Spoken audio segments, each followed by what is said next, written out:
Watching ESPN's presentation of Capital One Bowl Week. 'Twas 5 nights before Christmas, and there's plenty of stirring in St. Petersburg. Mario Cristobal has built Florida international football from the ground up, led by dashing receiver and return artist T.Y. Hilton, the face of the Panthers program. FIU, go to Panthers, coming at you. It's not about prancing and pawing of tiny hoofs. It's the roar of the Marshall thundering herd and their sack artist, Vinny Curry, the Conference USA Defensive Player of the Year. The Beef O'Brady's Bowl, St. Petersburg, is next.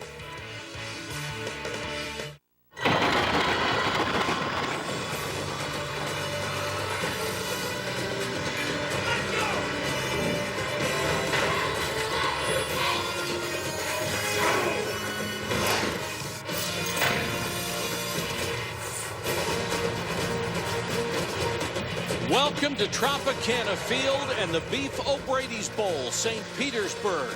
Tonight, it's a matchup of Conference USA and the Sun Belt. Resurgent Marshall tries to cap their season with a win over Florida International in a game Panthers coach Mario Cristobal called the biggest of his program's young history. And here come the Panthers.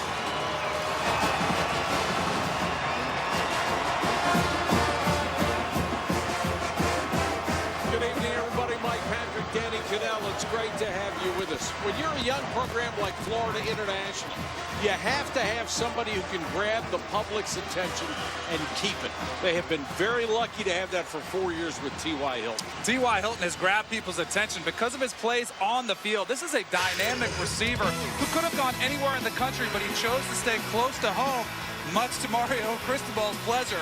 But he is the type of player. He had a huge night on national television against Louisville earlier in the season, had 268 all-purpose yards, and it's plays like these that have earned the nickname T.Y. Goodbye, one of the best in the country, and you better make sure you know where he is at all times. He's put up unbelievable numbers, not only this year, but throughout his career, and he could have a big game tonight. He's had a lot of time to rest and get healthy. I think that could be a big key for him tonight. Marshall comes in at 500. They're rebuilding under Doc Holliday in his second year, and he was very fortunate to inherit a tremendous defensive player. FIU's got their star on the offense. For Marshall, it's the defensive side of the ball.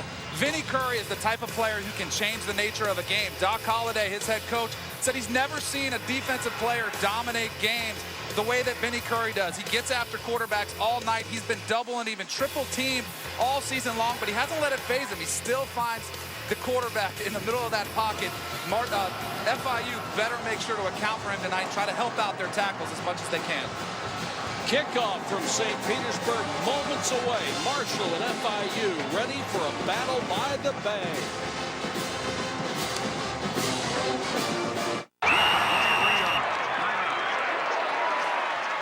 Hey, he went to Jared. He definitely went to Jared. That's a peerless diamond. That's the ideal cut diamond. What? Jared has 5 times the selection of ordinary jewelry stores with thousands of loose diamonds and hundreds of settings to create your own one-of-a-kind ring. That's an extraordinarily beautiful moment. Yo, man, you crying? No. That's the power of selection. That's Jared, the Galleria of Jewelry. Our little bundle of joy. Speaking of, the cable phone bundle went up. We should just drop it, right? Switch the home phone to Vonage. Drop you? I would never drop you. No, honey, listen, this bundle of yours is costing us a fortune. My bundle? Isn't it our bundle? Look, the longer we keep this thing, the harder it's gonna be to get rid of. Don't get bundled. Get Vonage. Switch your home phone to Vonage today to get our best offer ever.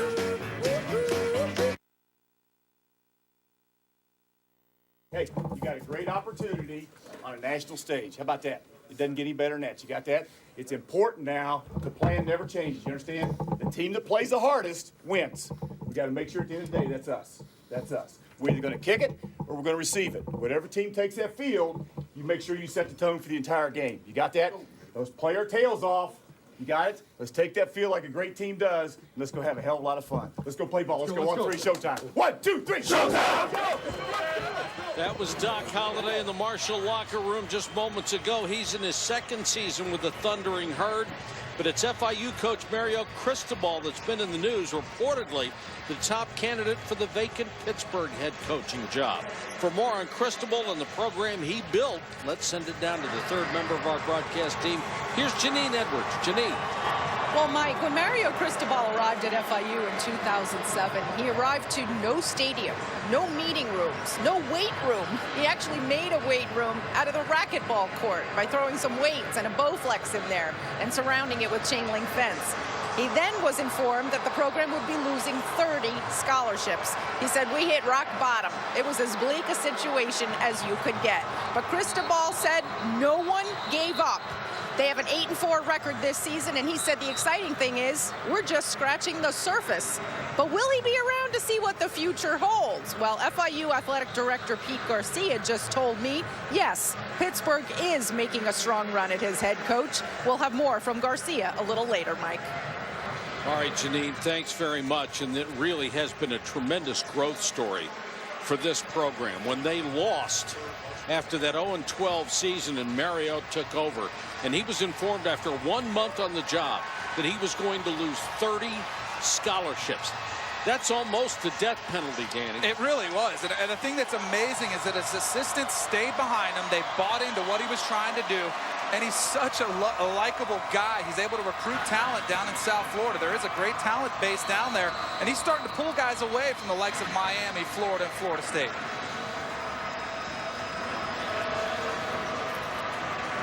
Marshall won the toss, deferred to the second half. Excuse me, FIU won the toss, deferred to the second half. Jack Griffin to kick. Andre Booker and Martin Ward are deep. Booker.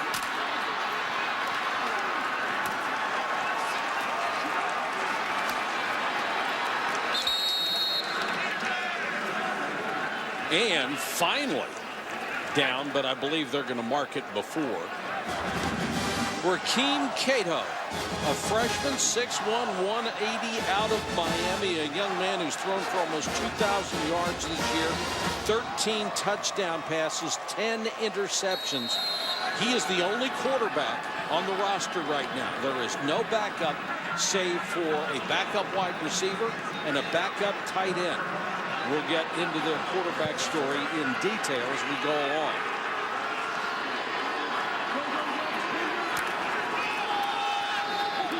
Marshall would like to establish something on the ground, and they try it with Ron Martinez.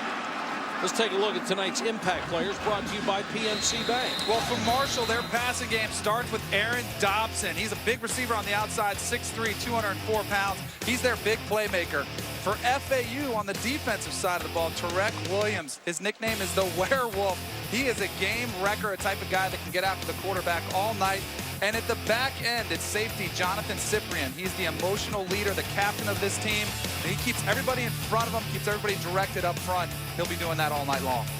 Well, here's a bad sign for the Thundering Herd. Randy Tillman, number 73, the starting left tackle, the veteran senior, limping to the sideline. That's not a good sight from Marshall. They were already very concerned about a young offensive line, and to see their best offensive lineman go out, it's got to be a little concerning. Got Jordan Jeffries, the sophomore, takes over. Flanker screen.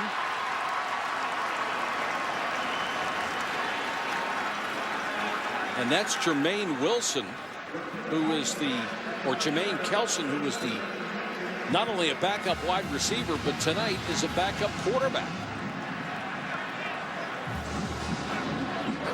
Yeah, I don't know whose heart is racing faster, Rakeem Cato, the true freshman, or the offensive coordinator, Bill Legg, because of the depth issues they have at quarterback. Try the middle again with Martinez, who rushed for 591 yards this year.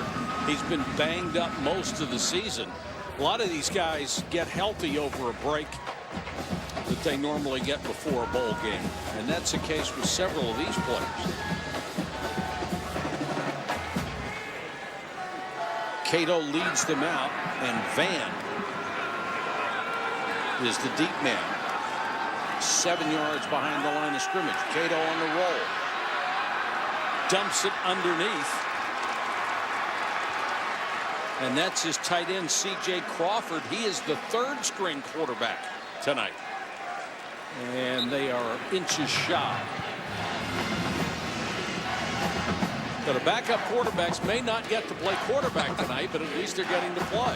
They're getting to touch the ball. I guess they want to get them warmed up just in case, but I think that type of play is what you'll see out of Rakeem Cato. Get him outside the pocket, get him movement, find those easy throws, the checkdowns. That was a good decision right there.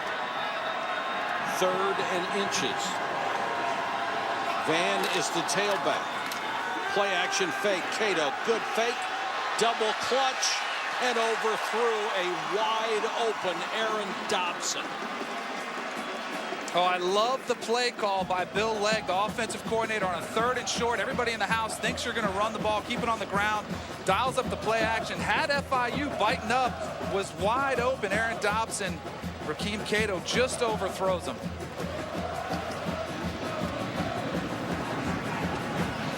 Case Whitehead is going to kick to T.Y. Hilton,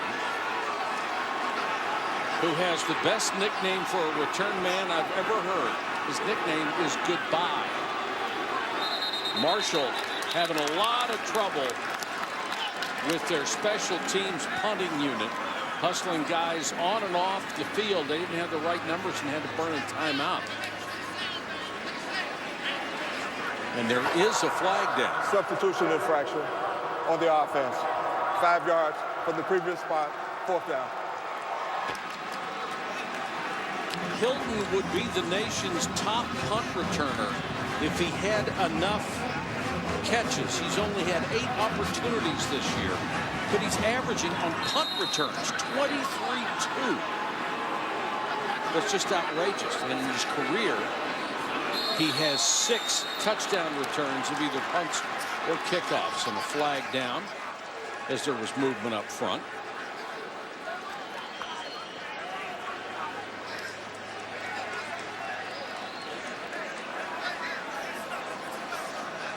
Hubert Owens out of the SEC, our referee. Defense, number 55, 5 yards from the previous spot. Still 4th down. Gary Hickman called for being offsides. So they traded penalties early on. The thing you have to remember about these teams, with the bowl practice, it's been a while. It's been a few weeks since they played. Got to get those kinks out.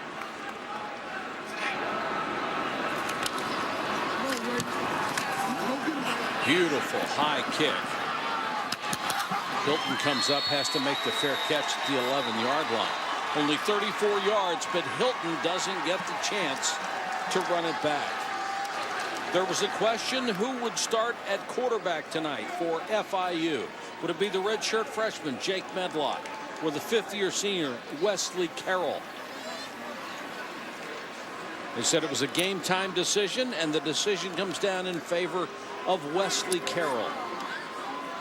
Started 10 games this year, was benched with 4 left, and then got the job back when Medlock was injured. And his running back is Perry. Hilton is in the slot left. Now he's the man in motion and gets it on the jet sweep. This is the speed offered by T.Y. Hilton. Lost the ball. And FIU got it back at the 25. Danny, they will get him the ball any way they can. They move him around. They try to keep defenses guessing where he's going to come from. That time, running in motion runs the speed sweep, and boy, does his speed take over. But at the end of the run, that ball security was an issue there. You cannot leave it hanging out like it was there. Devin Arrington credited with forcing the fumble. Shane Smith, the right guard, got it back. Flag is down. Pass complete. Hilton at the sideline, hit out of bounds. No flag. Jackson got him. He was clearly a step out of bounds. It's a gain of 17. Now we'll check the marker.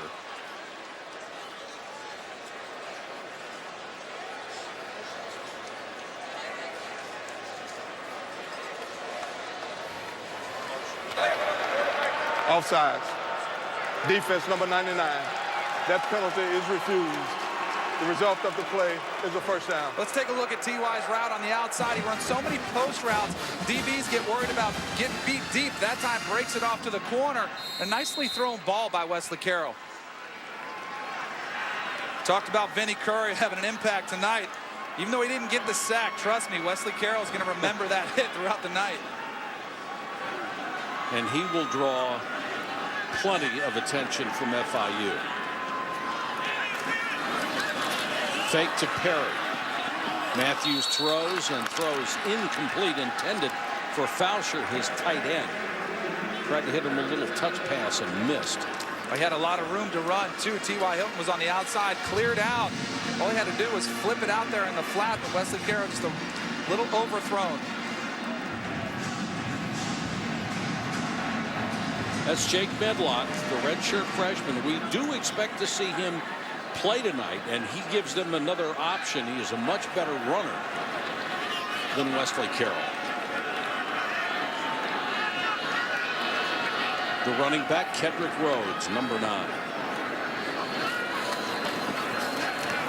He's blocking, and the pass dropped. Perfect throw to James Williams, or excuse me, Jarius Williams. And he couldn't hold it. You know, looking at Wesley Carroll, I would have been shocked if he didn't get the start. There was a lot of debate in the practices leading up who would be the starting quarterback for FIU. But you got to remember, Wesley Carroll is the fifth-year senior. He's got him there to this point. 8-4 record. Jake Medlock may be more athletic and give you an extra mention, but I think they did the right thing by playing Carroll. 3rd and 10. They've got 5 wide receivers.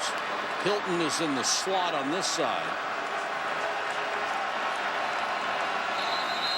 And there was movement by the offensive line again. Rupert Bryan. Everybody a little edgy at the start of this one. Number 54 on the offense. Let's take a look at tonight's impact players brought to you by PNC Bank. Everybody talks about T.Y. Hilton, but Wayne Times, the other receiver for FIU, he does a great job catching bubble screens and blocking in the secondary for Wayne Times. The running game for FIU is led by Kedrick Rhodes. He's a sophomore. He's the first FIU player to go over 1,000 yards. And then for Marshall, their safety, Omar Brown, he's going to be the last line of defense. He's going to have to make sure he knows where T.Y. Hilton is at all times. 3rd and long. Carroll goes into the shotgun with Rhodes. Carroll trying to run on the option and taken down. Planted by Philip Warren, who came up from the safety spot and body slammed him at the 36. Well, so many times you see teams run a draw in 3rd down long situations, but usually you give it to the running back. That quarterback does not feel comfortable out there. You can see Wesley Carroll said, uh-oh, I'm in trouble. Bad snap. Marshall is very good at blocking kicks, and they've got another opportunity here, but it looks like Marshall may have been offside.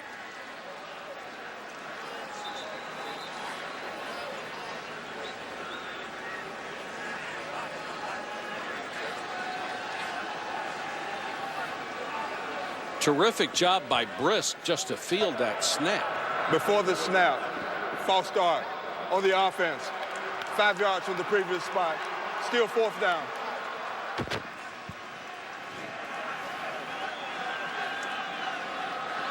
You saw the left side of that line, a lot of movement before that snap, and good thing for FIU.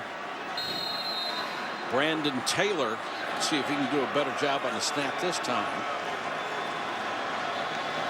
They go back to a more traditional formation.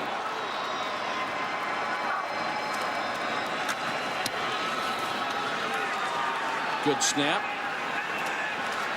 Good kick. And the return for about 5, Andre Booker after a punt of 39. We've got a timeout on the field here in St. Petersburg. 0-0, FIU and Marshall.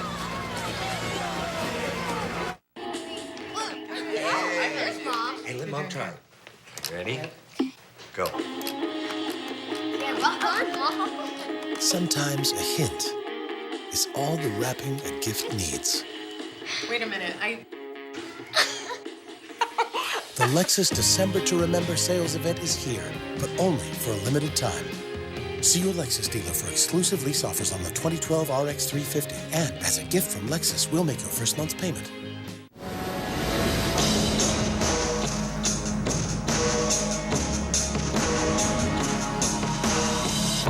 Acqua di Gio. Giorgio Armani. At Macy's, your fragrance destination. Can't stop me, no, you can't stop me. Can't stop me, no, you can't stop me. You want to save money on car insurance?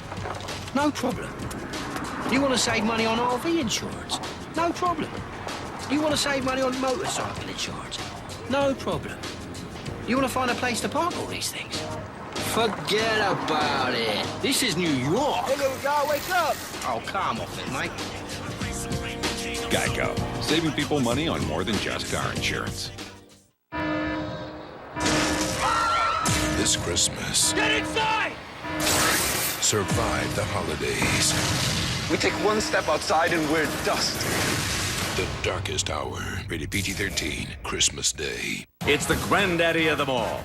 Monty Ball leads the Big Ten champs into Pasadena to take on LaMichael James and the Pac-12 champion Ducks. The 2012 Rose Bowl game, Wisconsin, Oregon. Coverage begins January 2nd at 4:30 on ESPN.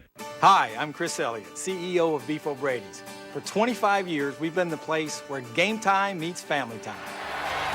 A place where families and sports fans gather for some great food and to watch their favorite teams. On behalf of everyone at Beef O'Brady's and our partners at ESPN, I'd like to welcome you to sunny St. Petersburg, Florida, and the Beef O'Brady's Bowl. So order up some wings and burgers and get ready for some serious football. Thanks for watching, and I'll see you at Beef's. This telecast is available in 3D, presented by Sony.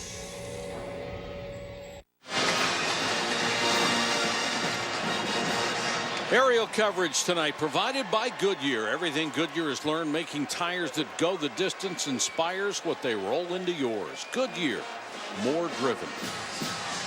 Beautiful area down here and just a magnificent day. Temperature in the mid-70s. Marshall takes over at its own 35-yard line. Cato in the shotgun, and they start this series the same way they started the other one, trying to get something going on the ground, and we check in with Janine. Well, guys, he's not going to make it in for this series, but Ryan Tillman, they say they will try to get him back in the game on offense here for Marshall. And the taping job that head trainer Toby Harkins did on his left knee was really something to behold. At least 4 or 5 layers of different kinds of tape and a heavy, thick pad along the inside of his leg, and they then put a sleeve and the knee brace back on. Whatever it takes, right, Janine? This is Trayvon Van, who was a young man who came out of San Diego, California, and chose Marshall over, get this, offers from Miami and USC. This kid is a quality running back coming out of a really good system in San Diego. Bill Legg referred to him as an SEC-type back. It's a bigger back, but he's had his health issues all year long. Both running backs have had their issues. 3rd down and long. Cato goes to the shotgun. Van on his left. Blitz coming. Hangs in there and throws. Dobson makes the catch and fights forward to the 48 for a first down. 10-yard gain for Aaron Dobson, who has already declared he is not even going to explore the NFL. He's going to come back and try to get better. Big part of FIU's game plan was to get after Rakeem Cato that time. A nice job picking up the blitz, letting Cato set his feet, making a solid throw to the outside.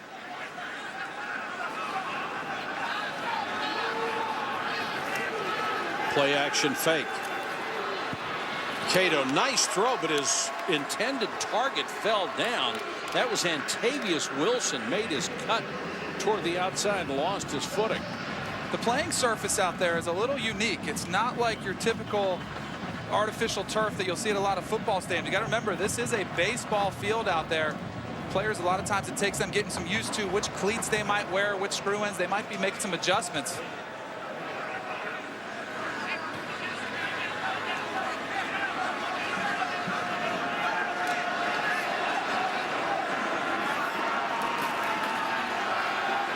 Cato with a short drop and a completion of about only 2 yards. As he went to Troy Evans, young man who works out of the slot for him, and Richard Leonard, a very talented freshman, made the tackle for FIU. You've seen Richard Leonard grow up throughout the season. Earlier in the year, Todd Orlando said he had to protect him. Didn't want to run a lot of different coverages on the outside, but has full confidence in calling up any defense with him outside at the defensive back position. 3rd and 8. FIU shows blitz. Cato throws off his back foot. A flag is down. The catch is made anyway. Jermaine Kelson somehow able to pull that one in. Gain of 25 at the 25. FIU very aggressive with their coverage. Press outside. You can see the defender hanging all over. Pass interference. Defense, number 27. That penalty is refused. The result of the play is a first down. Jose Cheeseburger called for the penalty. Earlier in the year, Aaron Dobson made one of the great catches of all time. Just watch this. One-handed backhand. That had SportsCenter's play of the week written all over it. Wasn't even close. I mean, you can do that if you've got a glove and you're a shortstop. You can't do it as a wide receiver. It's unreal. That catch was spectacular. Thought I'm doing it again, though. He's got Jose Cheeseburger standing all over him. That's pretty good. Another for one-handed Jermaine grab. Kelson. That is pretty good. And that was some throw by Cato, who was under pressure and threw it falling away to avoid the sack. They'll spot it at the 23. And it's Martinez to the 20.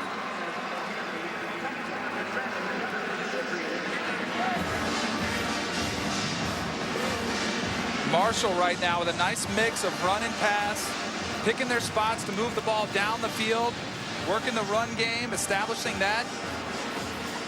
Bill Legg, their offensive coordinator. It's always a concern when you have a freshman, a true freshman, playing in a bowl game in this type of atmosphere. This is a Super Bowl for both these teams. Martinez, the running back with Cato. Cato looks toward Dobson, had it batted down at the line of scrimmage and nearly intercepted. It was knocked down by Isam Fashion. Big number 99. Well, if you can't get to the quarterback, the next best thing you can is get those big mitts up. You see number 99, Isam Fashan. They call him Iceman. Big job getting those mitts up. You know, Rakeem Cato is only 6'1", not the tallest guy back there. Nicely done. Tyler Warner comes on to try a 37-yard field goal. He is 10 out of 13 this year.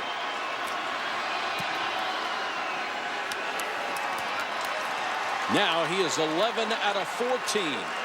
And Marshall draws first blood. Heck of a throw by Cato, and an even better catch by Jermaine Kelson set up the scoring opportunity.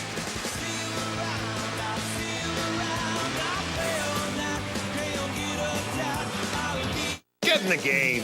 Visit BeefO'Brady's.com for $5 off your next visit and reward your hunger. We hope you're enjoying the Beef O'Brady's Bowl. We love football so much, we got our own bowl. See you at Beef's. Capital One's new cash rewards card gives you a 50% annual bonus, so you earn 50% more cash. If you're not satisfied with 50% more cash, send it back. I'll be right here waiting for it. Who wouldn't want more cash? I'll take it.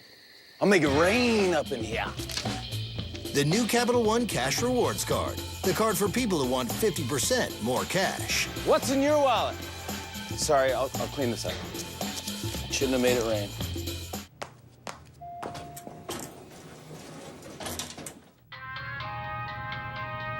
Sometimes a hint is all the wrapping a gift needs. Is that what I think it is? The Lexus December to Remember sales event is here, but only for a limited time. See your Lexus dealer for exclusive lease offers on the 2012 IS250. And as a gift from Lexus, we'll make your first month's payment. Here's to America's real working hands. They keep our country going strong with Irwin Vice Grip tools, like our Groove Lock pliers that adjust with the press of a button and never slip or pinch. Irwin Vice Grip. Reach for greatness. For more than 60 years, Wrangler has been making jeans more comfortable. Wrangler jeans give you comfort where you want it. They don't cut and bind like most jeans. U-shape. It fits around you. It gives you more room where you need it. Wrangler. Real, comfortable jeans. Not bad, though. Thank you. Beef O'Brady's has an all-new lunch menu from 11 to 3. Double dog it, or bowl over that appetite with a grilled veggie bowl for just $4.99. Or the jumbo combo, including fries and a drink, and your wallet will still thank you. See you at Beef's. ESPN College Football, the Beef O'Brady's Bowl St. Petersburg, is brought to you by Beef O'Brady's. Good food, good sports. The new Capital One Cash Card for people who want 50% more cash. And the Lexus December to Remember sales event for a limited time at your Lexus dealer. It's the Oakdale Christmas House in St. Petersburg. It's one of the top Christmas lighting displays in the nation. They started in 1977. Guess what the annual electric bill is for that extravaganza? A lot. $5 grand. Ooh. $5 grand. You gotta like Christmas lights. Absolutely. I like them, but I don't know if I like them that much. I'm right with you. Tell you what, St. Petersburg has done an outstanding job playing host to this bowl game.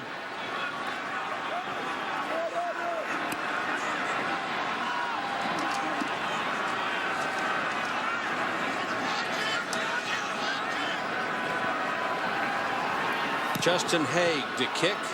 Hilton and Leonard are deep. Hilton, that brilliant speed. Hello, goodbye.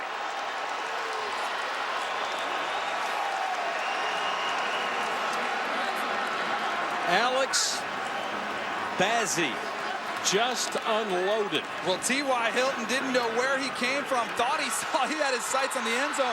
Watch Bazzi come in right there, puts his helmet right under his chin. That is the biggest hit as you will see. Oh my goodness. That is perfect form. It was like a torpedo launch right at T.Y. Hilton's chest. The electric bill for lighting him up may have been $5,000.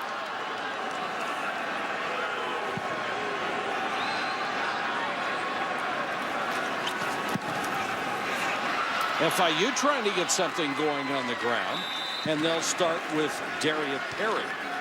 Thanks to our friends at EA Sports, let's take an animated look at one of tonight's key matchups. Vinny Curry's a guy that you have to account for. You've got to give extra attention to him on the outside. You can try to chip your back, better get a lot of them. If your left tackle is on an island, it's probably going to get beat. You've got to stay in and get that extra chip on him.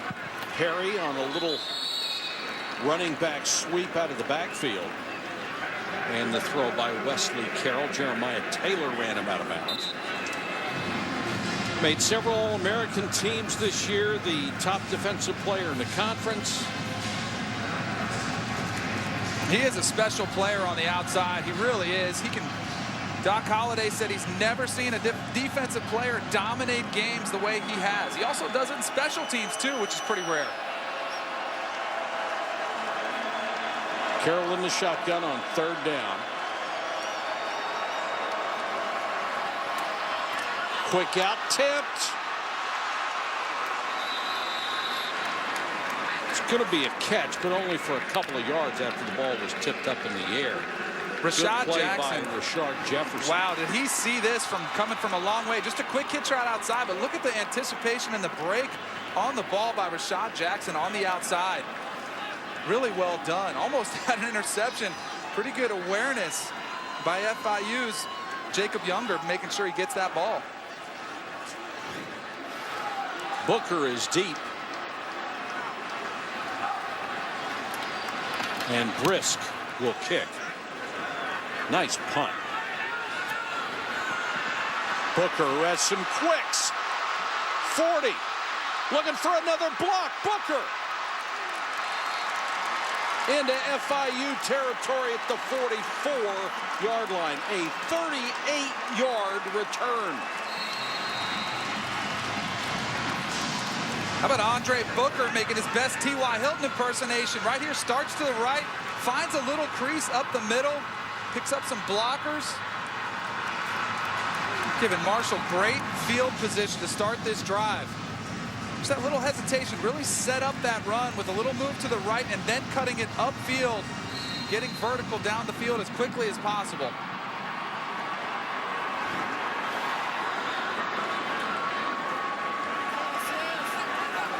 Great field position for the thundering herd. They'll take over at the 44.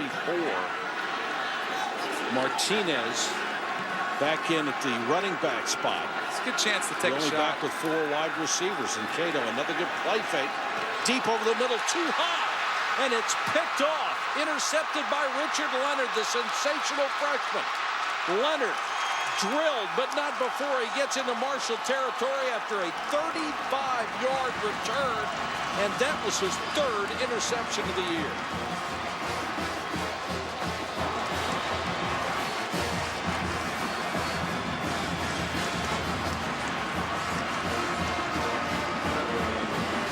Well, that's a great opportunity to go for the kill shot after you have a big punt return. That's what Marshall tried to do. But watch Richard Leonard, number 3, cuts right in front of the route. So far, we've seen a couple nice plays by the defensive backs on the outside, recognizing the routes, but then making the most of it. Tell you, they have done a terrific job really stepping up the pace of turnovers, as you saw those interceptions coming late in the season.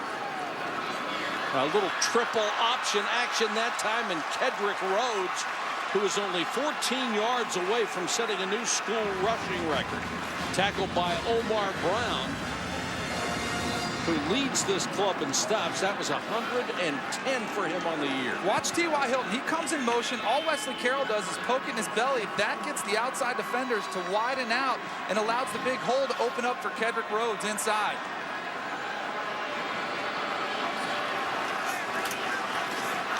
Same play. Rhodes. Give him about 8 yards on that one. He was stopped by Jeremiah Taylor. T.Y. Hilton gets so much of the publicity for FIU, but they really have a lot of offensive weapons. One right there is Kedrick Rhodes. Wesley Carroll, all he has to do is spread it around to all his weapons. Let them do the job. You just have to be a good game manager if you're Wesley Carroll.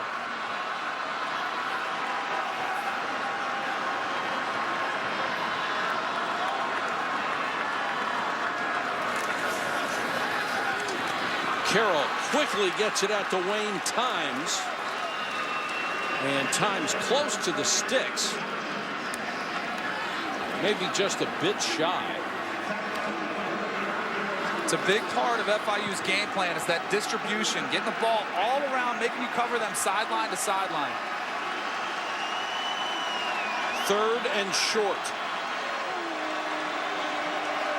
And they've got Darius Perry, number 28, back in the backfield. Hilton in motion. They knocked him down. A great job by the quarterback to get it to his tight end, Colt Anderson. Wesley Carroll was looking at T.Y. Hilton to throw the ball. Hilton got knocked flat. That was a good job by Wesley Carroll coming off of his first read under extreme duress on that play. You see him wanting to go to T.Y. Hilton, but finds Colt Anderson inside for the first down. Don't know why that wouldn't have been holding the way they threw T.Y. Hilton to the ground.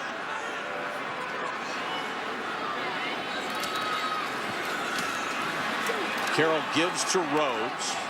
Rhodes near the 15-yard line.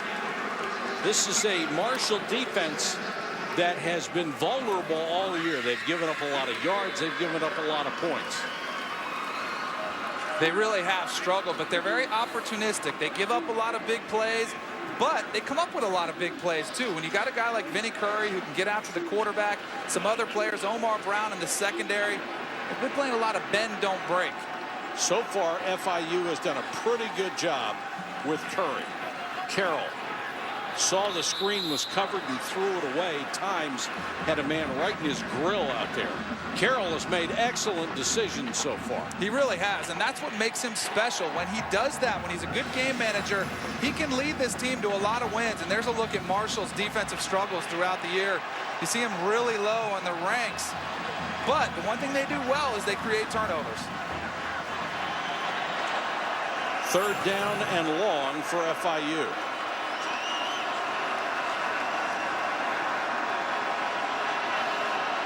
Where the defense really just keeping everybody from FIU in front of them. That secondary back real deep. And Carroll has to use the timeout. Timeout. FIU.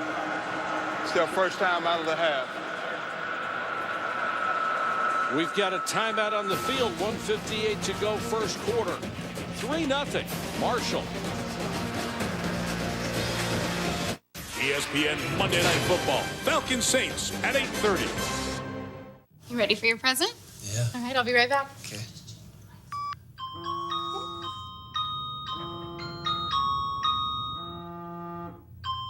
Sometimes the giving can be just as amazing as the gift. What do you think? The Lexus December to Remember sales event is here, but only for a limited time. See your Lexus dealer for exclusive lease offers on the 2012 CT200H. And as a gift from Lexus, we'll make your first month's payment. All the people, they're looking at me. 'Cause they see that I'm free. All the people, they're looking at me. 'Cause they The SoundLink wireless mobile speaker. Bluetooth connectivity, grab-and-go portability. With deep, rich sound you can only get from Bose. We got ADT because I walked in on a burglary once. The physical damage was pretty bad. The emotional toll was even worse. Our daughter had nightmares. What that robber really took from us was our peace of mind. With ADT, we got it back. Every 14.3 seconds, a burglary takes place in the United States. So rely on the fast alarm response of ADT. A single ADT system can help protect you from burglary, fire, and high levels of carbon monoxide. When an alarm is received, ADT calls the local authorities for help. And you can get this monitored protection, plus great local service, all for just over $1 a day. And only ADT offers a theft protection guarantee. Take it from me. The time to think about a security system isn't after something bad happens.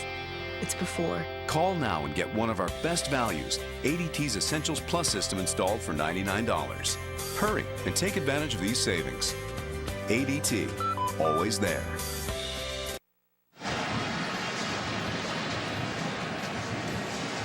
Capital One Bowl Week continues tomorrow night on ESPN. Number 18, TCU's balanced running attack goes against a tough run defense put up by Louisiana Tech in the San Diego County Credit Union Poinsettia Bowl. Capital One Bowl Week on ESPN, ESPN Radio, ESPN3, as well as streaming live on WatchESPN.com and the Watch ESPN app.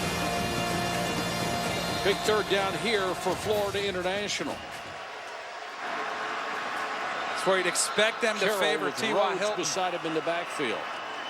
Hilton in the slot right. Times in the slot left.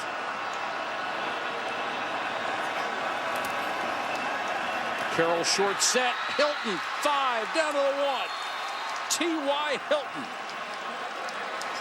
Gain of 15. T.Y. Hilton, if you're a defensive back matched up on him, no matter where he is on the outside, here he's in the slot position, just running a quick slant. You cannot give him that much space to run with. I know they don't want to get deep with the deep ball, but on a 3rd down and 7, you've got to come up and challenge him a little bit. Hey, you don't have to worry about the deep ball down here, do you? No.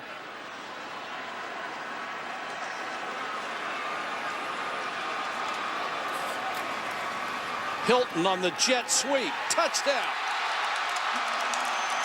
Let's see. We can throw it to him downfield. We can throw it to him on the screen. We can give it to him on the jet sweep. And he's back for all the kicks. He is one of the best playmakers in the country, and you can see what an important part he plays for this FIU offense. Another thing that's amazing to me is he has an impact even when he doesn't touch the ball. A couple plays we saw him get the ball fake to him, and it opened up the run game for Kedrick Rhodes. And the coaches say not only does he have just tremendous skill, as you can obviously see with his running ability and his speed, but he's got a great work ethic and a kid that gives 100% every time he gets not only on the playing field, but on the practice field. And it paid off again for FIU. Making a decision about college is tough. In-state or out-of-state, close to home or far away. I'm Kelly Kutsevich, a senior at Marshall University. When I was a high school student in Pittsburgh, I had all these questions and more. That is, until I visited Marshall University. Small classes, engaging professors, and a beautiful green campus. Marshall University is my home. I am Marshall. What about you?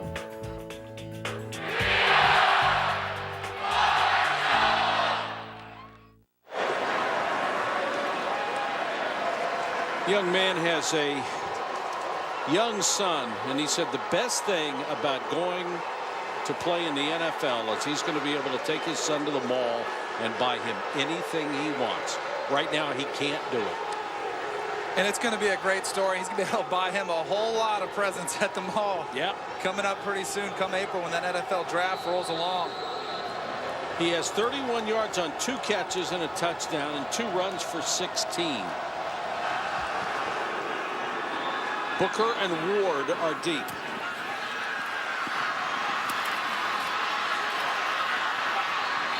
And that's Evans. Capital One Bowl Week continues Thursday night on ESPN. Arizona State takes on Kellen Moore. And number 7, Boise State in the Mako Bowl, Las Vegas. Capital One Bowl Week on ESPN, ESPN3, also streaming live on WatchESPN.com and the Watch ESPN app. That's Thursday at 8 Eastern. Should be pretty fun to watch Kellen Moore in his last collegiate game ever. Put up some pretty impressive numbers. I have always thought he was just an exceptional quarterback. Love to watch that kid play.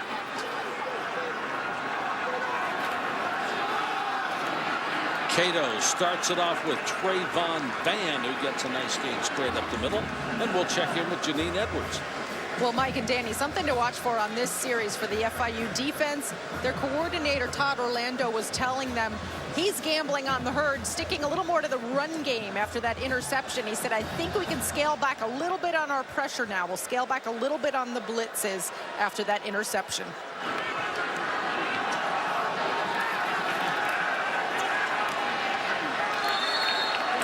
That ball hit the ground incomplete. Would have been a first down up at midfield. Now, Marshall was having some success, and then they went for the deep ball and threw the interception, and since then they just look a little bit out of sync. You could almost see Rakeem Cato has lost a little bit of confidence. That throw there didn't throw it with a lot of authority or decisiveness. And, you know, Doc Holliday talked about setting the tone of this game early. Well, so far, FIU has dictated that tone to this point.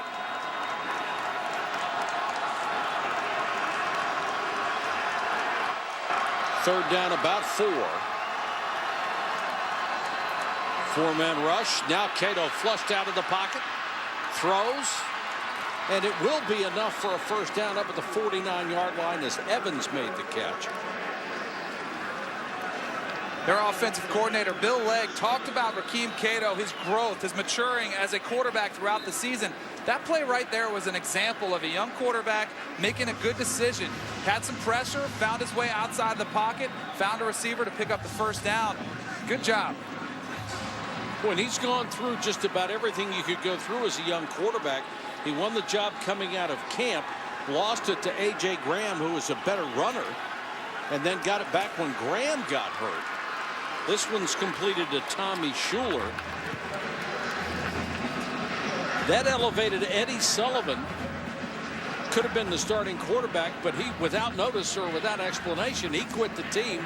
They thought he was going to transfer somewhere else and didn't want to blow a year of eligibility. Then they got down to the 4th team quarterback before Cato was able to come back. That's why they have a backup wide receiver and a backup tight end behind Cato. My boyfriend and I were going on vacation, so I used my Citi Thank You card to pick up some accessories. A new belt, some nylons, and what girl wouldn't need new shoes? We talked about getting a diamond, but with all the thank you points I've been earning, somebody left the gate close to the rock I really had in mind. The Citi Thank You Card. Earn points you can use for travel on any airline with no blackout dates. The #1 movie in America is one of the best films of the year. Thank you very much. Sherlock Holmes completely outdoes the original. Sherlock Holmes, rated PG-13. Now playing. Let's go! Let's go! Let's go! Awesome, man! That was sick, bro! Unreal! 76 training buddies, natural movement perfected. Real flex from Reebok. Toshiba ushers in the next era with its powerful new Portage Ultrabook. It's engineering you can barely feel, but will certainly notice. Learn more at us.toshiba.com.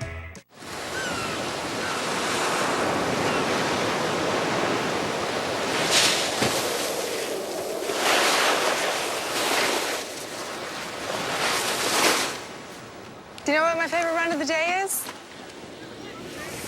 The last one?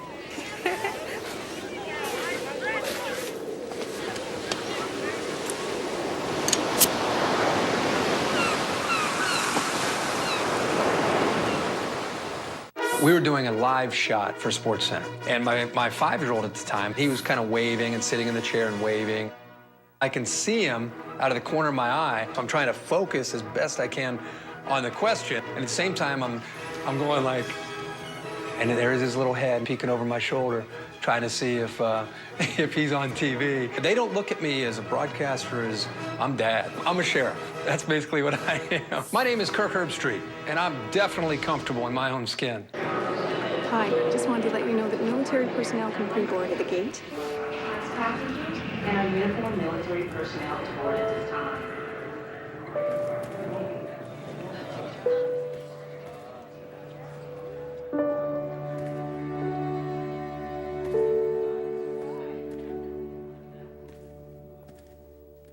To those who put our country first, we're honored to do the same for you. JCPenney knows you still haven't bought or anything yet, but for looking at these great gift ideas, we're going to show you this. Okay, Bart, what's your wish this year? A few sacks? Can't wait. Championship? Can't wait. Ticker tape parade? You know I can't wait. Take a picture. Santa's real, y'all.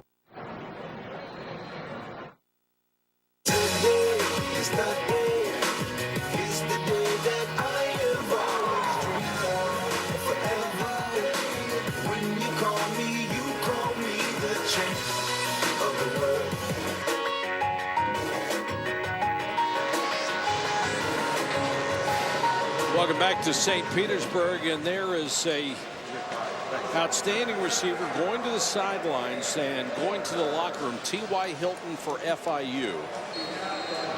And we'll get an update from Janine in just a second.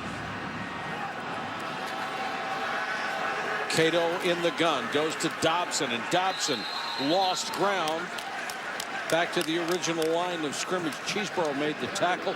Let's go to Janine. Yeah, Mike, T.Y. Hilton is in the locker room getting worked on by the trainers. They are telling me that he has a thigh bruise. It's way up high on his left leg, almost in the groin area. They're going to try to work it out a little bit. They're saying that he will be back. And a couple of other issues. Also, obviously, they don't want to lose that guy, but a couple of other issues they're dealing with here. I've seen at least 3 FIU players getting their eyes flushed out by the trainers. Evidently, the little rubber pellets in the sand from the field are getting in their eyes, and they're having trouble seeing. Isn't that interesting, Janine? I've never seen that before. Cato flushed. A lot of pressure on 3rd and long, makes the right decision and just throws it away. You know, it's interesting. We talked about that before when the receiver fell down. The surface is definitely a little bit different. I mean, I would say it's a slower playing surface because when you walk out on the field, your feet almost sink deeper than they normally would, which would make sense with them getting stuff in their eyes. Those little pellets right there, you see them flipping up right there? Could become an issue for these guys tonight. Absolutely.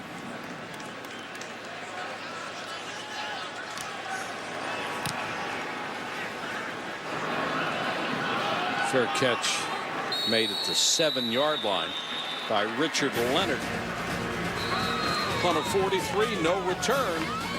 It is a 7-3 ball game, FIU. It's the most wonderful sale of the year. Right now, get up to $800 holiday bonus cash through January 3rd. Visit ChooseNissan.com. Hurry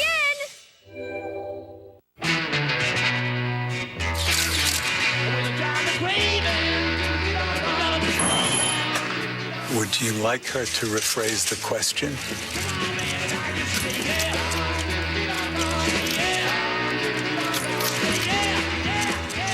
I'm not going to be the person I'm expected to be anymore. Be unexpected. Bleu de Chanel. At Macy's. It's the most wonderful sale of the year. Get the season's best offers. Save up to $3,150 on Nissan Altima. Visit ChooseNissan.com. Hurry in! It's the granddaddy of them all. Monty Ball leads the Big Ten champs into Pasadena to take on LaMichael James and the Pac-12 champion Ducks. The 2012 Rose Bowl game, Wisconsin, Oregon. Coverage begins January 2nd at 4:30 on ESPN. On my journey across America, I've learned that when you ask someone in Texas if they want big savings on car insurance, it's a bit like asking if they want a big hat. Excuse me. Or a big steak. Or big hair. I think we have our answer. If I could separate what's real from what I've been dreaming, I could live to fight another day. Geico. 15 minutes could save you 15% or more on car insurance. We tried to be like every band we possibly could until we became Maroon 5. It took us a long time. I mean, we're still working on it, trying to get the best sound that can possibly go out to our audiences. You know, that feeling where you just don't know how it happened, but it sounds incredible to you and the audience. It comes out super clean. It's never better than that. It doesn't ever get better than that.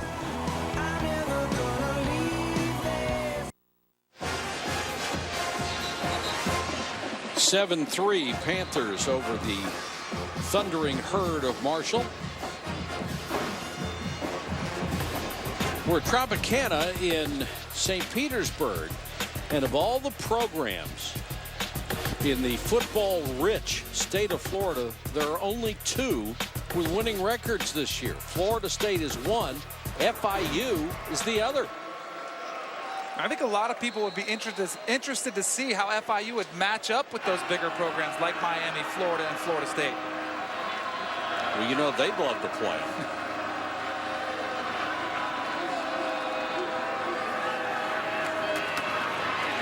Trying to get a little space on the ground game, and it's not going to work as Tyson Gale makes the tackle on Rhodes.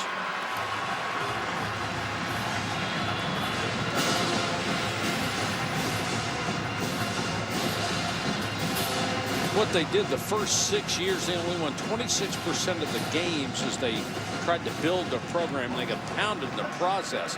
But the last couple of seasons, the Panthers have really shown some teeth.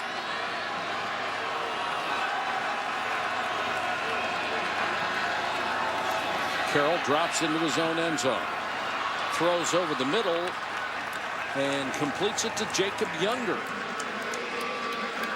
Beautifully. And Younger's got enough for a first down. Beautiful job by Wesley Carroll, recognizing the soft zone coverage and just finding Jacob Younger on an easy crossing route. It's an easy as a completion as you'll find at this level. And another good job by Jacob Younger getting vertical up the field as soon as he got his hands on the football.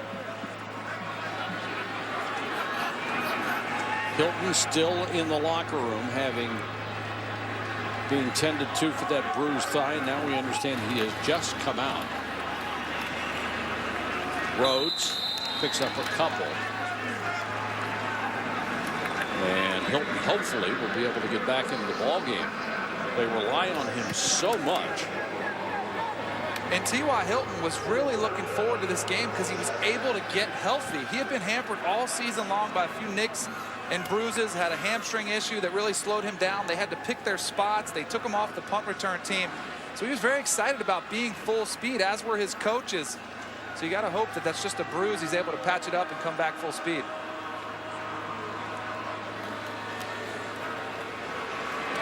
Wesley Carroll has gone all the way at quarterback so far for FIU. We expect to see Jake Medlock also getting some playing time, but so far Carroll's been pretty good.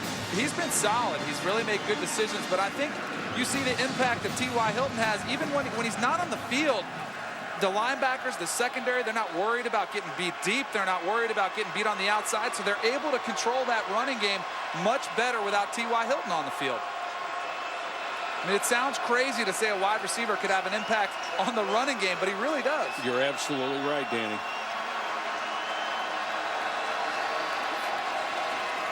Three-man rush, and Carroll has it tipped at the line of scrimmage, incomplete.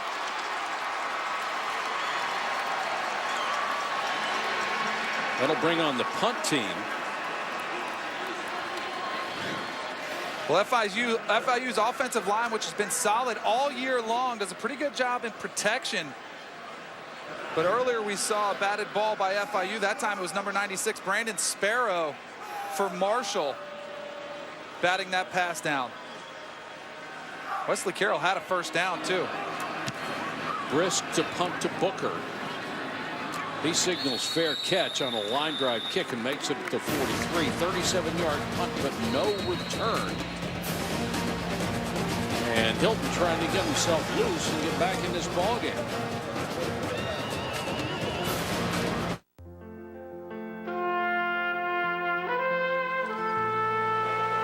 Walk with me. Take me to places untrampled.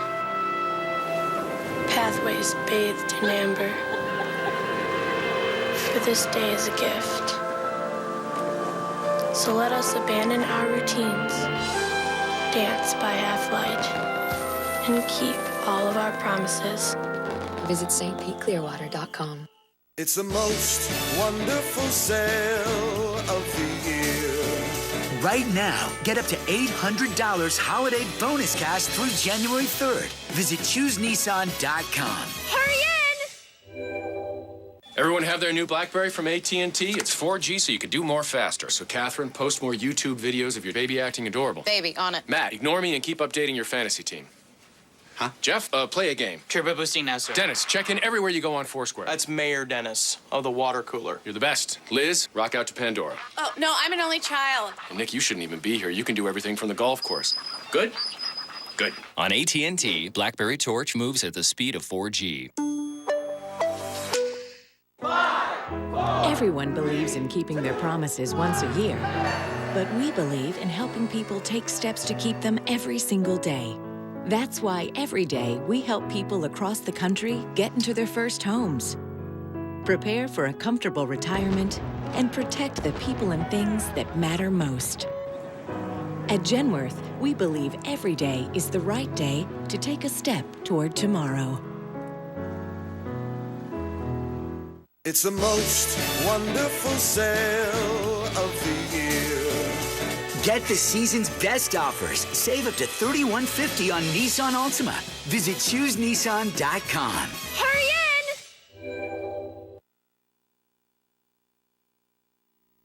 in! ESPN College Football, the Beef O'Brady's Bowl St. Petersburg, is brought to you by Nissan, proud partner of the Heisman Trophy, and AT&T.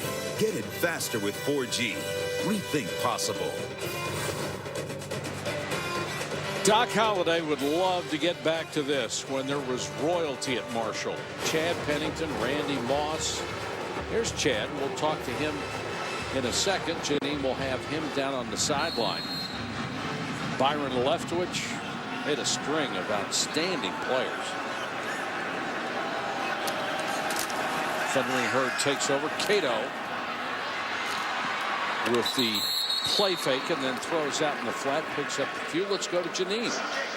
Well, Mike, Chad Pennington played at Marshall from 95 to 99, and in his senior season, you guys went 13-0. You gave the school its third consecutive MAC championship.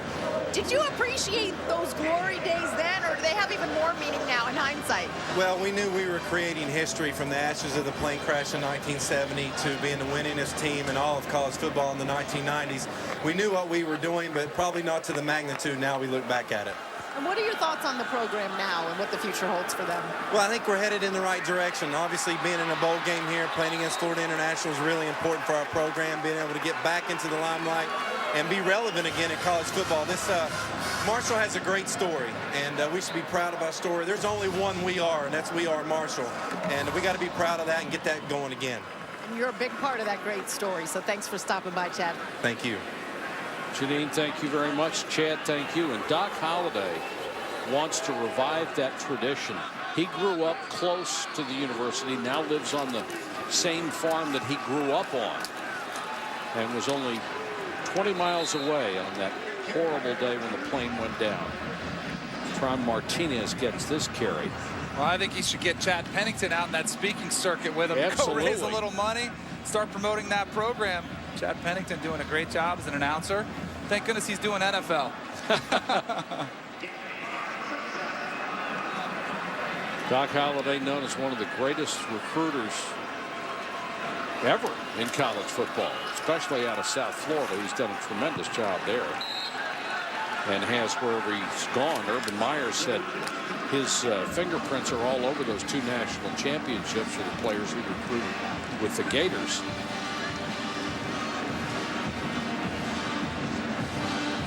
Most players from the state of Florida, out of Florida, Troy with 36, Western Kentucky 33, Marshall third with 31.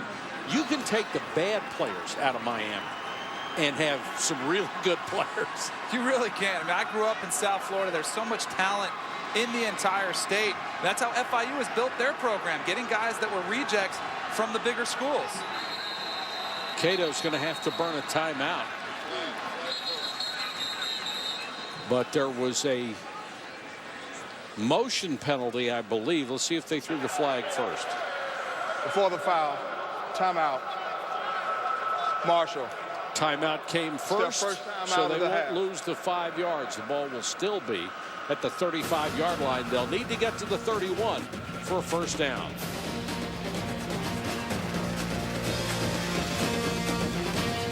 ESPN Monday Night Football. Falcons Saints at 8:30. It's the most wonderful sale of the year. Right now, get up to $800 holiday bonus cash through January 3rd. Visit ChooseNissan.com. Hurry in! Hey, you'll love this. Thing is sick. Yeah, it's got 2 lenses, so the 3D's amazing. Ever heard of 3D, Grandpa? It's easy to use, and the best part is... We can make 3D movies at home and watch them in 3D or HD.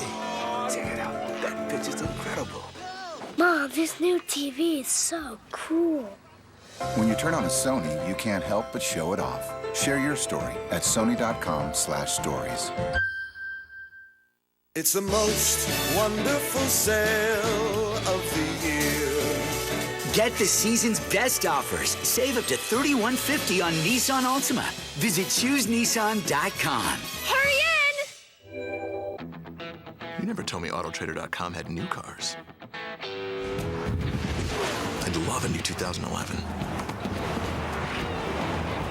These are sweet, but what kind of deal can I get? Okay, just special offers. Now compare brand spanking new cars and special offers. That one. So you can find the one new car your head and heart can agree on. Whoa. Autotrader.com, now the ultimate new car marketplace. Red Solo Cup. Red Solo Cup, the latest good time hit from country superstar Toby Keith. Let's have a party. I love you, Red Solo Cup. Look for Red Solo Cup off of Toby's new album, Clancy's Tavern. Proceed to party. Proceed to party. Toby Keith, Clancy's Tavern features Red Solo Cup and the #1 hit, Made in America. Available at all Target stores.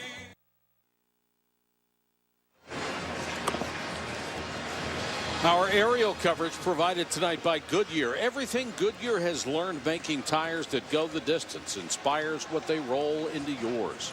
Goodyear, more driven. It's a big third down for Marshall. right here, trying to ensure they at least get some points on the board. They've struggled a little bit since that interception, caught a little bit of momentum on this drive. I'd expect FIU to bring a little pressure against Rakeem Cato this play. Martinez is his running back. See him showing blitz. Play action, they just keep coming, and the pass is incomplete. A lot of pressure from Paul Crawford, who didn't buy the play action at all. That was something defensive coordinator Todd Orlando talked about, was part of their game plan, going against a true freshman quarterback, bringing blitzes, trying to confuse him, and they're on a critical third down. That's why I think they brought the blitz. They wanted to force him into a bad decision. Rakeem Cato actually did a good job avoiding pressure and almost made a fantastic play. Here's another one, a 4th down and 4. Let's see if they dial up the blitz yet again.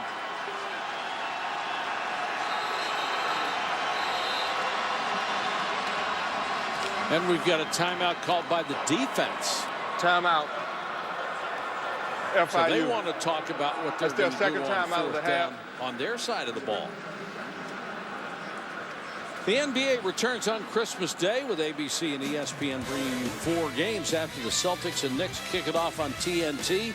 ABC has a rematch of the NBA Finals as the Heat go against the Mavericks at 2:30, followed by the Bulls and Lakers at 5. Christmas night, ESPN has the Magic and Thunder at 8, followed by the new-look Clippers at the Warriors. The NBA's opening day on ABC and ESPN Christmas Day. Danny, back to your point earlier when we were talking about all the talent in South Florida. There are guys that coaches will look at and say, he's a couple inches too short, maybe 15 pounds too light, maybe he runs a 4.4 instead of a 4.35, so we're going to take somebody else. That doesn't mean they're not good ball players. If I was building a program like Mario Cristobal, or if you're trying to get Marshall back on track, I would take those guys who might just not have it, physically with the tools you look at, and take the guys with heart who have a chip on their shoulder and come in and work hard. Let's see if FIU blitzes again, or maybe they show blitz and drop out this time, try to confuse the young quarterback. Jumping around, sort of that amoeba defensive look. The pass underneath incomplete. That would have been very, very close to a 1st down, but it was dropped. Troy Evans had his hands on it, and a pretty good throw from Cato. Well, that time FIU showed a lot of guys around the line of scrimmage, jumping around. See him there up front. It's really tough for offensive linemen to designate who was going to blitz, who was going to rush that time. Cato actually did a pretty good job finding number 4, Troy Evans, on the outside, but a good defensive play again for FIU. Hilton, fortunately for FIU, is back on the field. He is flanked toward the top of your screen.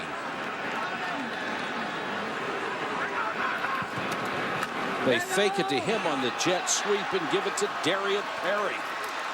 And the senior still fighting for yards, down near the 45 after a gain of 18.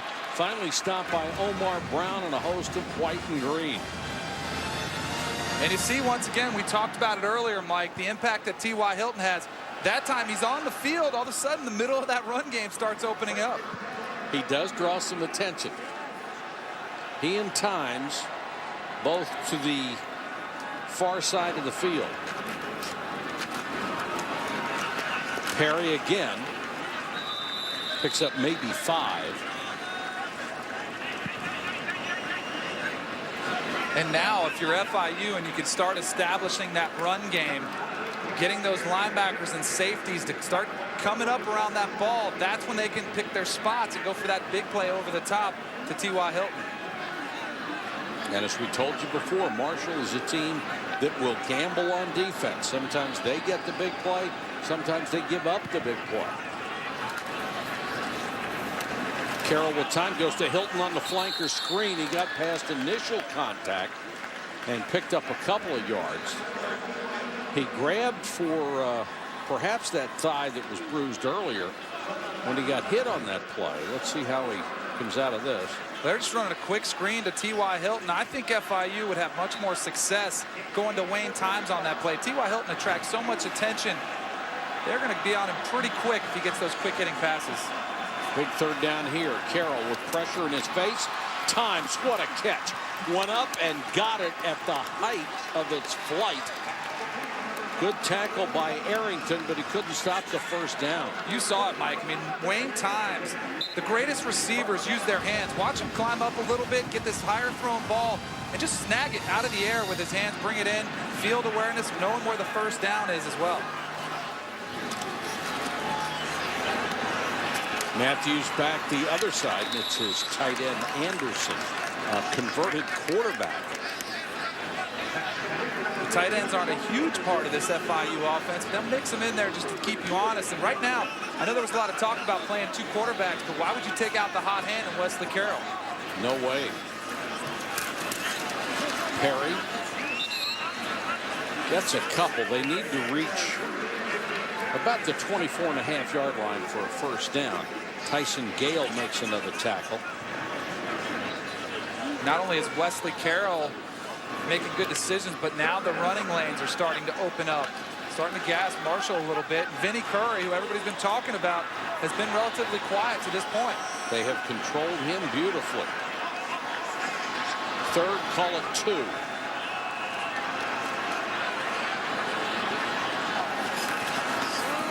Perry on the option read. He's hitting the backfield. He'll lose a yard or two. That's an example of Marshall shooting the gap and trying to make something happen, and they did. And it was the middle linebacker, Kellen Harris, who got there first. Well, Kellen Harris stepped up into that hole nicely. Big tackle for a loss for Marshall. Now FIU's got a longer field goal attempt here, but Jack Griffin has had a stellar year as their kicker. He's 7th in the country with 21 field goals. He's hit 21 out of 25. This is from 46 yards. He's got the distance and right down the pipe. 22 out of 26 for Jack Griffin. The lead grows to 10-3. Time for the pregame lineup before Beef O'Brady's Burgers and Wings take the field. First, there's Angus Among Us with Beef's new Fresh Angus burgers. OMG is sporting 12 ounces of fresh Angus, topped with bacon and all the good stuff. And Beef's barbecue bacon cheeseburgers, no slouch, topped with double onion rings. Wings are counting on 2 new dry rubs to put their side over the top, blackened and lemon pepper. Get in the game. Visit BeefO'Brady's.com for $5 off your next visit. See it Beef's now with an all-new beverage menu. Capital One's new cash rewards card gives you a 50% annual bonus, so you earn 50% more cash. According to research, everybody likes more cash. Well, almost everybody. Would you like 50% more cash? No. But it's more money. The new Capital One Cash Rewards Card. The card for people who want 50% more cash. What's in your wallet? Whoa! So, have you started your holiday shopping yet? I've been looking a little. Got any ideas? You know me, I've always got ideas. Show her she's loved with a Hellsberg Diamonds gift box, Godiva chocolate gems, and diamond pendant. I love you. You do? This Christmas.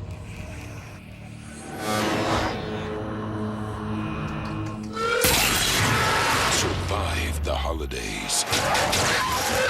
The darkest hour, rated PG-13, Christmas Day. 9.8 ounces is nothing. 9.8 ounces is everything. It's the difference between empty bleachers and packed houses. It's the difference between showing up and taking over. It's the difference between JV and VIP. Because the difference between nothing and everything is 9.8 ounces. The difference is the Adidas Adizero Crazy Light, the lightest ever. Available at Foot Locker.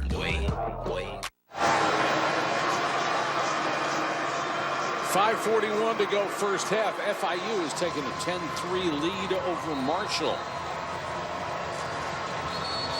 We're in St. Petersburg at Tropicana Field, which has been converted from baseball to football for the Beef O'Brady's Bowl.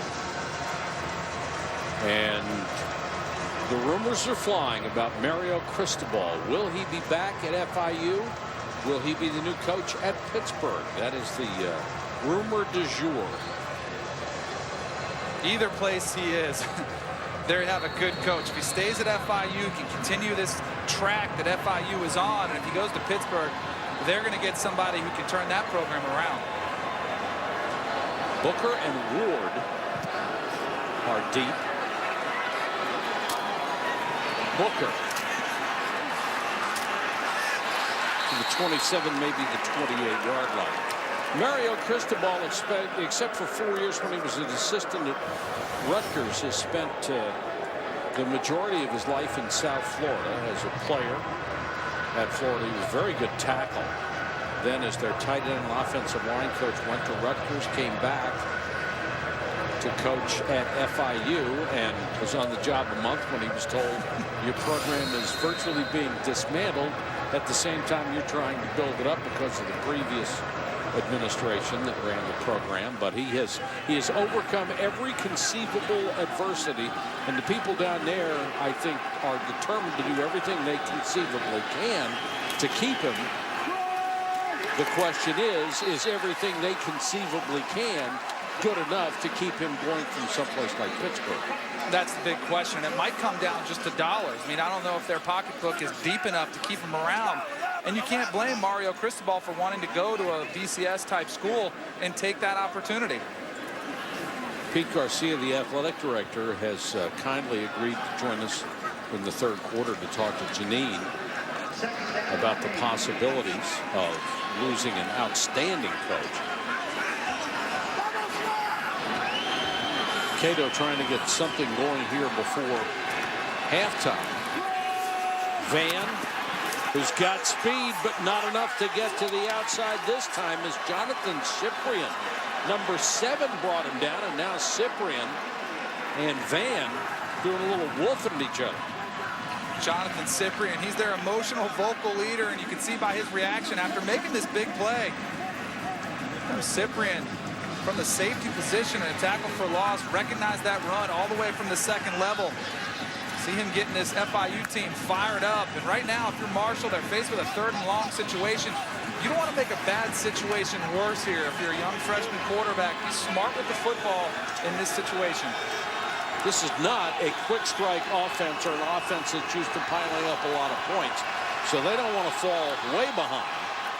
Here's the screen. Van trying to cut back, and FIU did an exceptional job on that screen. They had tacklers just rallying to the football. Frazier led the charge. Tevin Blanchard also got in there, and they had plenty of help.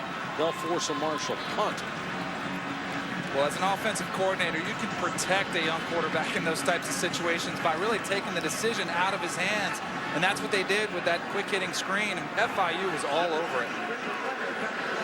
Whitehead to kick. Leonard, the freshman, is back, waiting inside his 30.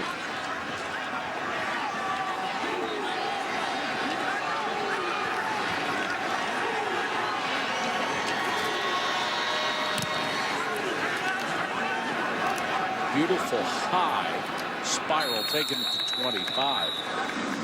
While we have the chance, we'll go to the studio and an update from our buddy John Saunders. John. Mike, coming up on the H&R Block halftime report, we'll look at Ohio State. The sanctions have come down. Viva Las Vegas as we look at the Mako Bowl, and TCU, just what is their secret weapon? It's all coming up on the H&R Block halftime report.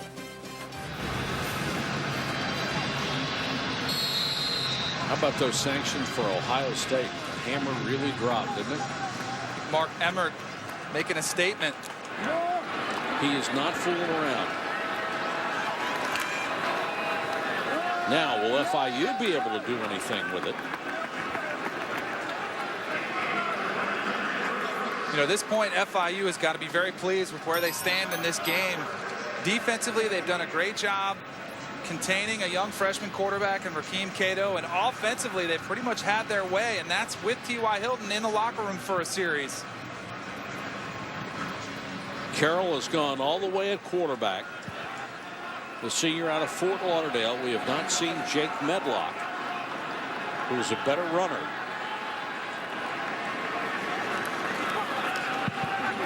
And this is why Carroll has just made a lot of good decisions and a lot of good throws tonight, hasn't he? He absolutely has. And the games I saw him earlier in the year, I covered FIU twice. He did that when I watched him. He made good decisions. He's a smart, cerebral type quarterback, and he knows he's got weapons to utilize. He just has to put it in the right guy's hands. That time there, soft zone coverage, flips it out to his swing route, another positive play. 3rd down and 5. Clock running. We've hit the 2-minute mark. Oh, what a job they've done on Curry. He has been a non-factor right now. He is going one-on-one, and that was nearly picked off by the linebacker. George Carpenter got his hands on it, almost made a spectacular play. Well, that's the thing. FIU, you feel like they've had total control of this game, and yet they're only up 7 points. And this right here, George Carpenter had the ball in his hands, but it was so close to him, it kind of surprised him. Almost an incredible play. What could have been a major game swing. His brother Bobby plays for the Lions. His dad Rob was an NFL star. Booker is back. Low line drive kick, chance to return. 40 out of bounds to the 44-yard line. An 11-yard return after a punt of 38. So a minute 38 left on the clock for the Thundering Herd. January 2nd, it's the granddaddy of them all. A pair of high-octane offenses in Pasadena. Monty Ball and the number 10 Badgers look to outrun Michael James and the number 5 Ducks.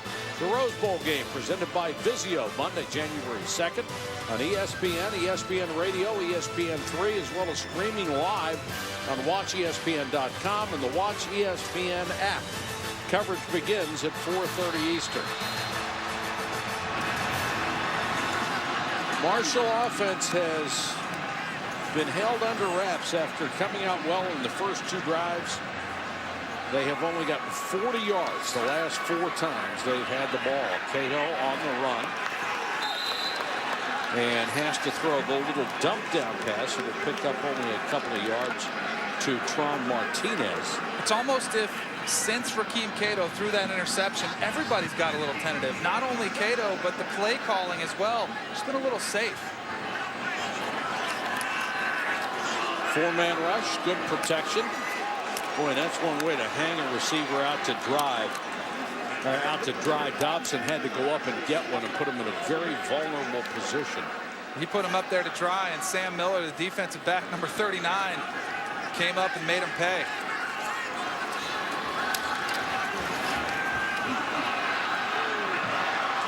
And this is going to be good enough for a first down for Martinez.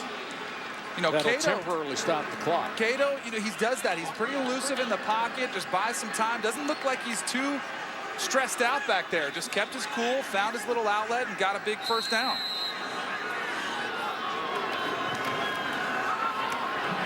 This one is batted down at the line of scrimmage. Excellent timing by Torek Williams. Knew he couldn't get there on the short drop and just read the quarterback's eyes and his arm action. Oh, as a quarterback, you hate that. You think you have good protection, you're able to look down the field, and then you see a big mitts like those right in your throwing lane. You know, and you can't adjust your throwing motion at the last second. You have to make up your mind to throw it, and the defensive lineman can bat those down. You see more and more of it as linemen realize they're not going to get there at all. Van, nice cut. What a beautiful move. That's why they love this kid so much. He got down to the 26-yard line, and he may be hurt. Well, he's been struggling with issues all year long. But watch this little outside move. You're playing an aggressive defense. A lot of times you can get them to over-pursue, and that's what Van does right here. Looks like he's headed to the outside and then cuts on a dime back up the middle of the field. Whistles are going to stop this play with 29 seconds on the clock, and it's going to be 5 yards against Marshall. False start. Offense. Number 83. 5 yards from the previous spot. First down. Here's one more look at Van's cut. You talk about stopping on a dime right there. Sticks his left foot in the ground, is able to cut it up, and FIU in over pursuit is able to work that middle of the field, especially with 2 timeouts, 29 seconds. They can still work the middle of the field. Of their 35 plays so far, 24 have been pass plays, but a lot of those have been little checkdowns in a controlled passing game. Even on this drive. I mean, that's what they've been doing. but I think it's imperative for Marshall to get at least 3 points on this drive before halftime. Try to get back a little bit of the momentum in this game. And now we've got a timeout with 29 seconds left. We'll be back to the Beef O'Brady's Bowl in St. Petersburg in just a moment. You always believed your life was meant to be more. Go beyond the world you know. Discover possibilities you never imagined. It's not just about the degree. It's what you do with the opportunity. Be worlds ahead.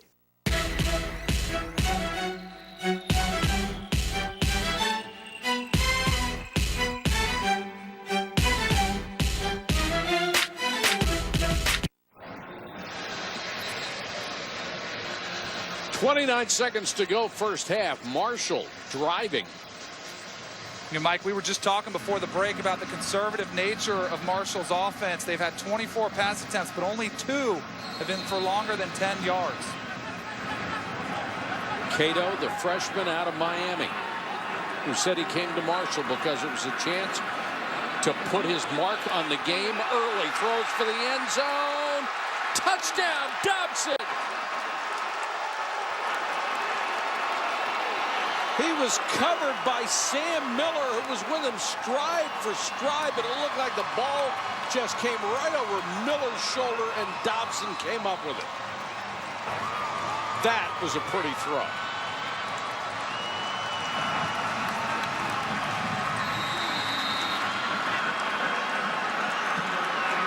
Well, you said they needed to score from momentum. There it is. I think they would have been happy with a field goal. They're going to be thrilled with a touchdown. They're happier now.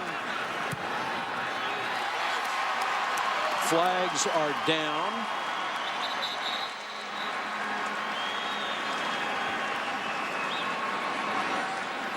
That 55-yard drive took only a minute 15.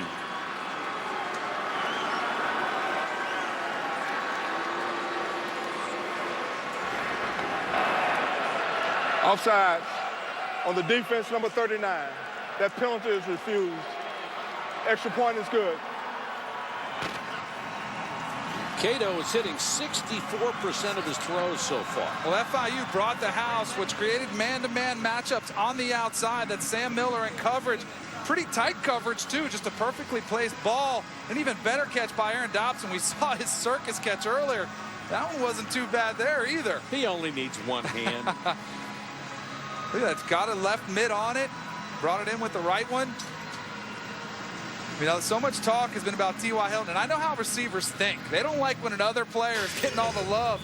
Aaron Dobson is taking away some of that attention. It's catches like these. How about this one? It's just, that is such a circus catch. I still don't believe that thing. I mean, that's when you go over and you check him for stickum on his hands. You got to see what's going on. There's another one here. Oh, you check him to make sure he's got human DNA. Aaron Dobson, he is 6'3", 204 pounds. He's a big target on the outside. He'd be my best friend if I was Rakeem Cato. Now with 23 seconds left, you got to worry about kicking it to Hilton. And now Hilton isn't even back there because of that thigh injury. They've got Leonard back there with Times. So that's a break for Marshall. Low line drive shot. Times. Back to the 23, and that's it. You know, you always talk about how football is a game of momentum. And we've already seen within this game quite a few shifts early on. Marshall came out, had a few good plays offensively. FIU was struggling a little bit. Then FIU found their way, was putting up points. And then finally at the end of the half here, Marshall responds with a pretty good counterpunch. All of a sudden, we got a ball game on our hands. That we do. 10-10, the Panthers and the Herd. What will FIU choose to do? There's 17 seconds left.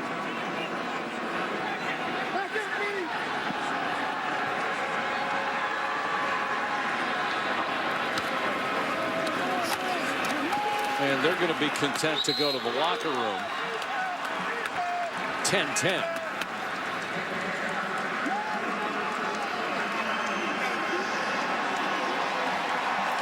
After one half of the Beef O'Brady's Bowl in St. Petersburg, it's the Panthers of FIU 10, the Thundering Herd of Marshall 10. And now let's send you to the studio. No, hold on. Sorry. All right, Mario has an interview with Janine. Let's go down for that. Hey, Coach, a stop would have been nice, but instead you give up a TD. How does this change the way you're entering the locker room for your team right now? Well, we came out aggressive. We're going to come out aggressive again. They made a play. You know, we thought we'd get to them with pressure. We didn't get there. We threw a nice ball. They completed it. Bottom line, they made a play. We got to come and make our own plays, too.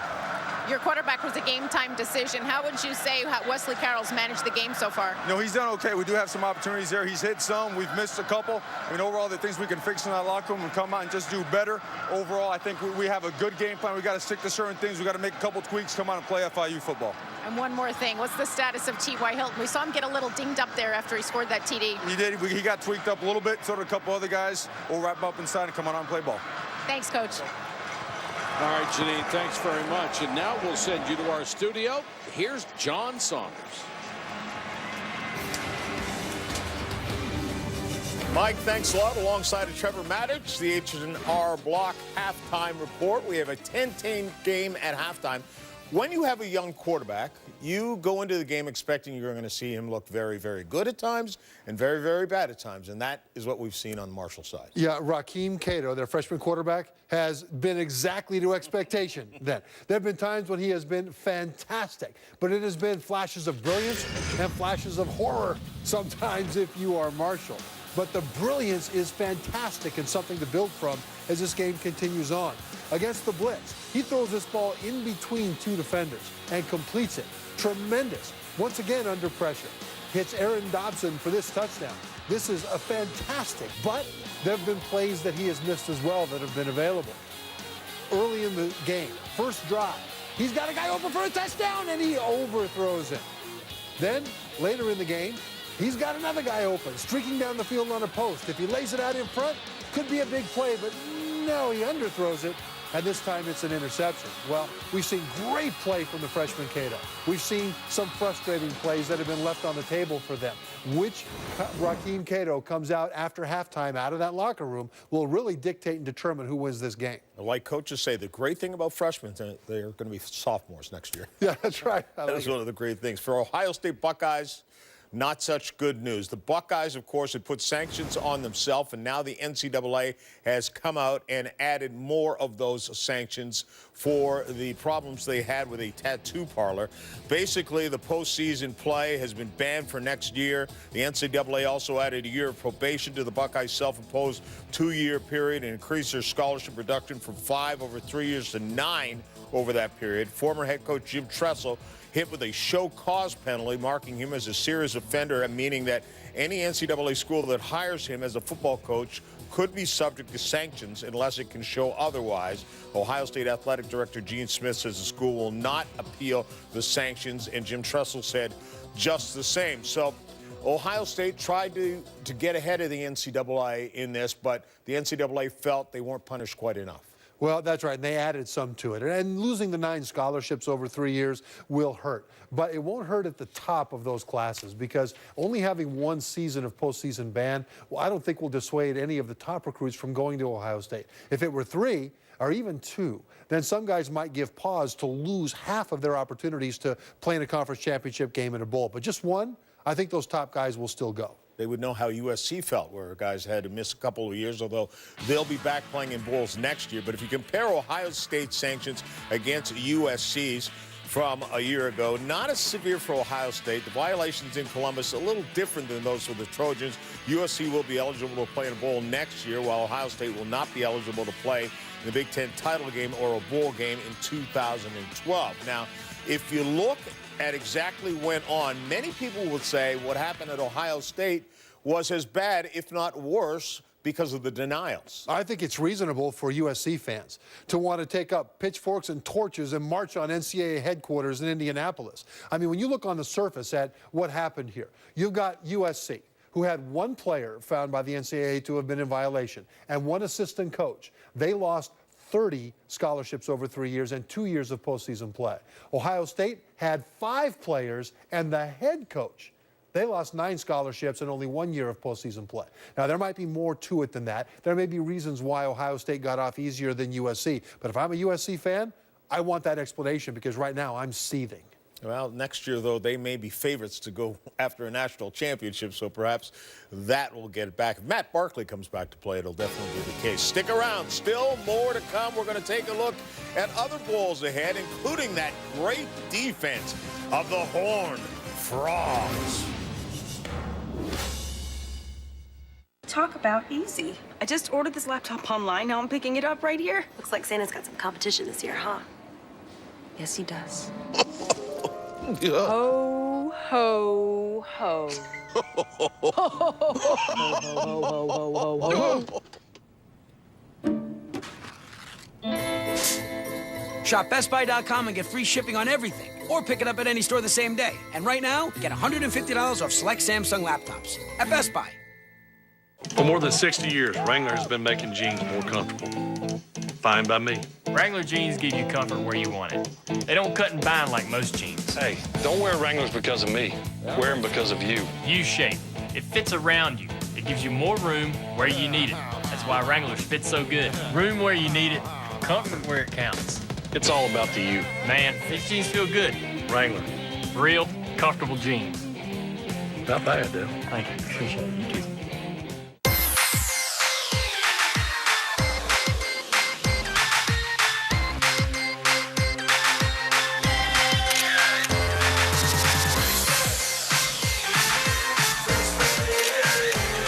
Energizer Ultimate Lithium lasts up to 8 times longer versus Energizer Max, which means up to 8 times less waste. Energizer Ultimate Lithium. Now that's positive energy. Here's to America's working hands. No, we mean America's real working hands. They broker deals with a firm shake. They do power lunches on a tailgate. And when they reach for a tool, it's Irwin Vice Grip. Like our Groove Lock pliers that adjust with the press of a button and never slip or pinch. So here's to the hands that keep America going strong. They may not be pretty, but they sure make us proud. Irwin Vice Grip. Reach for greatness. Our Save a Bundle plan went up again. That cable company sure is sneaky. They're obviously ripping us off, and we're just letting them get away with it. Exactly, I know. It's so upsetting. The next thing you know, they'll be bundling our... Don't say it, I know. Let's just switch our home phone to Vonage. Sounds good. Just do it before they rob us completely blind. Thank you. Don't get bundled. Get Vonage. Switch your home phone to Vonage today to get our best offer ever. Welcome back to the H&R Block Halftime Report.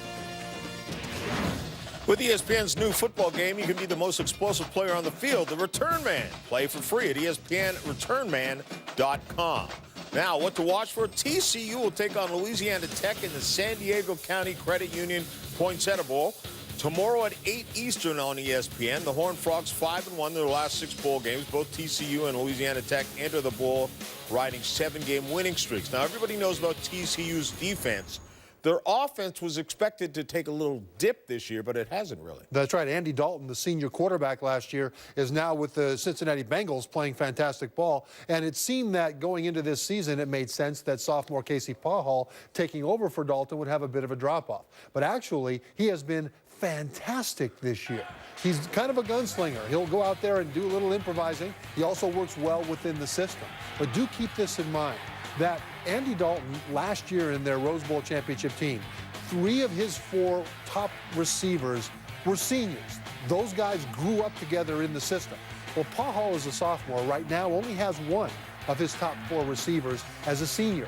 He will also grow up as these next several years go by with his receiving corps. And he is on pace, Pahal is, to break most of Andy Dalton's significant single-season TCU passing records. So right now, he is absolutely on fire. And the great thing for TCU fans to know is that this is as bad as it's going to be for the next several years, and it's already picking up where they left off last year at a high level. I was going to say, all you have to do is compare the numbers from last year. Pretty good, and Andy Dalton not doing a bad job with the Cincinnati Bengals as well. So things looking very good for TCU in years to come. Of course, they'll be in the Big 12, right? Not the Big East. They're the Big. They're moving all over the place. Big 12 for them next year. Meanwhile, we have a 10-10 game at halftime. This halftime report is presented by H&R Block. Never settle for less.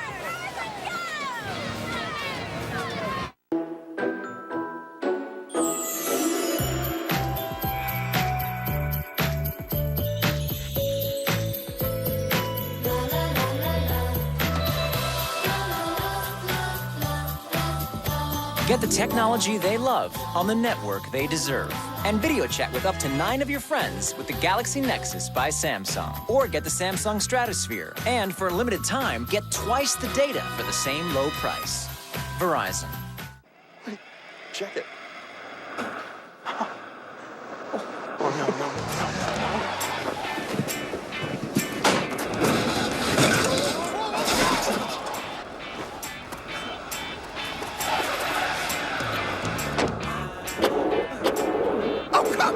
Need a better battery?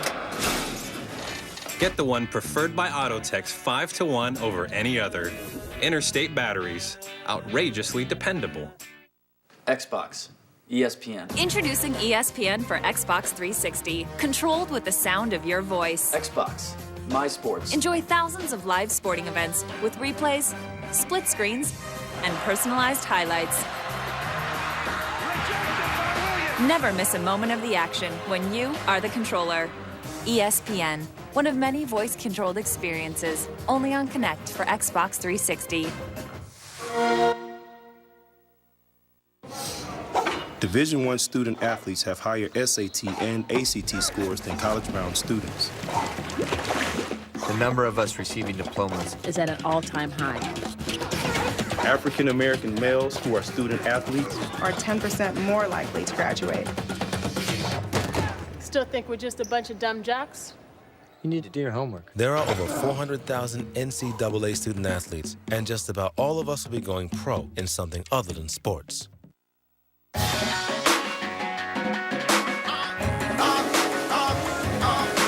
since I was a kid, I've been dreaming about this. First day of practice, I was thinking about this. Picture on the news, yeah, they see about this. Even in the paper, they gon' read about this. Cause today is that day. It's the day that I have always dreamed of. Forever. When you call me the champ of the world. I can raise my hands, I can scream out the best in the world. Whole world. All my blood, sweat, and grind was all for this time.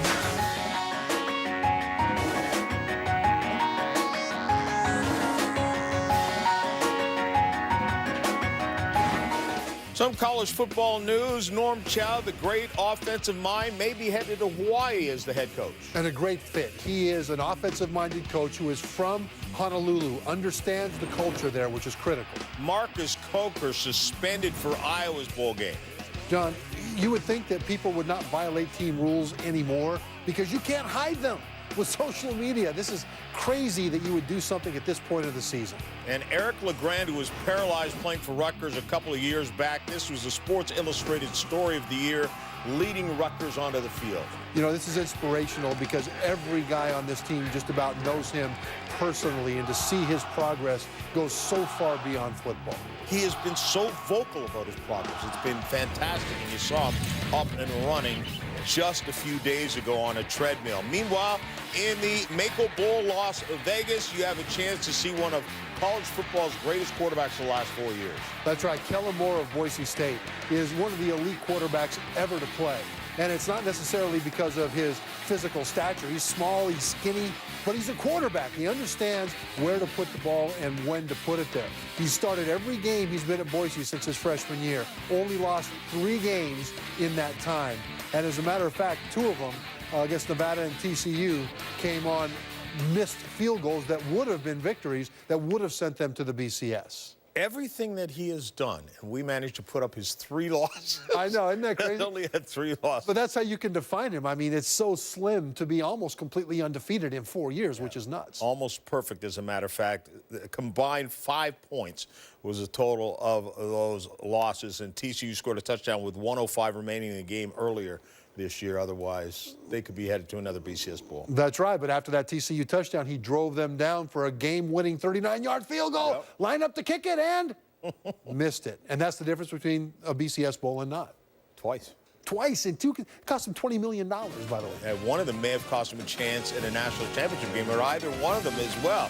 We're tied at 10 apiece in the Beefo Brady's Bowl. Get in the game. Visit BeefO'Brady's.com for $5 off your next visit and reward your hunger. We hope you're enjoying the Beef O'Brady's Bowl. We love football so much, we got our own bowl. See you at Beef's.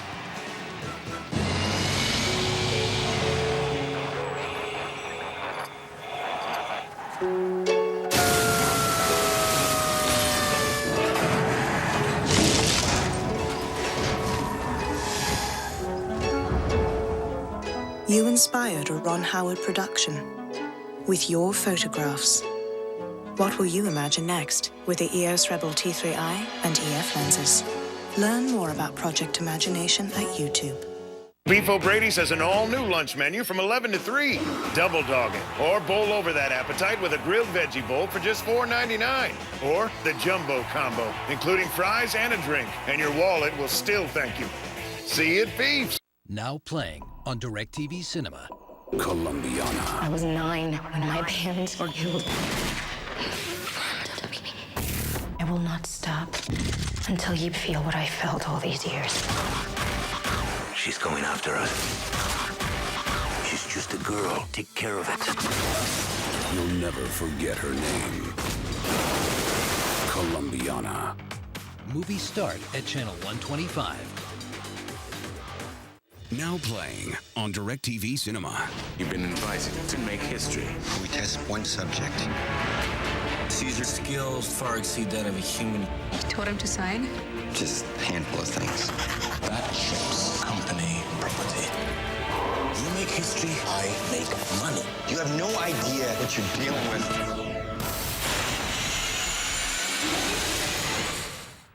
Movies start at Channel 125. Aaron Dobson, great at making the one-handed catch, and our Todd McShay, draft expert, talks about some guys making catches or stopping catches come Sundays next year. You know, when FIU and Marshall meet, you don't really expect to see 2 day 2 draft picks on the field, but that's exactly what we have here. Vinnie Curry, the defensive end from Marshall, and then T.Y. Hilton, the wide receiver return specialist from FIU. Now, for Curry, doesn't have great size or top-end speed, but this guy gets after the quarterback. He knows how to work offensive tackles. He has a relentless motor, and he's highly productive. 26.5 sacks the last 3 seasons. I think that's going to get him drafted in the 3rd, 4th round range. And then on the other side of the ball, you've got Hilton, the wide receiver return specialist, 3rd in the nation in kick returns this year. He's not that big at 5'9.5". 180 pounds, but this guy can flat out fly. Watch him make a big play or 2 in this game. He has all the potential to be a 2nd, 3rd round draft pick and get it done at the next level. Todd, he has done just that. Thanks a lot. Gonzaga, meanwhile, leading Butler 38-28. Butler just 5-6 to start this season, coming off of back-to-back trips to the championship game. But remember, they started slowly last year as well. Gonzaga off to the usual great start. Our second half still to come. We are tied at 10 apiece in the Beef O'Brady's Bowl. This halftime report is presented by H&R Block. Never settle for less.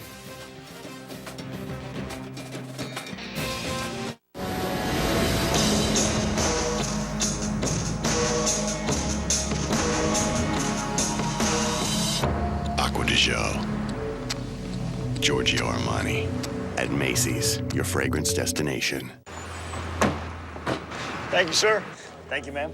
You're welcome. Gate 40, ma'am. Straight over that way. Thank you. You're welcome. Would you like the window? Oh, I'm fine. Thank you, sir. Thank you, sir. Thank you, sir. Have a great trip home. Oh, thank you very much, ma'am. It's nice to know. Yes. Let me get that. Have a nice night. Thank you, ma'am. Thank you, sir. No. Thank you.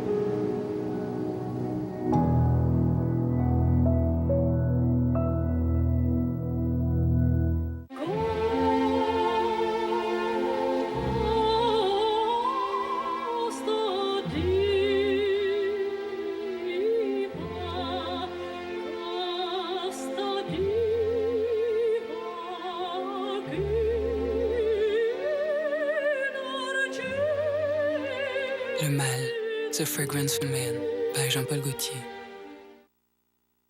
Available at Macy's, your fragrance destination.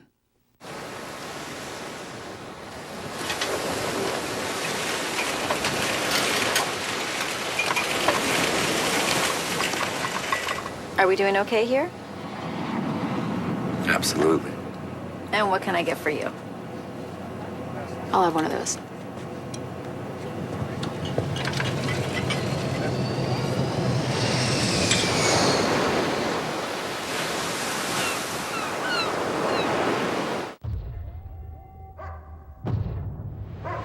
This Christmas, survive the holidays. The Darkest Hour, rated PG-13, Christmas Day. You're watching ESPN's presentation of Capital One Bowl Week.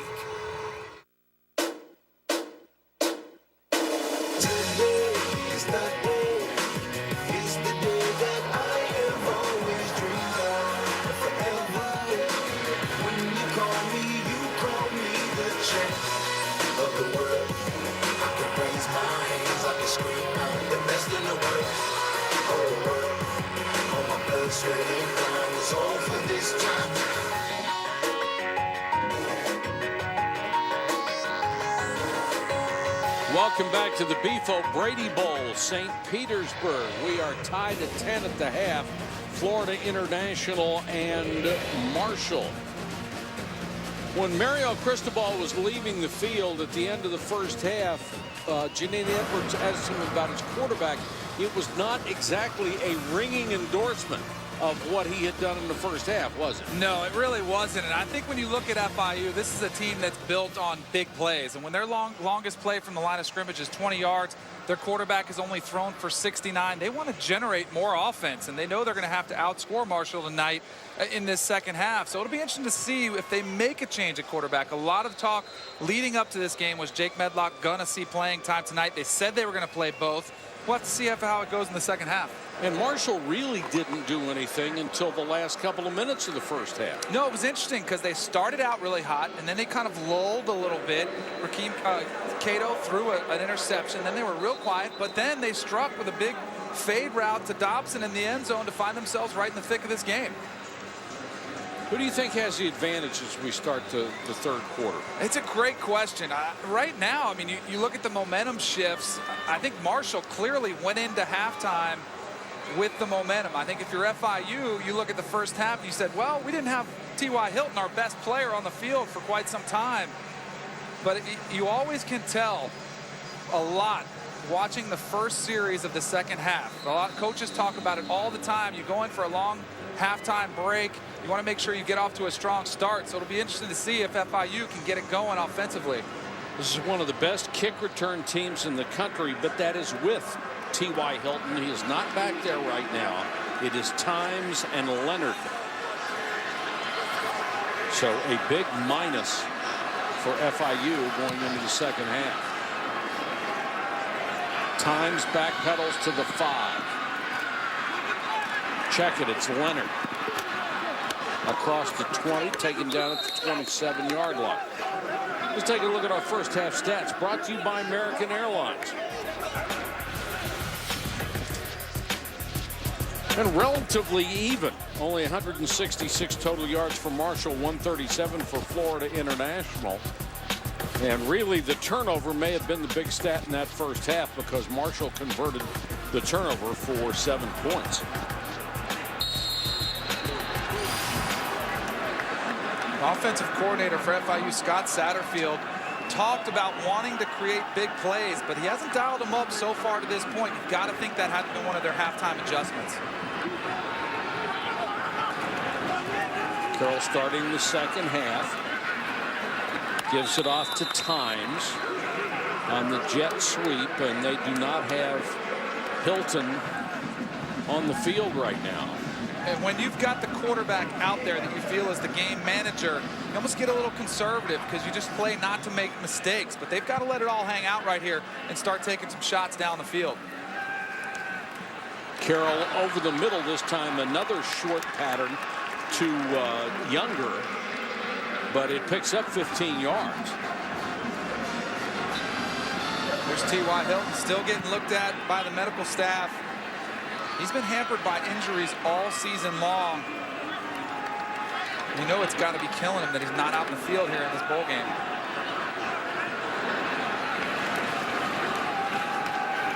Perry straight up the middle after they faked the jet sweep, and he's into Marshall territory near the 49-yard line.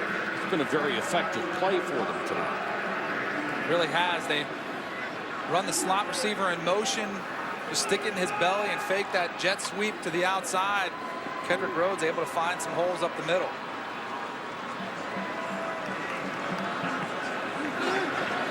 Haven't seen Carroll make a lot of play fakes and then try to run with it. Medlock, a much better runner, according to the coaching staff. And that is Darius Perry, who needs maybe 3 more yards for a first down. One thing FIU has done pretty well is neutralize Vinny Curry. And we talk so much about him being the Conference USA Defensive Player of the Year. I think that's a lot maybe why we see the quick passing game, not taking the shots, because you have to wait back there. You have to protect the passer for a long time to throw it deep. And got to give some credit to Kalen Hopman, too, the left tackle. He has done a really good job as they slide the protection that way. Here's the long throw, and it's overthrown, intended for Times. He was running into double coverage, and now they'll have to punt it away. Well, they took their shot, so they needed to protect Wesley Carroll. Here's Vinny Curry. Just a little delayed reaction there, a little play fake. He was waiting for that run to come at him, but then once he recognized it was a pass, a little too late getting to the quarterback. But that was an opportunity FIU would love to get back. Wayne Times was able to slip past the secondary. Wesley Carroll just overthrew him by a bit. Booker waits at the 10 for the punt of Josh Brisk.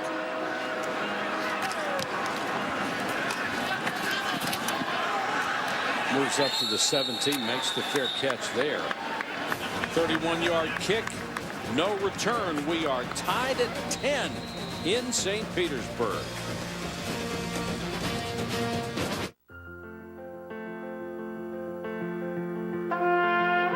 Little ones, come out and play. Off with your shoes, run free. Use your outside voices. Go, build your monuments, unearth your treasures, for you are explorers, and youth is not to be squandered. Visit stpeteclearwater.com. It's so cool. You can put a force field on them and be invisible. I call first player. No, well, I already called. Nobody's playing anything until after we get our homework done. Thank you. Hello? Test drive's not over yet. It's practically yours. Hello? But we still need your signature. Right now during Sign Then Drive, it's never been easier to get the all-new Passat, the 2012 Motor Trend Car of the Year, for practically just your signature. That's the power of German engineering. Visit VWDealer.com. With all the opinions about stocks out there, how do you know which ones to follow?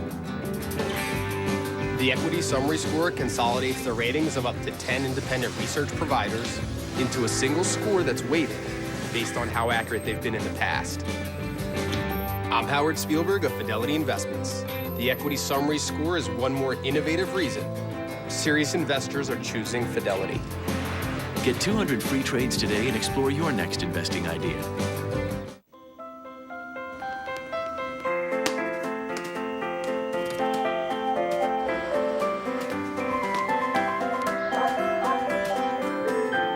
The NCAA and DonorsChoose.org are working together to put academic and athletic supplies back into our schools. And you can join the NCAA in supporting the needs of teachers' projects. From athletics to academics, find out how you can help future student athletes at ncaa.org/fundthefuture. It's the granddaddy of them all. Monty Ball leads the Big Ten champs into Pasadena to take on LaMichael James and the Pac-12 champion Ducks. The 2012 Rose Bowl game, Wisconsin, Oregon. Coverage begins January 2nd at 4:30 on ESPN. This telecast is available in 3D, presented by Sony.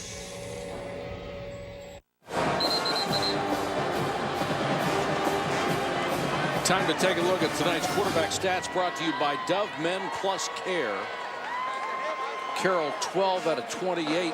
Better numbers for Cato, 16 out of 25. And Carroll, with that very short conservative passing game, has been limited to 83 yards.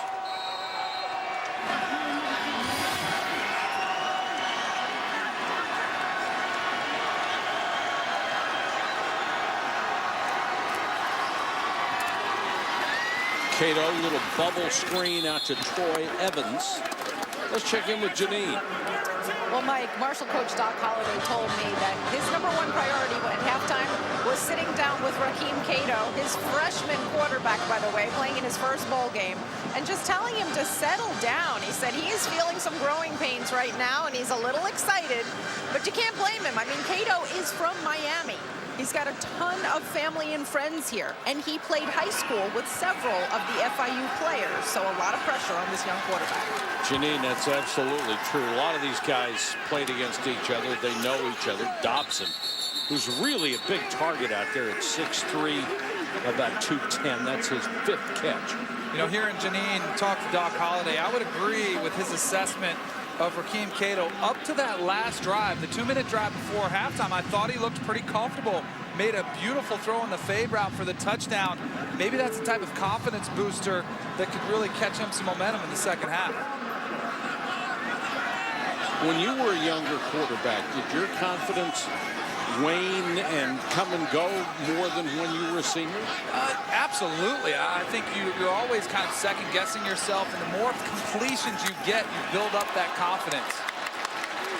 Dobson missed a block out on the corner that time as they threw it underneath again, and Sam Miller was able to come up and make a solid tackle from the corner, and Troy Evans never had a chance. If I was Raheem Cato's coach, I would tell him to go out there, make good decisions, and make decisive throws. And that's what he's done for the most part these last couple series.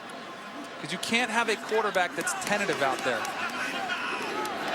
Their passing game hasn't been great this year, 212 yards a game. That's 74th in the country, but it was better than their running game. But here's a pretty good run by Martinez, and he should have enough for a first down across the Marshall 43-yard line before Justin Halley, the safety, made the tackle. You can see the talent by both these Marshall running backs. Tron Martinez this time wearing a huge leg brace on his leg, showing a little bit of quickness. They've had a 1-2 punch in the backfield, but both of them have had their issues with injuries. Martinez and Trayvon Van have split time at that spot. Martinez again hit just after he got the ball, still manages to fight forward and pick up 3 yards before Jose Cheeseborough made the stop from his corner position. And it's one thing for a left tackle to have a knee brace that size. It's an entirely different one for a guy at the running back position like Martinez, who relies on speed, quickness, agility, and you've got that hampering you on your leg. But I will say this, he looked pretty quick on that previous run. Yes, he did. It didn't look like it was bothering him at all. 2nd and 7, Cato goes back under center. Play action fake, Martinez under pressure, and down he goes. From his linebacker spot, Jordan Hunt, the 3rd leading tackler on this ball club, gets a sack. That is his 10th tackle of the ball game, a loss of 7. Jordan Hunt, top of your screen, shoots the gap, comes unblocked. Number 94, James Jones, also providing pressure forcing Cato to step right up into that linebacker blitz. Isn't that a case where a defensive coach said, hey, they're moving the ball too easily on us, let's go get them? Absolutely. Todd Orlando, the defensive coordinator, has got to be sitting back saying, I've seen enough of this, let's get after it.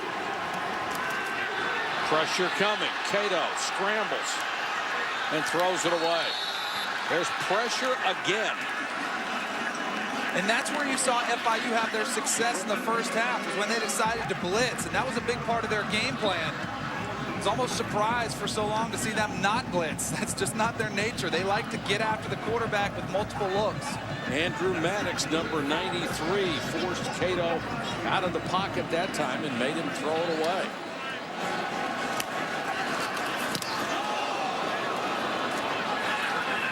Pretty good pressure, but they didn't get there, and the bounce will favor Marshall inside the 20 to the 18-yard line. Punt of 42 yards. We're still tied, 10-10, 9:06 to go, third quarter. Let's go to Vegas. You know what? Let's do it. Let's do it. Let's go to Vegas. Vegas, baby. But maybe we should head back to the dealership first. Because Vegas. This is a test drive.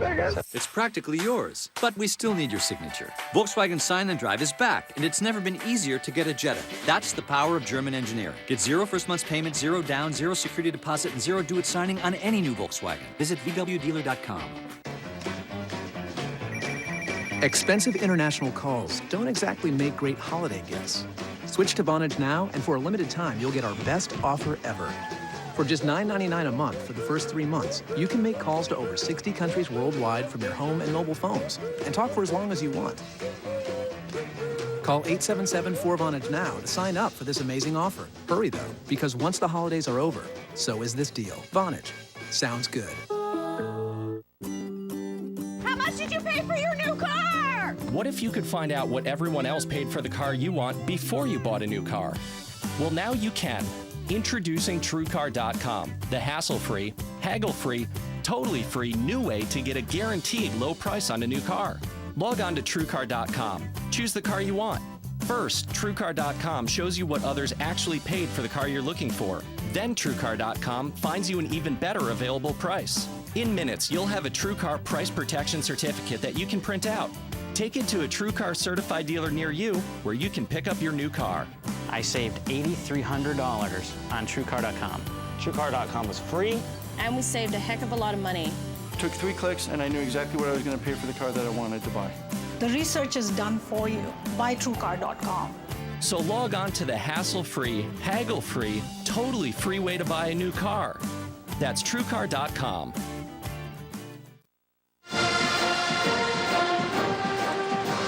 10-10 third quarter. We check in with Janine Edwards. Janine.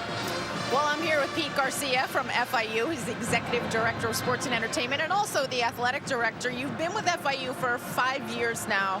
How would you describe the evolution of your football program? Well, this has been a meteoric rise for us from going to Division I 5 years ago, and what Coach Cristobal has done with his program to take it to championship last year and 2 consecutive bowl games is outstanding. Now, Mario Cristobal, of course, has been a big part of that, and you and I spoke before the game about a lot of rumors out there about other teams being interested in him. What can you tell us? Where does that stand right now? Well, I'd much rather have a coach that everybody wants than a coach that nobody wants. So, you know, Mario's a great fit for us in South Florida. That's where he went to high school and college. All his family's down there. So we're very hopeful he's going to stay with us. He's built this program, and he could really build a great program here. So you had told me that Pittsburgh's interested and they're making a pretty strong run at him. So what's your position on that? Well, you know, Mario and I are going to discuss this after the bowl game. Right now, he's very focused on his bowl game, and that's been his whole focus the whole week. He's very professional, and after this bowl game's over, then we'll sit down and discuss everything. What do you think it'll take to keep him with FIU? A lot of love. Good luck. Thanks for joining us, Pete. Thank you for having us. You know, usually you can come up with the love. Sometimes you can't come up with the money. I think those dollar signs will be a true test of Mario Cristobal's heart then. If they're talking, it's going to take a lot of love. Last carry by Rhodes. He's the tailback. There's Times. They fake the jet sweep, and this time the incomplete pass intended for Anderson, the backup tight end. So it's going to be 3rd and long for Carroll. I think it's plays like that that have the offensive coordinator Scott Satterfield. You just don't hear the ringing endorsement of Wesley Carroll. Right. A lot of talk has been about Jake Medlock playing. He's done a great job being a game manager, but they need a playmaker out there to get the ball to their playmakers. And I think that's one thing that's frustrated FIU staff all year long. The consistency as well has just not been there. Marshall comes with a 4-man rush, and they'll throw underneath. Plenty of yardage for a first down. And yet, Wesley Carroll still makes plays like that make it hard to pull them out of the game. Yeah. Because they're winning games with him. But, you know, every offensive coordinator and play caller wants to see big plays, wants to see touchdowns all the time. They strive for perfection. And all Wesley Carroll does is just hang around. He keeps you there in the 4th quarter, and a lot of times he finds a way to win the game. That was the first catch of the night from Mike Jean Louis. You look at his jersey and you swear it would have to be Jean Louis or something like that, but it's pronounced Jean Louis.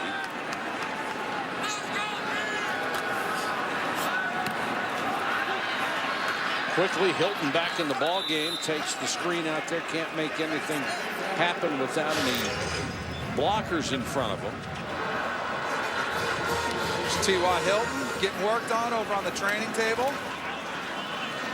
Here's where he comes up. See him grab that left hamstring. Here he is riding the bike, trying to stay warm. A little more stretching over there. I'm tired watching all this stretching out there. There he is back on the field. So even there, he seemed kind of holding that right thigh. Doesn't look good, does it? 2nd and about 8.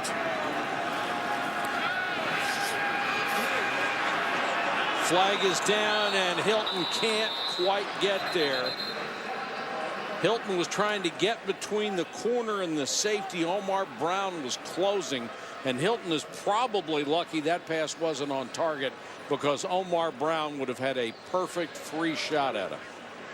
Well, they tried to dial up the double move, and when you fake that way as a quarterback, it draws a lot of attention from that safety. He might have beat the defensive back, but the safety saw it from center field. He's on a beeline over there. Illegal formation on the offense. Number 71 was not on the line of scrimmage. That penalty is refused. 3rd down.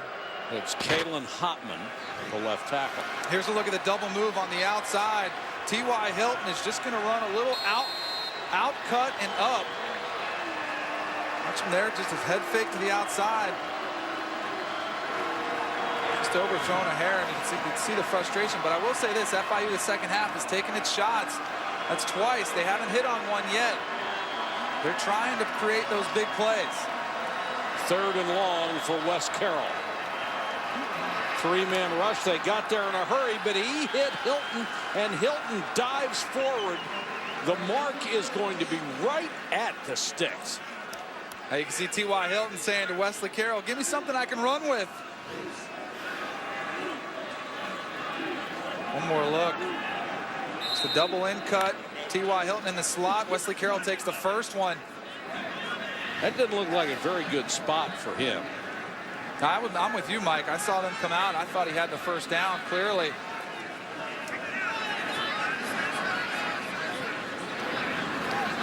From where I stand, it looks like it might be short. It would bring up a 4th down if they don't have the yardage.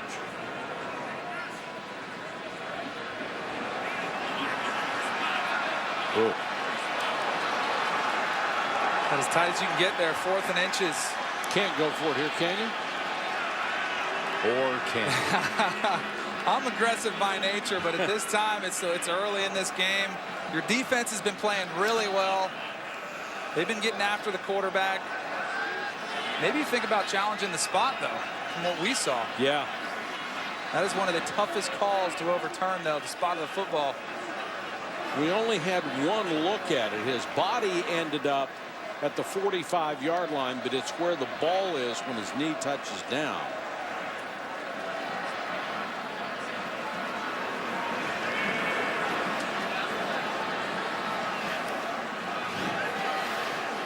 Here's one more look. You see the quick slant to Hilton. Goes down and gets it. His knee down right about there. Looks better on the replay. And we have Steve Shaw with us, the SEC coordinator of officials. Steve, that is a challengeable ruling, correct? That you can challenge the spot.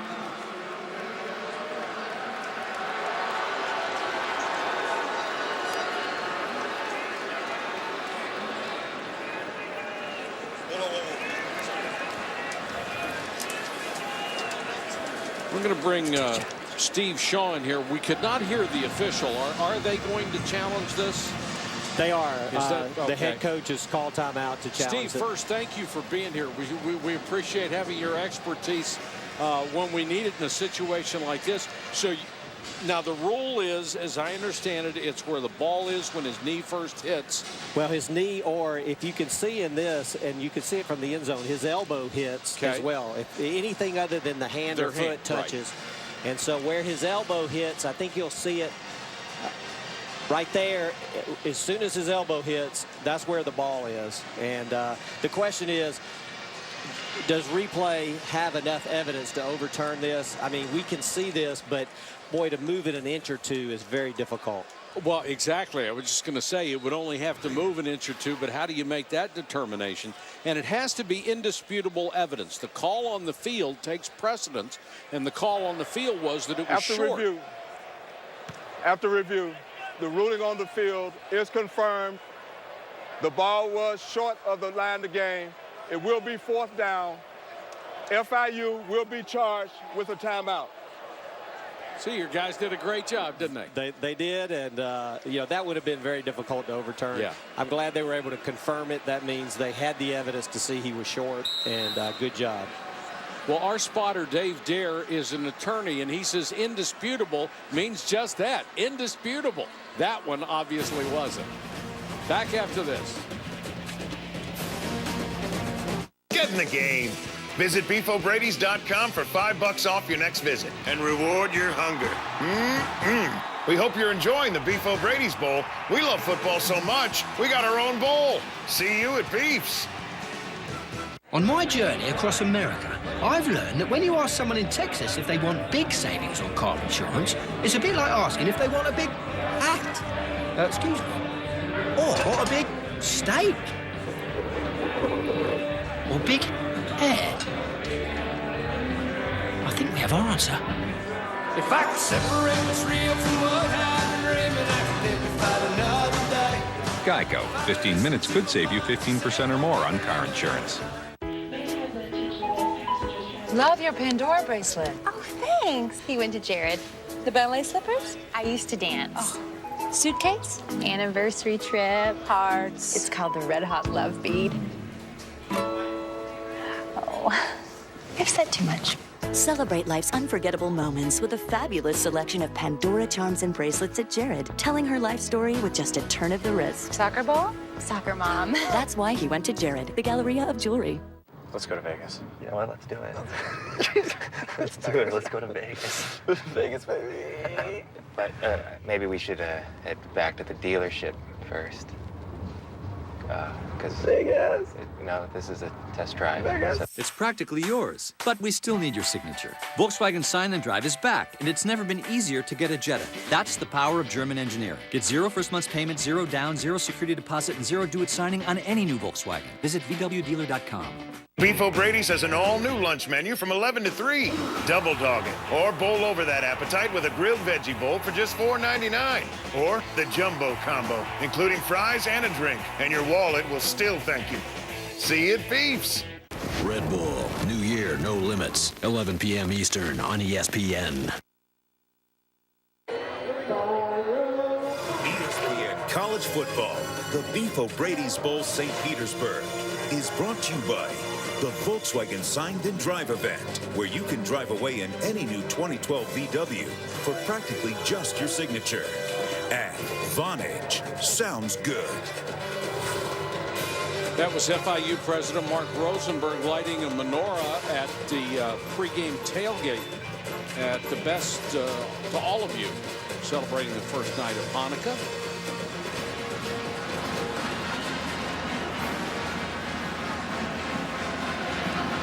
And they have made the decision they are going to kick it away with 6:41 to go in the third quarter. I think this is a prudent choice, don't you? Absolutely. I think you punt it away. Your defense is playing pretty well, shutting down Marshall for the most part.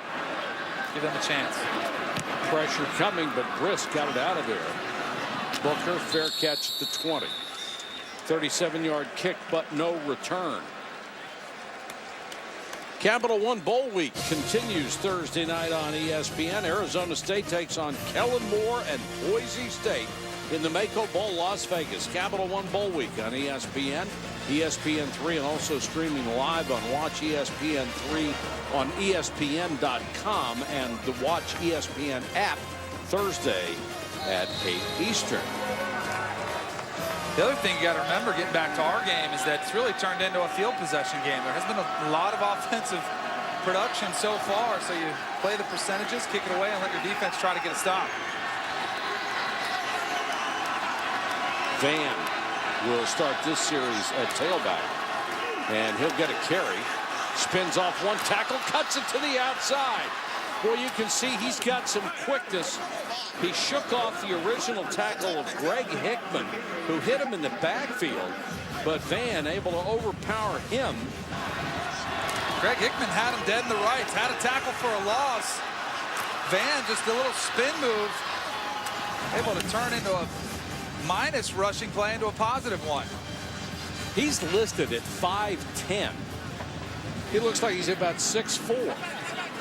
We did that time too, because Hickman tried to tackle him up high. You got to make sure you get those running backs by the legs. Van off the right side, keeps his footing, and has the first down. Takes it up across the 31-32-yard line. Van, you see right there, Hickman's got him. Grabbing a piece of jersey, rips away. That's his towel at the very end. I thought for a second he had the tearaway jersey. Actually took his towel with him. Flag football, he's down, but we're not doing that tonight. So Marshall with a new set of downs from the 31. Van again. And boy, they're really coming off the corner on that play. Jonathan Cyprian, the safety, was in the backfield at the time of the handoff. So they have done a pretty good job of scouting the Marshall offense and what is going to come out of that kind of play. Jonathan Cyprian just going to come off the edge, times it perfectly, and this time he did a good job of wrapping him up in the backfield, something that Hickman didn't do on the previous positive run. 2nd and 8. Cyprian, one of the leading tacklers on this ball club. Now Martinez gives Van a break.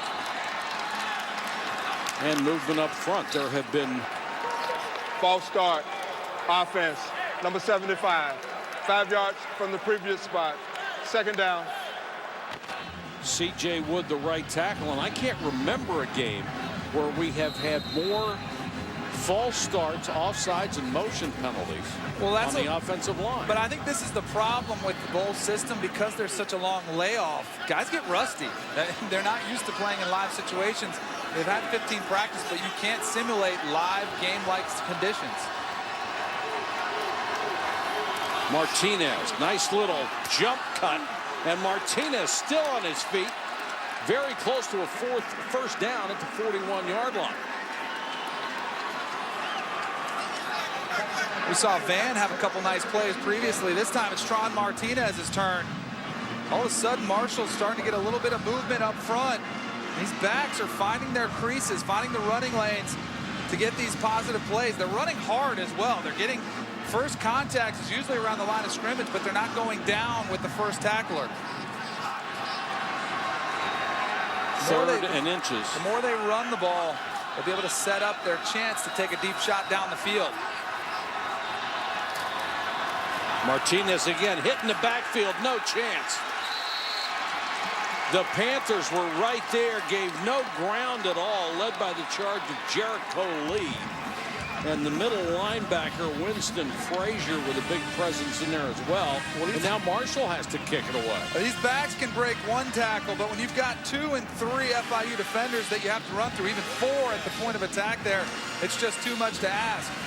Right when I was starting to give those offensive linemen a little love, saying they were getting some push, all of a sudden FIU with the penetration. Well, here we go. T.Y. Hilton back for the punt.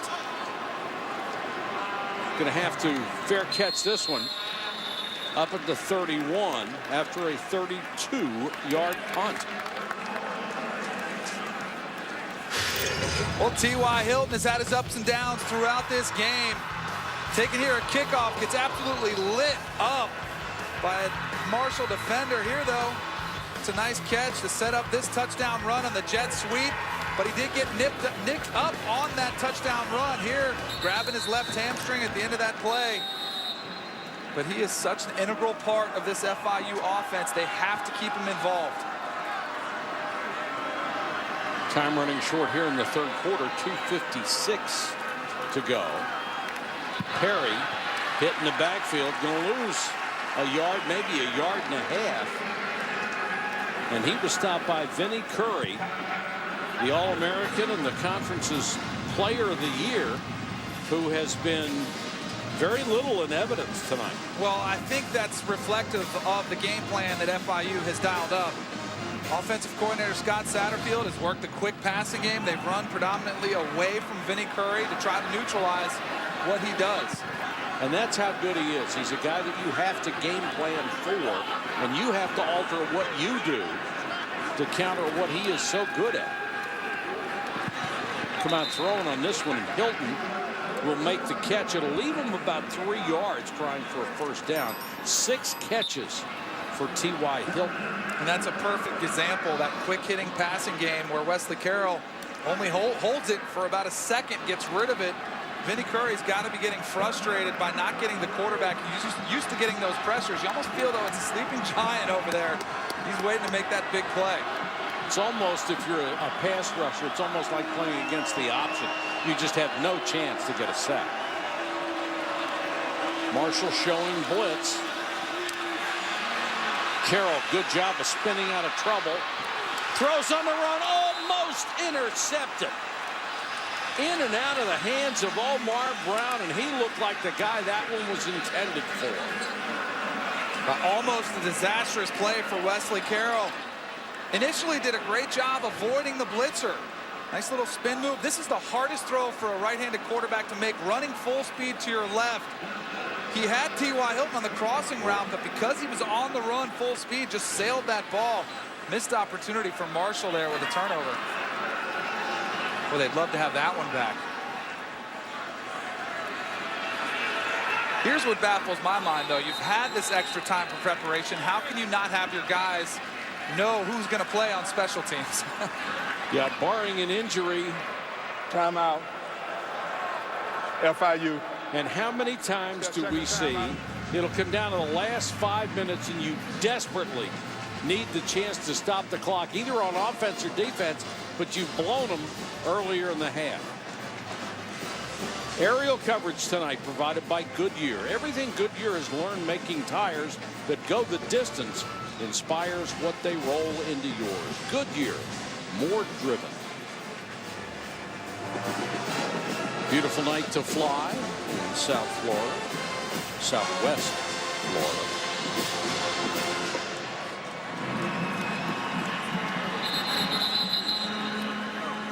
It's a beautiful night outside. It was almost a picture-perfect day. Wasn't it? Oh, for a jog along the bay, had some dolphins jumping by me. It was a perfect day.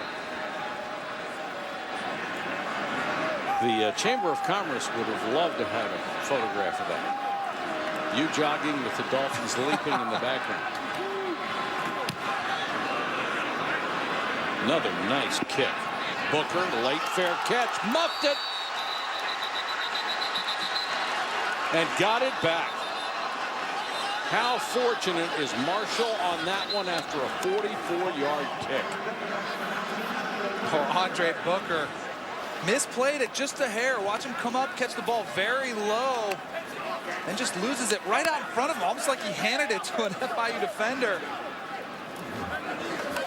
Just see the ball go down, bobbles it right off the edge, and then while he's trying to double clutch it, you got to give him credit for going after that ball.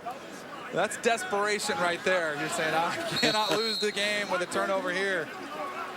Might have muffed it, but a good job by Andre Booker at getting it back. That'll get your heart rate up. It's been a game of field position. Advantage now, FIU. They have Marshall backed up at the 18-yard line. They fake it to Van. And go outside to Troy Evans, who has some serious quicks of his own.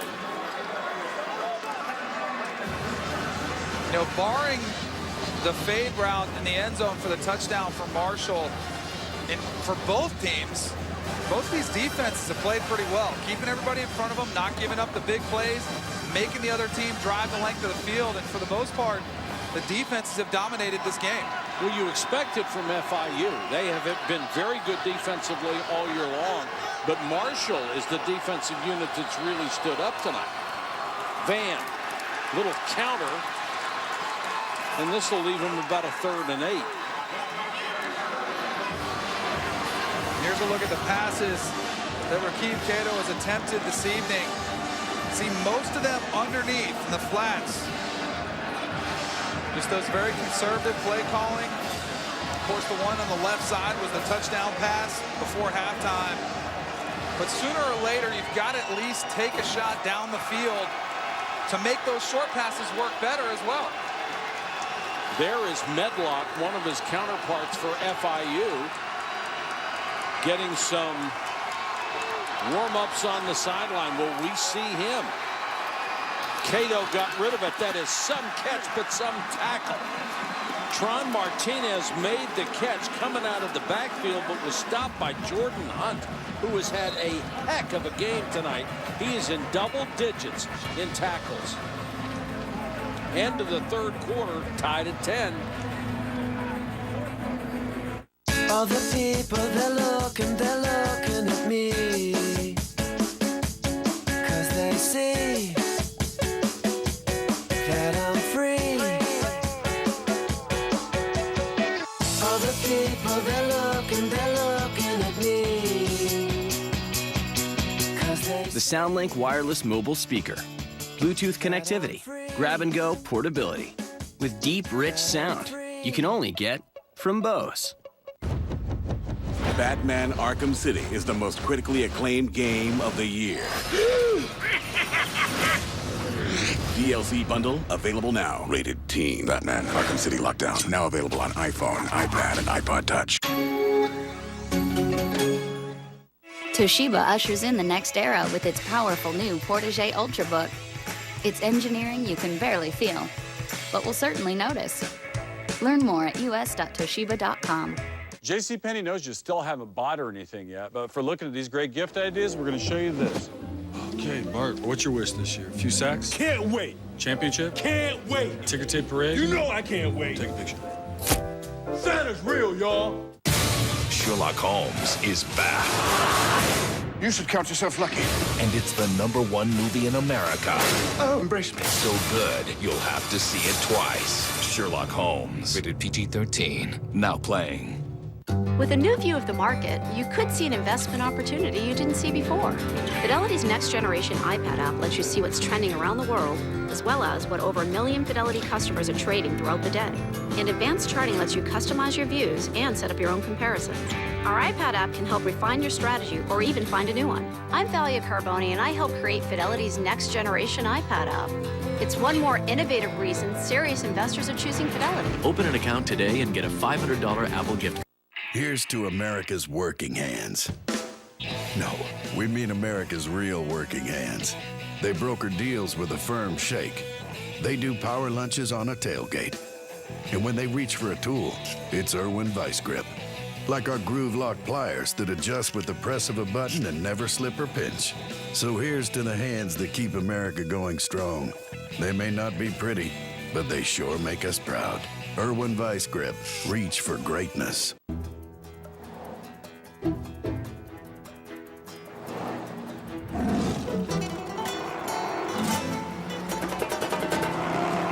They're supremely agile, remarkably powerful, and fiercely independent. This is Jaguar at play.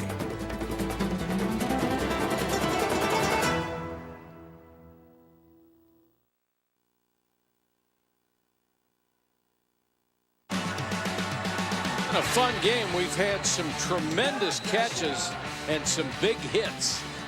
And right now we've got a 10-10 ball game here in St. Petersburg, as some of the stars of these two teams have really had a tough night. Here's one of our 3D cameras. This game available in 3D tonight, brought to you by Sony. And if you're wondering if you're going to get a 3D TV for Christmas, hint, hint, good luck. Those are cool. They look like they're out of the year 2050 too, Yeah. don't they? And they put out an unbelievable viewing experience.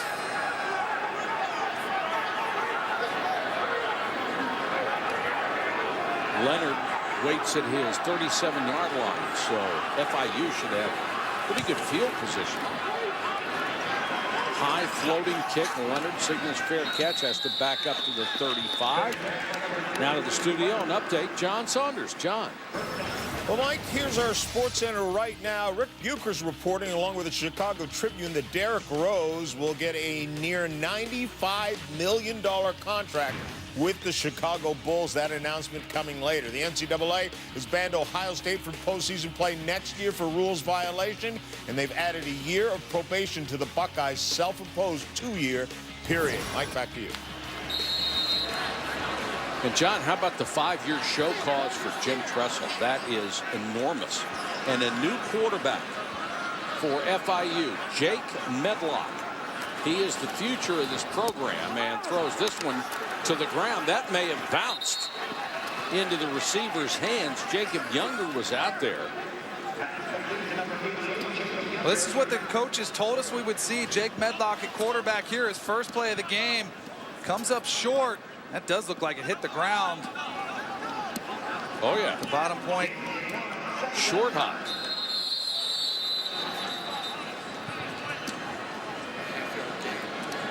Timeout.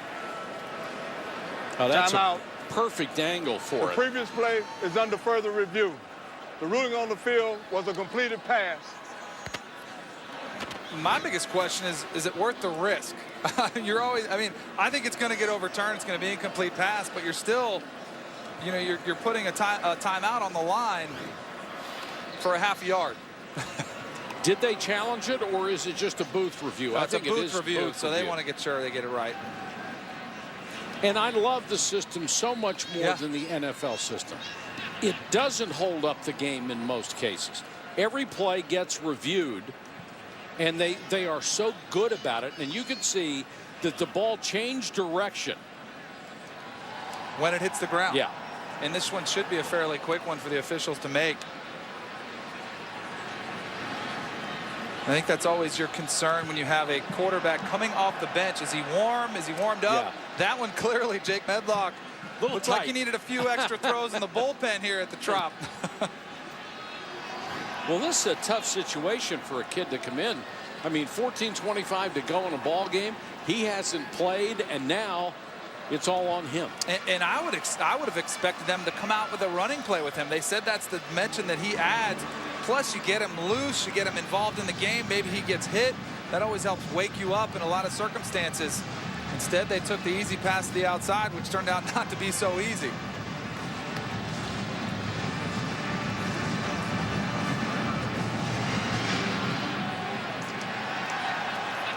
Here's the call. After review, the ruling is that the ball touched the ground prior to being possessed by the receiver. It is an incomplete pass. The ball will be placed back on the 40-yard line. It'll be second down. Please set the game clock to 14 minutes and 51 seconds. And that was the delay in making the call, because they had to go back and make sure they put enough time on the clock. It's either the clock or the spot of the ball that always seems to be an issue. And it's more complicated when you're doing that, so it takes longer. But getting it right, I think, is the premier thing you're supposed to be doing. And that's why it works, the system. They do get it right.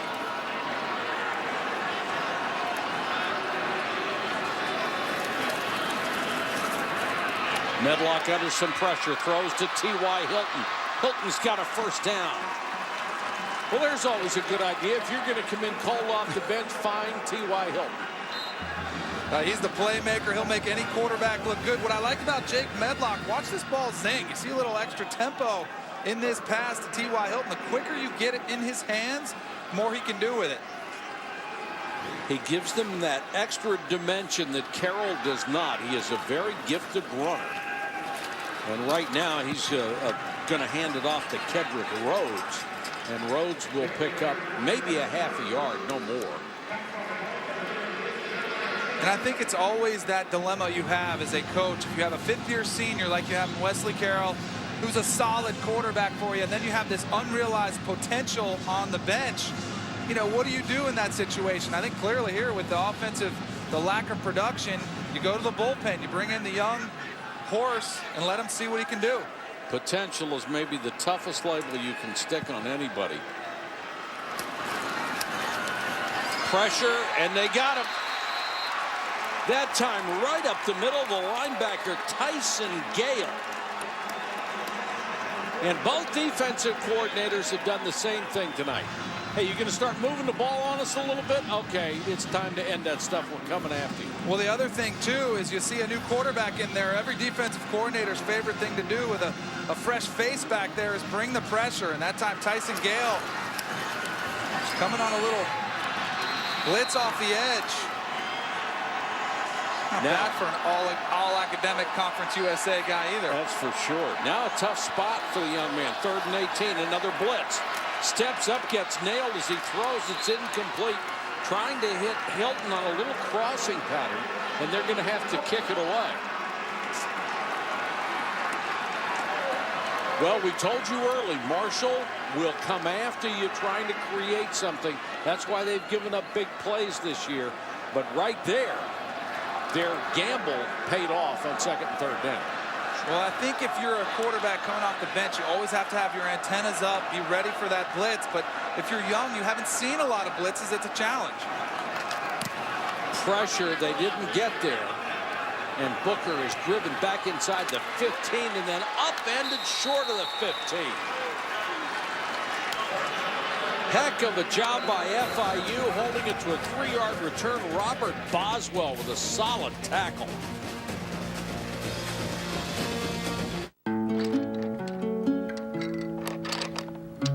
Looks like our work is done here. I'm heading home.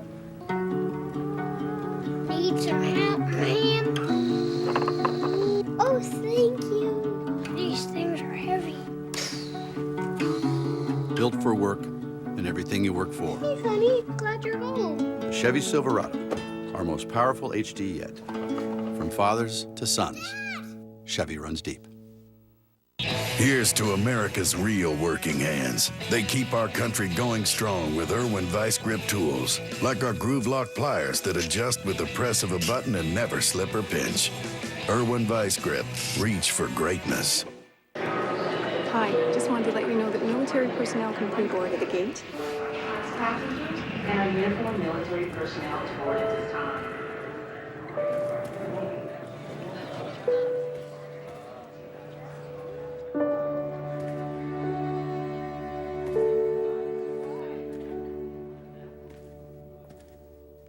To those who put our country first, we're honored to do the same for you. Check it. Oh,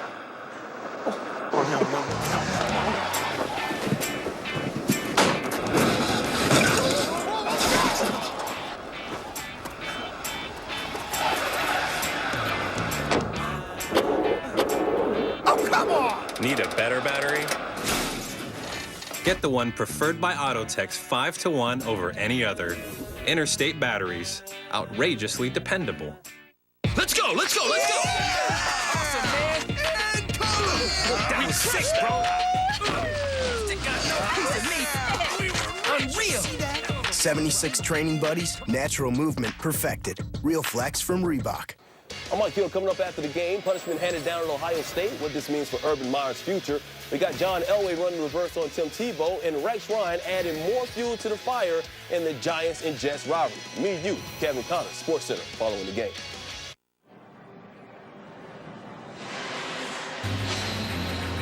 Florida International going to have a little bit an easier trip going home as they'll go across the state from St. Petersburg to Miami. Still 203 miles, but Huntington is 734 miles away for the Thundering Herd of Marshall. Here's tonight's game summary brought to you by Vonage. Hilton, 78 yards of total offense. He has obviously been the star. Carroll in a very controlled passing game, 16 completions but only 110 yards. Cato for Marshall has gone all the way at quarterback. And he starts deep in his own territory again from the 15. Cato throws on the run and completes it to Crawford. You know, the way this game is unfolding, you have to look at this and say which defense is going to be able to step up and make that game-changing sort of turnover. Because sooner or later, these teams have got to take a shot down the field, don't they? I mean, you would think so. And they keep working the short passing game. Sooner or later, they've got to take a shot. Somebody's either going to come up with a big play or a big turnover. Well, right now, FIU has won the field position battle, but they really haven't been able to take advantage of it yet. There's the long pass you're looking for, and Dobson was open, but he was out of bounds. Dobson was wide open, but he just kept backing up. You've got to be aware of field awareness right here. If you're Dobson, I mean, he had plenty of space to be able to know where he was and get those feet down in bounds. He just kind of lost track of where he was on the field. That was a good throw by Rakeem Cato, and in a game like this, where you're struggling to create big plays, you've got to make those. That's such a huge play because even if you have to punt on the next series of downs, you turn the field.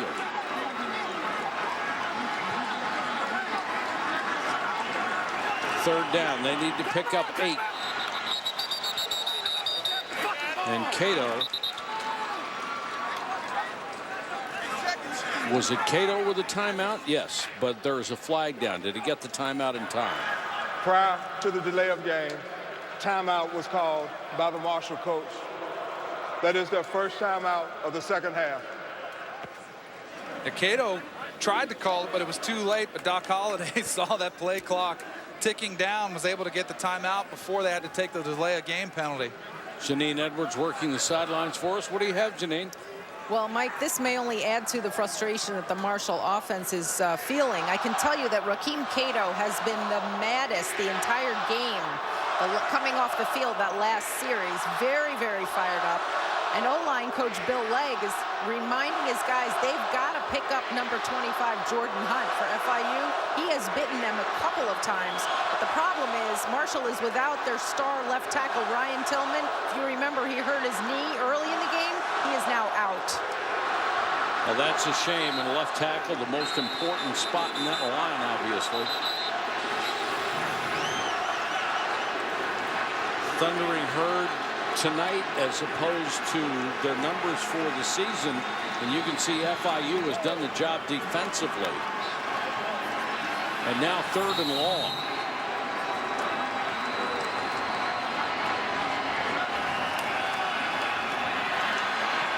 Cato under pressure, drops it off, but it's enough for a first down. Nice job by Cato to get the ball out to Trayvon Van, and it's been that little almost push pass that he's done the entire game that's been so effective. It's just Rakeem Cato feeling the blitz, feeling the pressure. You step up in that pocket, you buy yourself that split second. He gets drilled as he throws it, finds his quick hitting pass for the first down. Martinez to the outside. Nice run across the 40 to the 45. There is a flag down and also an FIU player down.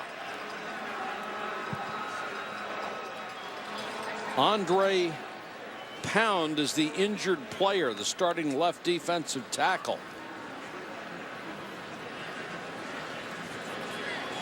This is a big call here. Martinez with a nice run. It's a huge call for Marshall, starting to find some momentum on offense.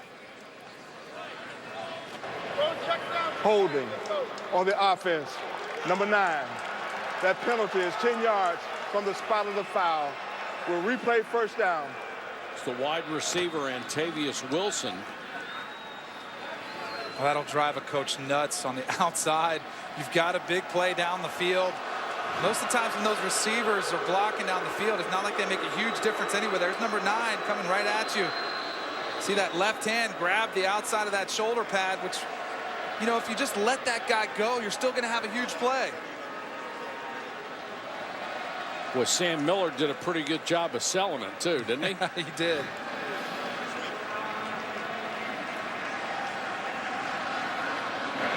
Andre Pound, the big defensive tackle on the inside, real big run stopper for FIU.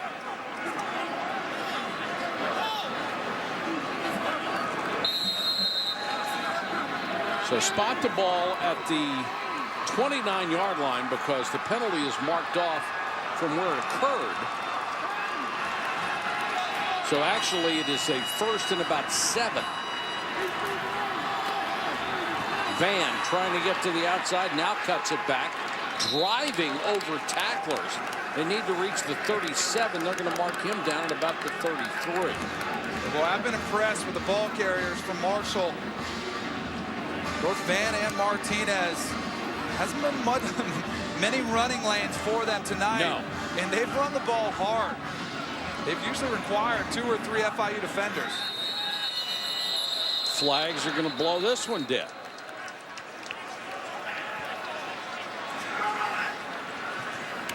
They've been busy tonight, haven't they? Before the snap, false start on the offense, number 64. 5 yards from the previous spot, second down. The NBA returns on Christmas Day. ABC and ESPN bringing you 4 games after the Celtics and Knicks kick it off on TNT. ABC with a rematch of the NBA Finals. The Heat against the Mavericks at 2:30, followed by the Bulls against the Lakers at 5, and then 2 more games at night. Can they keep it alive? Cato trying to get everything he can out of it. Dives across the 30, but well short of any significant yardage. And another penalty on the play. How about that? This game's getting real sloppy all of a sudden. You can see the frustration from Cato. You know, offensively, so much of it is about rhythm. You know, getting something going and keeping it going. But if you keep having to stop for these calls, it just kills you. And another holding call. Boy, has this series just been plagued for Marshall.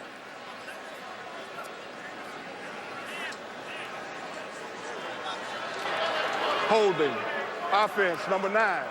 That penalty is 10 yards from the end of the run. Replay second down. Antavius Wilson is setting a bowl record he doesn't want. And I know if you get a 1 holding call against you, the statistics or percentages dramatically decrease of your chances of getting a first down. This is the 3rd penalty on this drive. The outside. Another one kind of grabbed and tackled a blocker on the outside.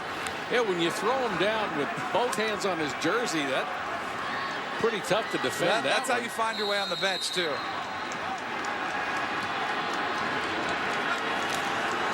Third and a mile. Cato. Because of the pressure through behind Martinez, and Marshall, which had a chance to get really good field position, now backed up and they'll have to kick it away again. Akeem Cato is looking at an absolute giant coming after him off the edge. Number 92, Paul Crawford, is 6 feet 9 inches tall. Gets his big mitts up there. Cato actually does a pretty good job eluding that wingspan, getting the ball off.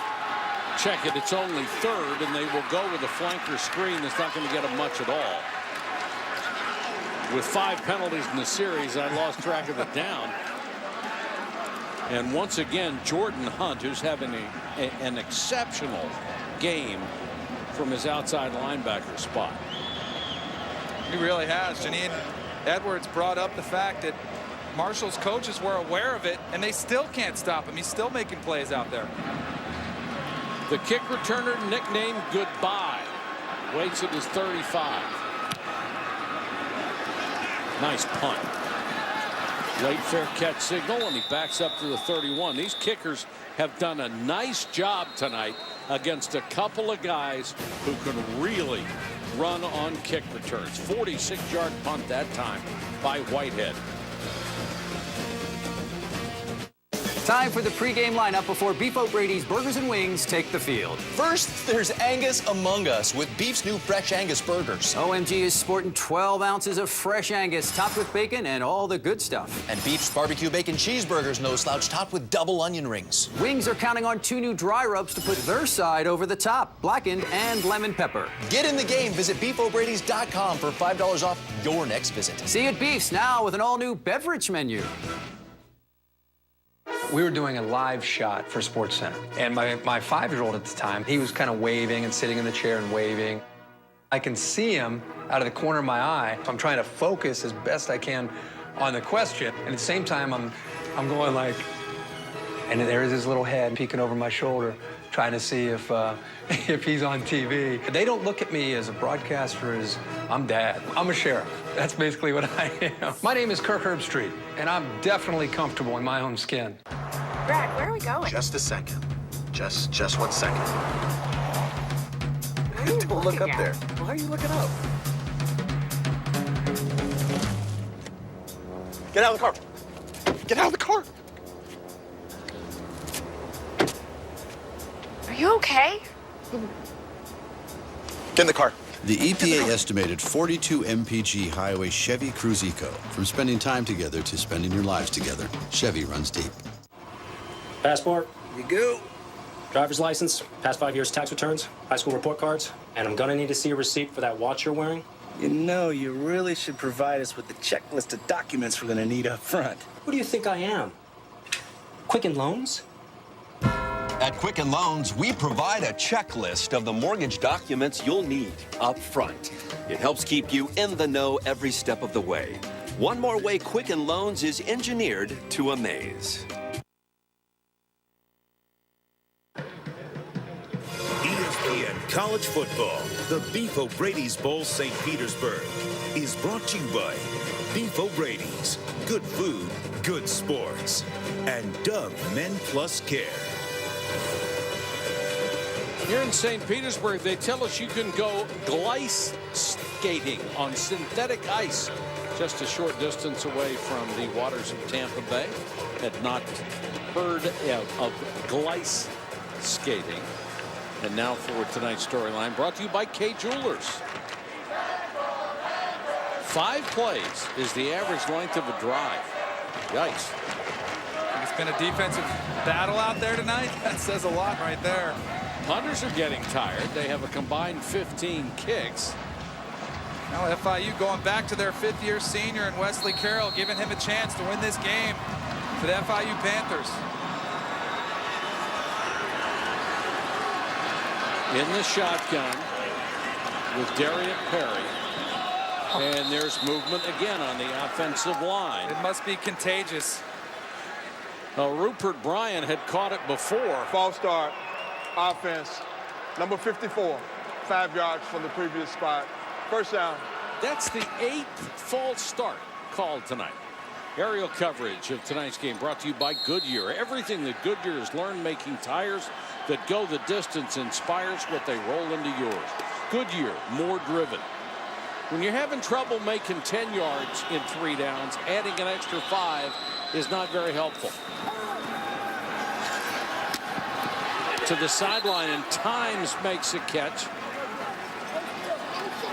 And forced out of bounds. Only the 3rd grab tonight for Wayne Times. FIU going back to Wesley Carroll at the quarterback position. I think they tried to see if Jake Medlock would provide a spark. And with an ugly 3-and-out series, I think they feel that the offense is in better hands with Carroll at the helm. 2nd and 12.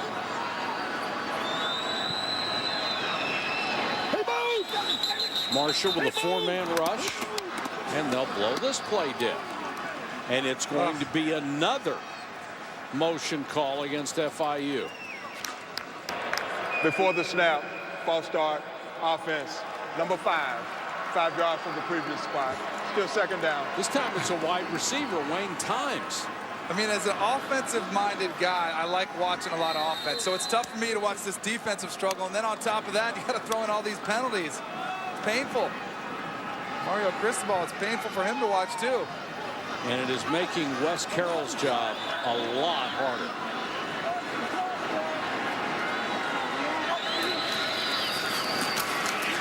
Marshall looked like they were laying in wait for that draw play. And that's just film study when you diagnose a play that well. Now, in both teams right now, looking a little bit tentative. I think they both realize it could be the team that makes the first mistake that loses, but still, you've got to take your shot at some point.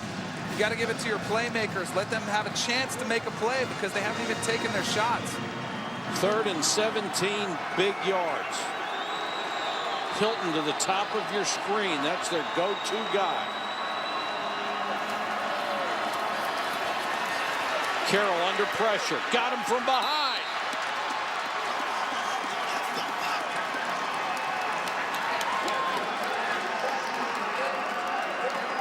Darrell Roberts coming off the corner gets the sack. Top of your screen comes all the way from outside the corner position. That's just relentless pursuit right there.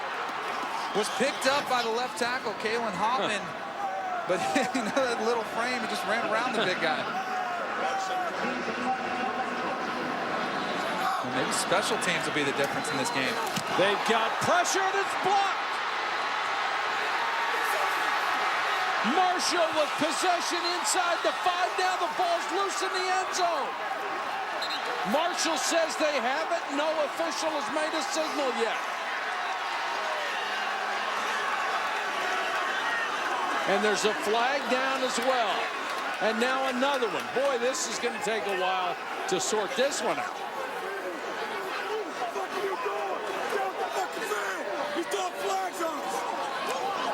Marshall with 6 block punts on the year. Now Marshall comes out with the ball out of the end zone. Zach Dunston, Jermaine Kelson was the guy who got the block. Watch number 18. Okay, the initial result of the play is a touchdown, but we do have fouls on the play.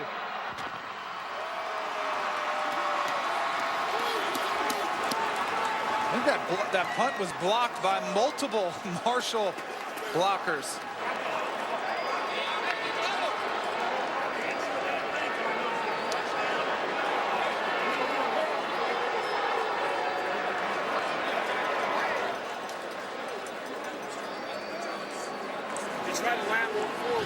It's number 34, right in the edge of your screen. Comes free. Both 2 guys met at the punt or really had no chance to get that off. Did they ever? I mean, they almost could have caught it off the ball. During the return, there was an illegal forward pass by the defense during the return. That penalty is 5 yards from the spot of the illegal forward pass. Therefore, the touchdown is no good. After the play is over, dead ball, personal foul, number 39 on the defense. That's an additional 15 yards. Marshall will retain possession of the football. First down. Well, at the end of that play, after the block, you saw Marshall almost trying to scoot the ball forward. Billy, after the block. See if Billy Mitchell is the guy, number 27, who picks it up. It's almost like he tried to pitch it to number 31 on the outside and never got to him.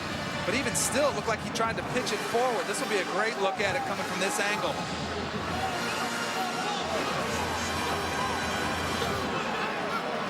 He tries to hand it to number 31, Omar Brown, right next to him.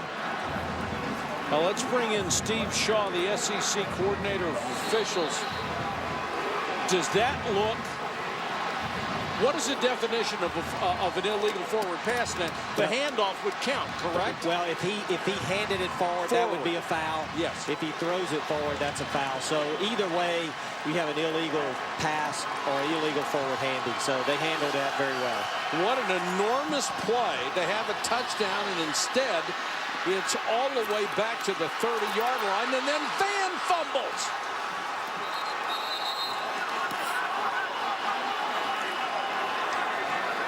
And somehow they got it back. That was designed halfback pass to Van. Yeah. You saw the depth he was getting. He even stuttered for a second, looking down the field somewhere to throw the ball, and then he got caught off guard. Right at the end here, see him look. He's looking downfield, then tries to tuck it again.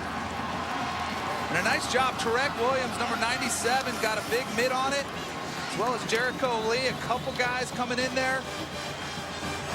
There's Tarek Williams, 97. That ball is loose on the ground, recovered by Kenny Dillard. Steve Shaw, that was a lot of things for your guys to sort out on that play. Looks like they got them all right. Whistles will blow this play dead. Now, if you're Marshall, how much of the wind is taken out of your sails? You had the block kick, which is always a tremendous lift. You recover the ball in the end zone thinking it's a touchdown. Before the snap, timeout, Marshall. Second timeout. Now they're down to 1. Florida International is also down to 1. And we've still got a tie ball game. It's 10-10 with 6:50 left.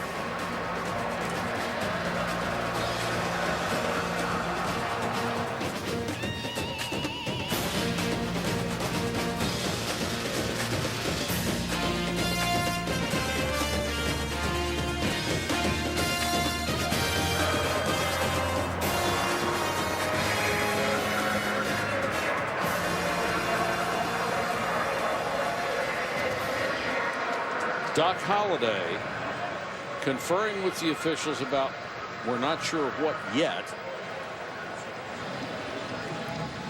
You know, it was even bigger penalty, not only the forward pass they called, but the personal foul afterwards.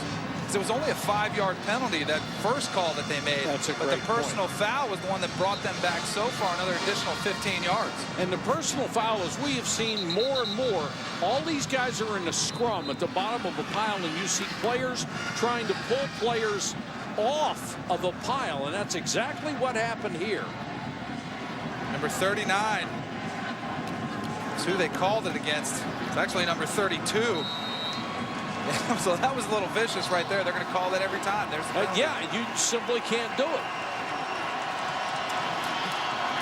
Now back to live action, and Marshall trying to do anything they can to get close enough even for a field goal. And Tarek Williams makes a tackle on that one. And Mike, the interesting thing here is they're losing yards, which is making it that much more challenging for their field goal kicker if they don't get a first down. Well, from here it'd be 44, 45 yards. But even still here in this, third down and long situation, I would call something fairly safe so your young freshman quarterback doesn't make a crucial mistake. But at the same time, you want to get some positive yardage to make it easier on your kicker. Third down and long. For FIU, you blitz. Here they come. Cato got it to Martinez, and Martinez is down to the 22-yard line. Well shy of a first down, but now it makes it a much more makeable field goal try. That was a pretty heads-up play by Rakeem Cato, and a good play call by Marshall.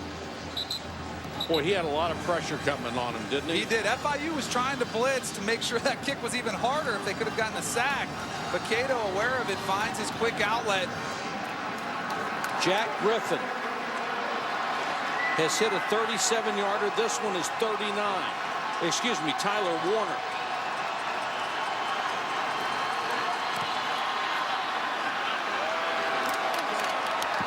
And that may have kissed the inside of the upright and made it through. Tyler Warner with a field goal. It gives Marshall a 13-10 lead. That was a pretty good hold, too. How devastating would it have been for the Thundering Herd after the block punt to come out of that with nothing? As it is, they get a field goal, and there's 5:16 to go in the ball game.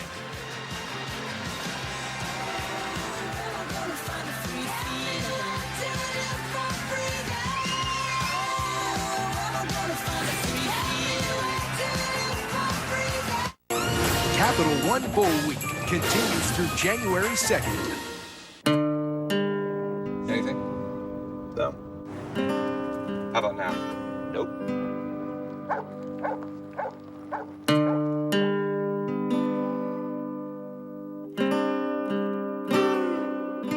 The Chevy Silverado. With best-in-class 4x4 available V8 fuel economy. Finally. From getting there to getting away from there, Chevy runs deep. Talk about easy. I just ordered this laptop online. Now I'm picking it up right here. Looks like Santa's got some competition this year, huh? Yes, he does. Ho, ho, ho. Ho, ho, ho, ho, ho, ho. Shop BestBuy.com and get free shipping on everything. Or pick it up at any store the same day. And right now, get $150 off select Samsung laptops at Best Buy. Let's compare sports on Dish Network and DirecTV. DirecTV has every football game every Sunday. Plus, MLB Extra Innings, NASCAR Hot Pass, Universal Sports, Yes Network, MSG, SNY, Gold TV, and interactive mix channels with bonus coverage of all of the golf and tennis majors. And Dish Network has none of these. The most sports programming. Another reason 30 million people agree. Don't just watch TV, DirecTV. Here's to America's real working hands. They keep our country going strong with Irwin Vice Grip tools, like our Groove Lock pliers that adjust with the press of a button and never slip or pinch. Irwin Vice Grip, reach for greatness. Before Allegra, I was constantly fighting indoor allergies. After Allegra, I found peace. Only Allegra combines fast, non-drowsy, 24-hour relief of your toughest indoor allergy symptoms. And it relieves my outdoor allergies, too. After Allegra, I have it all. Hey, fans, with ESPN's new football game, you are the most explosive player on the field, the return man. You can hit the gap, break tackles, and take it to the house. Play for free at ESPNReturnman.com.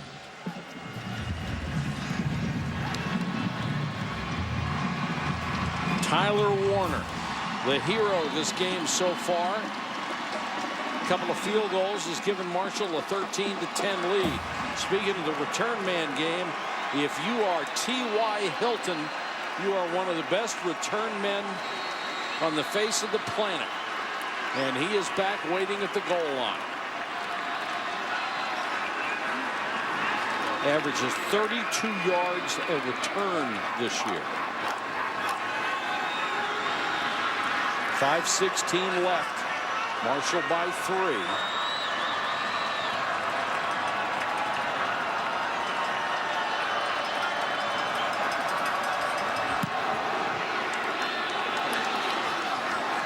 Hilton with a running start from the 13.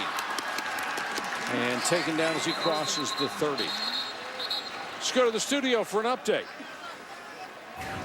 Hey, Jonathan Coachman here at the Sports Center in-game. Good one between number 4 Louisville and College of Charleston. Cardinals, they trailed by 4 at the half, but a furious comeback late in the second. Russ Smith, and then later, Chris Smith eventually will get a part of an 11-2 run. Louisville, one of 6 remaining unbeaten as they win by 7. Sports Center right now airing on ESPN2. Thank you, Jonathan. FIU needing to get something started on offense, and they've got Hilton on the flanker jet sweep. Oh, this guy's exciting to watch. Every time he touches the ball, he's got a chance to take it all the way. FIU, you see their last 7 drives, only 3 first downs to show for it. And if I'm an offensive coordinator, you've got to track how many times you give T.Y. Hilton the ball to make sure you're calling his number. Now, the biggest challenge, he's been hurt a lot of the night. He hasn't been on the field. Picked up 6 on that last one. He's to the near side as a split end in this formation. They'll throw behind him. Tynes on the flanker screen, and Wayne Tynes couldn't pull it in. Oh, a high throw by Wesley Carroll, and if he could have brought it down and given Wayne Tynes a ball he could run with. T.Y. Hilton that time actually had a pretty good block against a defensive back. There was some room to run. Now this is why you're playing Carroll, because he should complete that pass. Exactly. He's the higher percentage thrower. He's the safer thrower. He's not going to make the mistake for you either. That's why he's in there. But you got to make those short, easy throws. Huge third down here, especially since they only have one timeout left. Pressure coming. That man caught it and lost it. Marshall football picked up by Rashad Jackson. Is there any question that Hilton made that catch? No, I think he had it. I think he caught that ball. It was a quick slant route. That's one of their favorite routes in the third down at 4 to 5 range. Wesley Carroll gave him a good throw. T.Y. Hilton secures the ball. It's actually punched out there by Omar Brown, number 31 from Marshall. Pretty good job from that backside, stripping the football. Looks like a legitimate catch, legitimate fumble, and a big break for Marshall. One more look at T.Y. Hilton. That ball got loose. We saw him get a little loose with the football earlier in the game when he's stretching for those yards. Martinez with FIU right on top of the line of scrimmage. They can only stop the clock one time. They burned 2 timeouts earlier. That's Jordan Hunt, I believe, grabbing his leg. He's been a guy can't lose him. He's been such a playmaker for this FIU defense in this game. It's imperative for FIU's defense to step up and give their offense another chance. We've got a timeout. 4:08 to go in this ball game. Back to St. Petersburg in a moment. Get in the game. Visit BeefO'Brady's.com for $5 off your next visit and reward your hunger. We hope you're enjoying the Beef O'Brady's Bowl. We love football so much, we got our own bowl. See you at Beef's.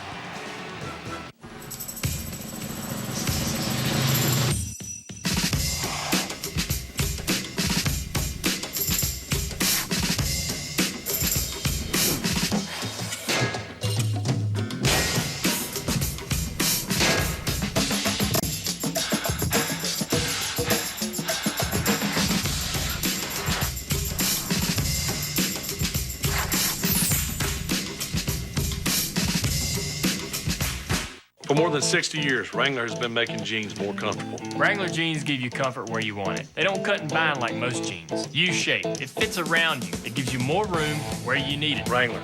Real, comfortable jeans. Not bad, Dale. Thank you. Everyone have their new BlackBerry from AT&T? It's 4G, so you can do more faster. So, Catherine, post more YouTube videos of your baby acting adorable. Baby, on it. Matt, ignore me and keep updating your fantasy team. Huh? Jeff, play a game. Turbo boosting now, sir. Dennis, check in everywhere you go on Foursquare. That's Mayor Dennis of the water cooler. You're the best. Liz, rock out to Pandora. Oh, no, I'm an only child. And Nick, you shouldn't even be here. You can do everything from the golf course. Good?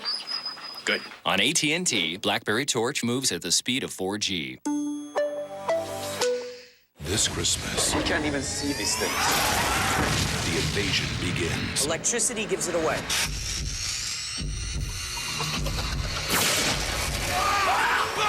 The darkest hour, rated PG-13, Christmas Day. Beef O'Brady's has an all-new lunch menu from 11 to 3.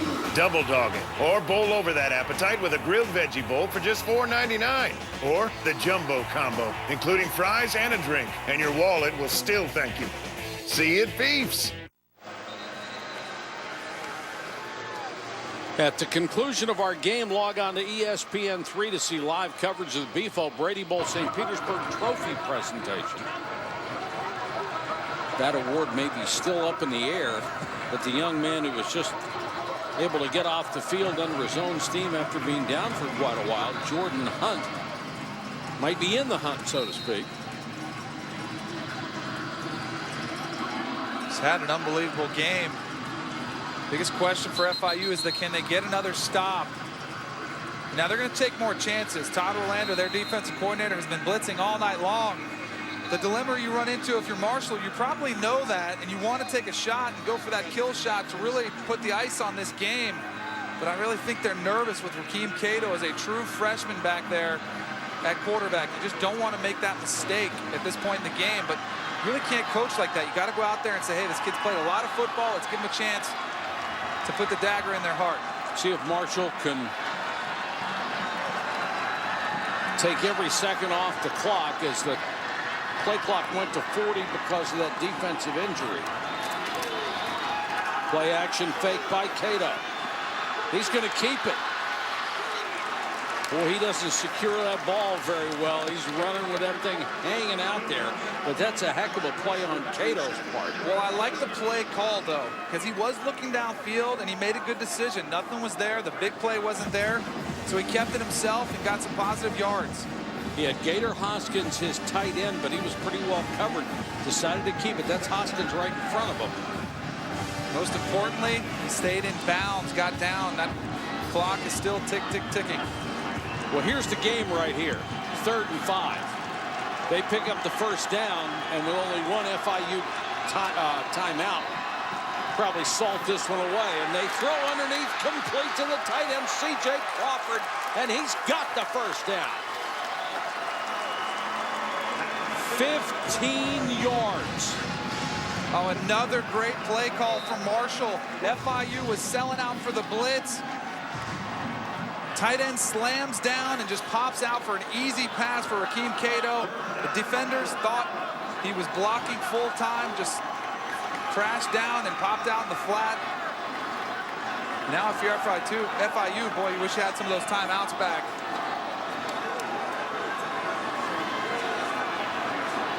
And right now, all Marshall needs to do is to hang on to the football. Martinez. Straight ahead. 2:08 on the clock, and it's stopped by Florida International.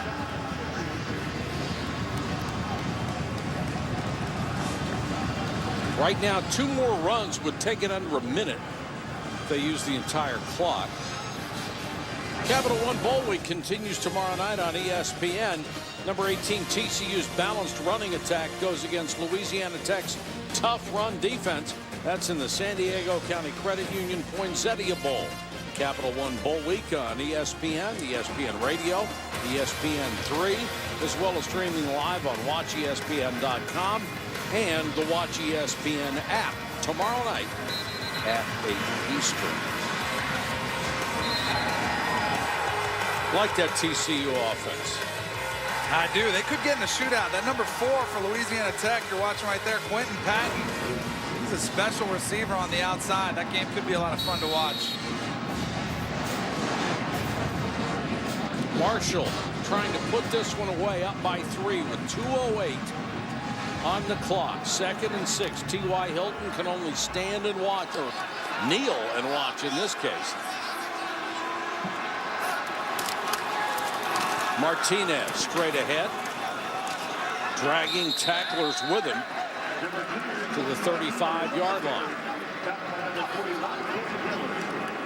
Another tough physical run by Martinez.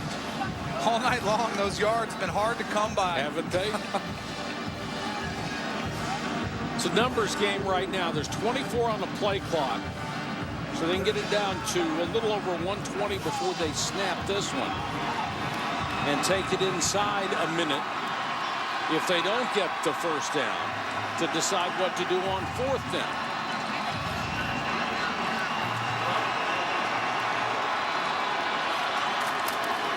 Martinez again cuts this one outside, has his legs taken out from under him.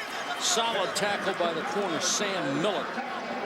A beautiful tackle by Sam Miller, going low on the running back. Here Marshall's going to take it all the way down. I would expect them to take the play clock all the way down to the very last second. Use their last timeout. It would be about 37 seconds if they take it all the way down.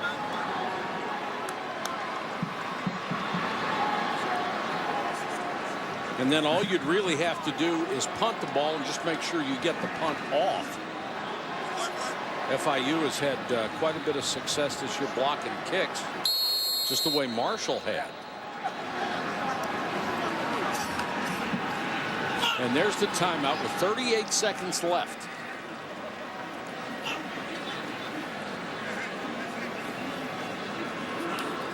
And now for tonight's Capital One player of the game, and it's going to be Zach Dunston, who was officially credited with a punt block that set up the go-ahead field goal. Initially it was a touchdown, but because of 2 penalties on the play, they backed him up and they had to kick a field goal to get anything out of it. Look at Zach Dunston coming off the edge, comes flying through. He and Jermaine Kelson both played a big part in that punt block. Really, it was interesting. We talked so much about the offense and the defense, and it was the special teams, and finally Tyler Warner with the game-winning field goal, if FIU can't do anything magical here at the end.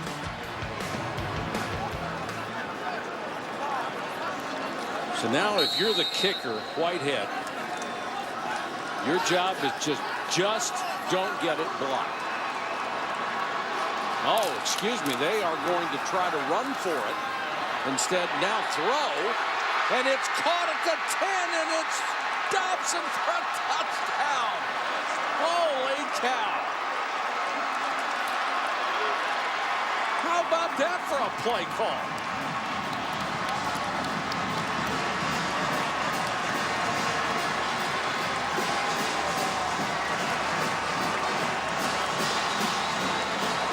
I can't say, Danny, I have ever seen that one. I love it, though. You wondered if they would do it before, and they're in a 4th down. Caught everybody sleeping. Thought they would just try to run a play to get some yards, run some time off the clock. We talked about them going for the dagger. Sure enough, right there, Aaron Dobson, big touchdown catch to ice this game. Hard to blame the FIU defense. How do you see that one coming?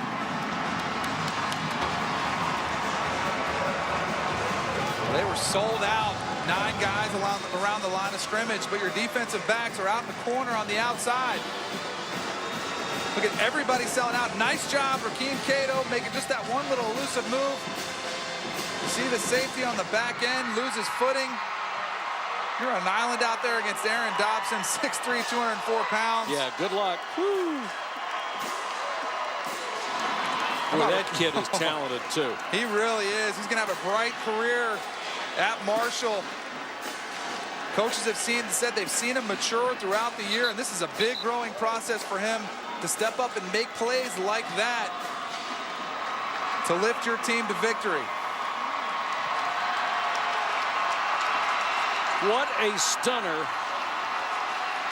Marshall now has salted it away. Mario Cristobal called this the biggest game in the history of his young program. They're obviously going to lose this one. The question is going to be, are they going to lose their outstanding coach who built this young program from a shambles in 5 years? And it was truly a shambles. They lost 30 scholarships as a penalty for previous wrongdoings. He had no idea it was coming. They had no facilities, no history, no nothing. Still a loose ball on the squib kick.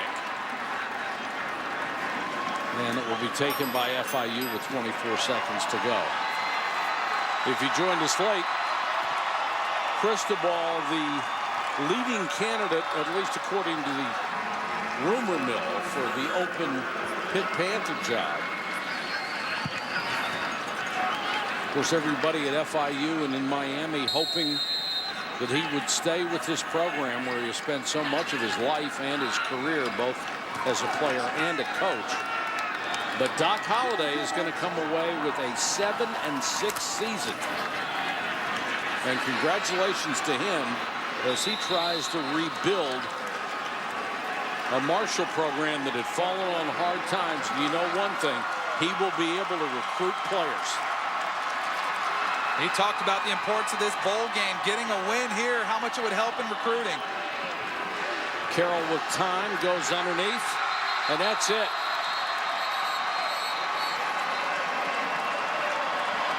Now we got some pushing and shoving afterward. Oh, you don't want to see this. That play was getting a little bit drawn out. Officials finally blew it dead, said the momentum had stopped. That's when some of the extracurricular activities started.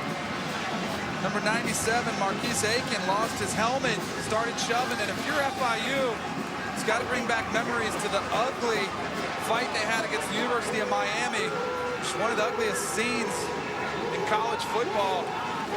Now if you're coach, you just want to get your players off the field, get into the locker room, let the other team celebrate. And it's a good job by the coaches getting out of there and getting in the middle of it. Here's the very end. You see number 97 come. He's trying to protect his runner, but right there, just let him go. Don't go for that extra kill. That extra kill shot, and that's just not very smart. Your team just won. Let it go. Go celebrate with your teammates. Yeah, not the way you want to see a very hard-fought, clean game end. Yeah, that last punch was just over the top. Sit down the field, Janine Edwards with Doc Holliday. And I'm here with Doc, and he just said to me, wow, that was wild, wasn't it? But the ending, especially here, what was going on right here? Oh, the kids are excited. You know, these kids know each other from high school. They play against each other all the time, and they just have a little excitement, a little fun. But, you know, FIU's a great team. Mario's a hell of a coach. Got to give him a lot of credit. That was a hell of a battle. Nice job, buddy. That was a heck of a battle. I was just proud of our kids, the way they hung in there and fought. Special teams has been a strength of yours all season long. What was your reaction to that block punt that put you up? You know what? We blocked 6 punts this year. We won all 6 games. So if you can block a punch, you got a great chance of winning. And we finally found a way to block. We weren't doing much offensively, so we had to create some offense by the kicking game. I thought our kicking game did a nice job. And your forte has been to win the close ones. How does this team do it? I don't know how they do it, but I tell you, give me a daggone heart attack. I don't know. I wish we'd have a few more that weren't quite as close. But you know what? You're right. I think we're the #1 team in America in winning games that are decided by 7 points or less, and it happened again today. What does this win mean for the program? A program looking to get relevant again. Yeah, well, this Marshall's a football program. You know, I've been to University of Florida. I've been to a lot of great places, and there are bigger budgets out there, but it's not a program in America that means more to their fan base than what Marshall does because of what happened in 1970 with the crash. And these fans and this fan base deserves a championship. This just gets us that one more step closer to getting that done. Well said. Congratulations. Thanks, guys. Appreciate you. Thanks. Janine, thank you very much. Doc Holliday, congratulations to you and your Marshall kids for a great game and a 7-6 final record. The final score here, Marshall beats FIU in St. Petersburg 20-10. Don't forget, tomorrow night on ESPN at 8 Eastern, it's TCU against Louisiana Tech in the San Diego County Credit Union Poinsettia Bowl. For live coverage of the Beefo Brady Bowl trophy celebration, just log on to ESPN3. This has been a presentation of ESPN, the worldwide leader in sports. So for Danny Cannell, Gene Edwards, and our entire crew, this is Mike Patrick saying so long from St. Petersburg, Florida. Thanks for watching, everyone.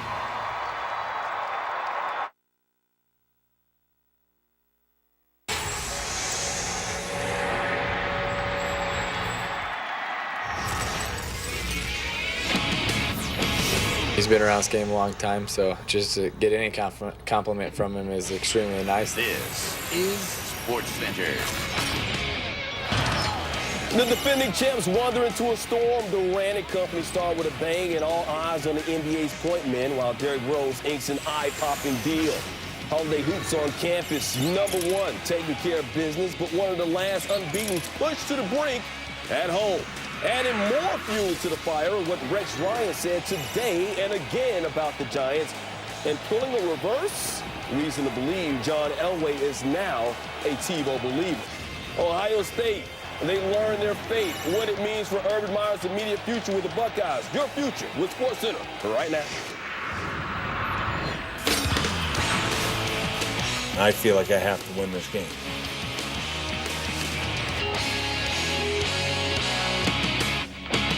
One, two, three, showtime!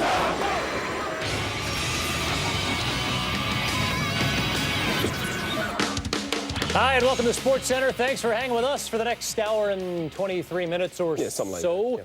Kevin Connors, Mike Hill, 13 days from now, Ohio State will play in the TaxSlayer.com Gator Bowl It'll be their last bowl action, Mike, for some time. Indeed. Today it was the NCAA's turn to dot the I and cross the T's. And let's just say Ohio State won't have to worry about players selling things from next year's bowl game because they're not going. A one-year bowl ban for the Ohio State University. That's the sanction handed down by the NCAA. This for the tattoo and memorabilia scandal that involved 8 players and cost Jim Tressel his job. The school has offered to vacate the 2010 season, return bowl money, take probation, and reduce scholarships. But the NC2A had other plans, and here are those plans. Ohio State is banned from any bowl next season, as well as the Big Ten championship game. The school is also stripped of 4 more scholarships over the next 3 years, bringing the total to 9, and an additional year of probation was added to the school's self-imposed 2-year probation. The school will not appeal. So there will be no bowl appearance in year 1 for new head man Urban Meyer, who had this to say in a release statement. I agreed to become the head football coach at the Ohio State University because Shelley, his wife, and I are Ohio natives, and I am a graduate of this wonderful institution and served in this program under a great coach. I understand the academic and athletic traditions here and will give great effort to continue those traditions. It is still my goal to hire excellent coaches, recruit great student athletes who want to be a part of this program and to win on and off the field. The NCAA penalties will serve as a reminder that the college experience does not include the behavior that led to these penalties. I expect all of us to work hard to teach and develop young student athletes to grow responsibly and to become productive citizens in their communities upon graduation. So going forward, how will this all affect the Meyer tenure? Joe Shad with his perspective. New Ohio State coach Urban Meyer said that he received no assurances when he took the job that there would not be further NCAA sanctions. That said, there are some legal experts who were surprised that Meyer's first year as a Buckeye will not conclude with postseason play. As for the 9 scholarships that Meyer will lose over the next 3 years, it certainly won't help his recruiting, but it also shouldn't have a USC-type crippling effect. Urban Meyer has a challenge. He has to convince the senior Buckeyes that they should be motivated and buy into his plan, despite not having that carrot of postseason play. And as for the players who have committed to the Buckeyes as freshmen for next year, and those Urban Meyer hopes to commit, he must sell them on his plan. Will they play? Will they redshirt? And why should they still come to Ohio State? Now, here's how all this has gone down. On December 22nd last year, 5 Ohio State players, including Terrell Pryor, was suspended for selling memorabilia. On March 8th, Coach Jim Tressel was suspended for the first 2 games and fined $250,000. That suspension was later increased to 5 games. Then on May 30th, Tressel resigned after 10 seasons. He was also forced out in the wake of the scandal, was hit with a 5-year show cause order, which also prevents him from being a college coach during that time. It doesn't prevent him, but it will stop him from getting a job unless they show good cause for him to be a coach. And today, the NCAA said Ohio State will be ineligible to play in a bowl next year. All right, let's change it up a bit. We're down to final dress rehearsals in the NBA preseason. 10-year NBA veteran Tim Legler joins us. We had the reigning champs, and the team Legs thinks will dethrone the champs. In action on Tuesday night, Mavs and Thunder going at it from Oklahoma City, second and final game of the preseason for both teams. Dirk didn't play in the first game, did play tonight. Legs, how do veterans approach the preseason?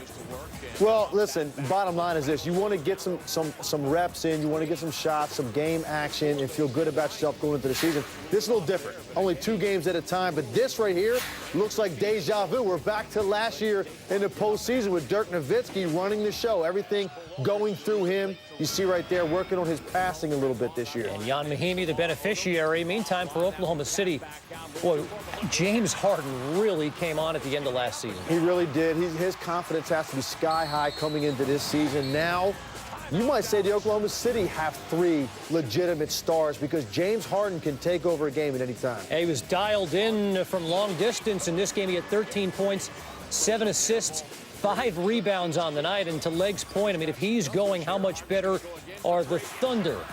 You see Harden's effort. How about the 2 you're used to seeing, Durant and Westbrook? Well, everything's going to revolve around them. And Russell Westbrook is a guy that obviously had a lot of scrutiny put on him last year with his shot selection in the postseason. He's a tremendous athlete. I think going through what they did a year ago is going to make this team a lot stronger and a lot more mature as they tried to really get to a place they thought they should have been last year, which is the NBA Finals. How about if Kevin Durant adds that to his game on a consistent basis? I mean, he should be. He's a guy that plays small forward a lot, has matchups of 6'7" guys. He's 6'11". He should be down in the post a little bit more. Oklahoma City, I thought, took a step back defensively last year. They need to get back to where they were 2 years ago. And you see right here the pressure, forcing turnovers. They've got the athletes. They've got the depth to play that type of defense for 48 minutes every night. Thunder win it 87-83. They improved to 2-0 in the preseason, for whatever that's worth. Meantime, after sitting out the first preseason game, as we mentioned, Dirk got a rude welcome to the 2011-2012 preseason Tuesday night. 2 of 10 from the floor, 0 of 3 from beyond the arc for just 6 points. We will see the Mavs take on the Heat Christmas Day on ABC, Thunder Magic Christmas Night on ESPN. Legs, of all the new faces and new places, who are you most looking forward to seeing? There's a few. Christmas Day, it's going to be interesting. Tyson Chandler is the first one for me because when you take a look at the New York Knicks, we all obviously criticized their defense a year ago. Mike D'Antoni never been a guy that really emphasized that end of the floor. Now you have a guy back there that can make up for a lot of mistakes. That's the good news. The bad news, they make a lot of mistakes, and they're a team that's going to have really a lot of pressure put on Tyson Chandler to anchor that defense, to make everybody else better. But I think instantaneously, alongside Carmelo Anthony and Amari Stoudemire, some of the best front courts in the league.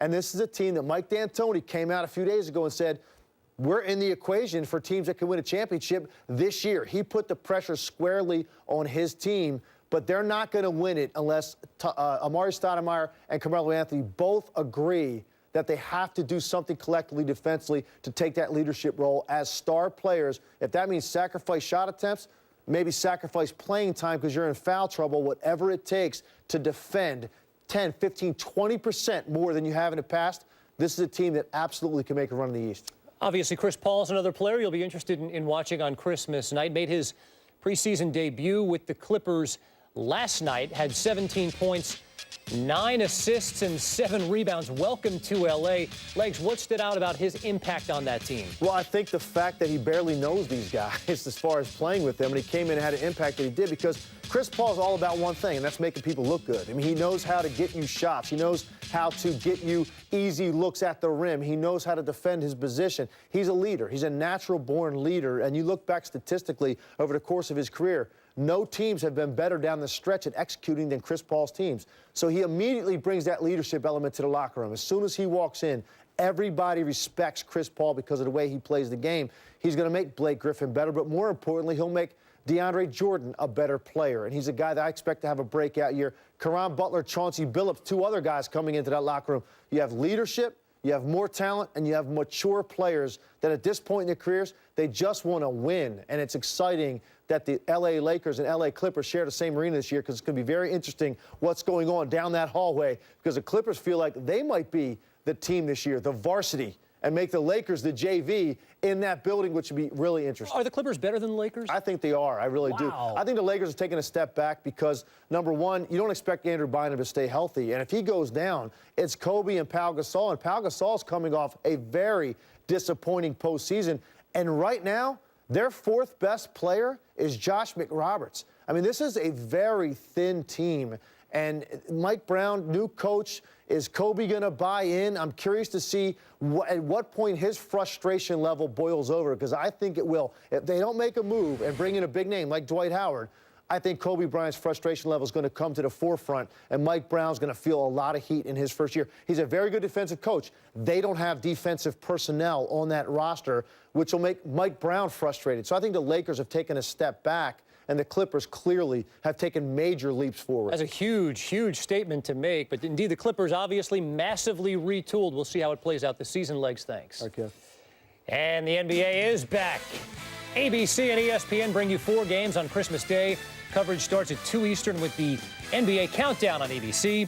And at 2:30, a rematch of the NBA Finals. Heat Mavs, followed by Bulls Lakers. 8 Eastern on ESPN, the Magic face the Thunder. The nightcap, those Clippers in Golden State. Those are the professionals. I got the boys in college. Top 4 teams in the nation running the rock tonight, including the top-ranked Orange. Last time they faced Bucknell, Jim Boeheim's club lost at home in Carrier Dome. Fans paying homage to Boeheim. First half, Syracuse up by 11. James Sutherland, the Fat Mello, sophomore with 8 points, 9 boards. Syracuse up 13. Chris Joseph doing what Chris Joseph does, outside strike. Syracuse up by 16 and still in possession. Syracuse forcing the turnover, something they've done all season long. They lead the nation in that category. Scoop Jardine, C.J. Fair, find them, lays it in off glass. Syracuse up by 18. It's rolled to the second half. Joseph, balling so hard. Could be the Big East Player of the Year this season. Tough three-pointer with a man in his face. Syracuse up by 20. Later in the second, Joseph, this time getting a little bit closer. In the lane and the foul. Team high 17 for him. After a Bucknell run, cut the lead to 13. The Orange had enough of that. Jardine, the fair, two-hand, just to be sure. Syracuse up 64-49. Under 2 to play now. Sutherland forcing the turnover. They had 12 on the night. Michael Carter-Williams, and that's how you finish, big boy. The Qs win it 80-61. Boeheim's club now 12-0 on the season. It's always tough. You're coming off obviously a monster game Saturday.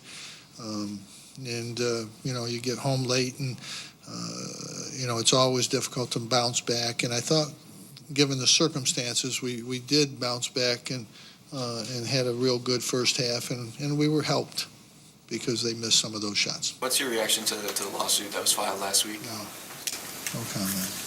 We're going to talk about basketball from now until the year's over. So despite the top ranking in the country, Boeheim still being asked about the Verney Fine child molestation matter and the lawsuit spawning from it by 2 of the accusers who's suing the head coach for defamation. It's a matter the U.S. Attorney's Office is currently investigating. Meanwhile, back to college hoops. Ohio State, the second-ranked team in the nation, taking on Lamar. Jared Sullinger back for Ohio State after an injury. ESPN owns Bobby Knight in attendance, watching his alma mater. He would be honored at halftime. His son is Pat, as the coach of Lamar. Thad Matta trying to spoil the party. Knowing that there's something a little bit more special tonight, with Coach Knight being here, it's huge. Obviously, his son being on the sideline, we'll take it out on him. Let's see how it would play out. Well, you kind of knew it would play out this way. William Buford, the one-handed slam, Buckeyes up by 2 early. Later in the first, Buckeyes, Kraft, draft, and driving, and Deshaun Thomas, the lay-in. Buckeyes by 13 at the half, so it's still close at half. Bobby Knight, once again, being honored by his alma mater. Distinguished Alumni Award. Distinguished. Awarded the University Ambassador Medal for outstanding service. He played in the Ohio State 1960 National Championship team, by the way. It was a very distinguished read by you. Distinguished Bobby Knight. Jared Sullinger, all distinguished, really good, dominating. A lot of adjectives to describe this young fella. He can do things. Coming off the injury, he's special, very special. We can just run the entire highlight with Jared Sullinger because, he's not the only player on that team. And William Buford and other guys play very well. But he dominated, 18 points, 11 rebounds. Bobby Knight sees his alma mater win, but his son lose 70-50. He had much praise for both coaches. Ohio State now, with its basketball staff and its football staff, has the best combination of these two coaches of any university in the country, insofar as doing things well and doing them the right way. Thad Matta, Urban Meyer. Nice little mix there, Ohio State. Yeah. Not just a football school anymore.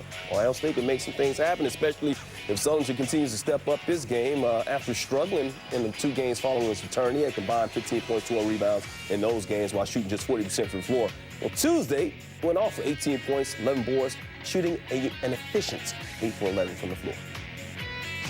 Mike, we're talking college football ahead on SportsCenter. LSU and Alabama preparing for a title fight. And the sports science crew is going to explain why leverage will be a major factor. Plus, you feel like you have to win this game. I feel like I have to win this game. he's never at a loss for words, and his team can't afford a loss in Saturday's showdown with the Giants. See what's at stake for both New York teams. And Louisville fights to keep its perfect record intact and abandon hope. All those who enter Rupp Arena, Kentucky in a laugher ahead on SportsCenter.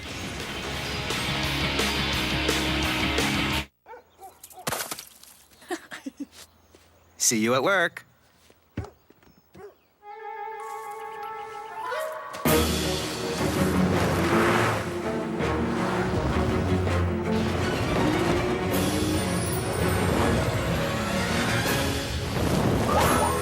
The Infiniti Limited Engagement Winter Event. Come in now for our best offers of the year. Lease an Infiniti G sedan for only $299 a month. Enemy ship on starboard bow! Alert!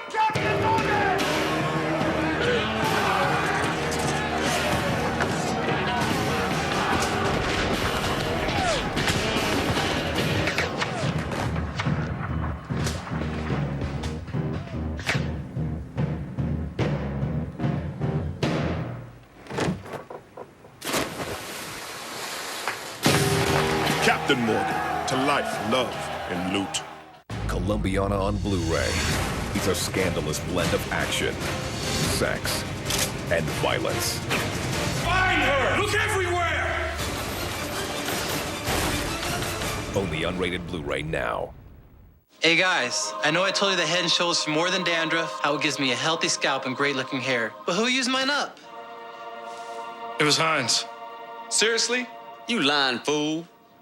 Head and Shoulders. 7 benefits every bottle. Run! From director Steven Spielberg. This horse can pull through anything. War Horse is a Golden Globe nominee for Best Picture of the Year. There he is. War Horse. Rated PG-13. In theaters Christmas Day.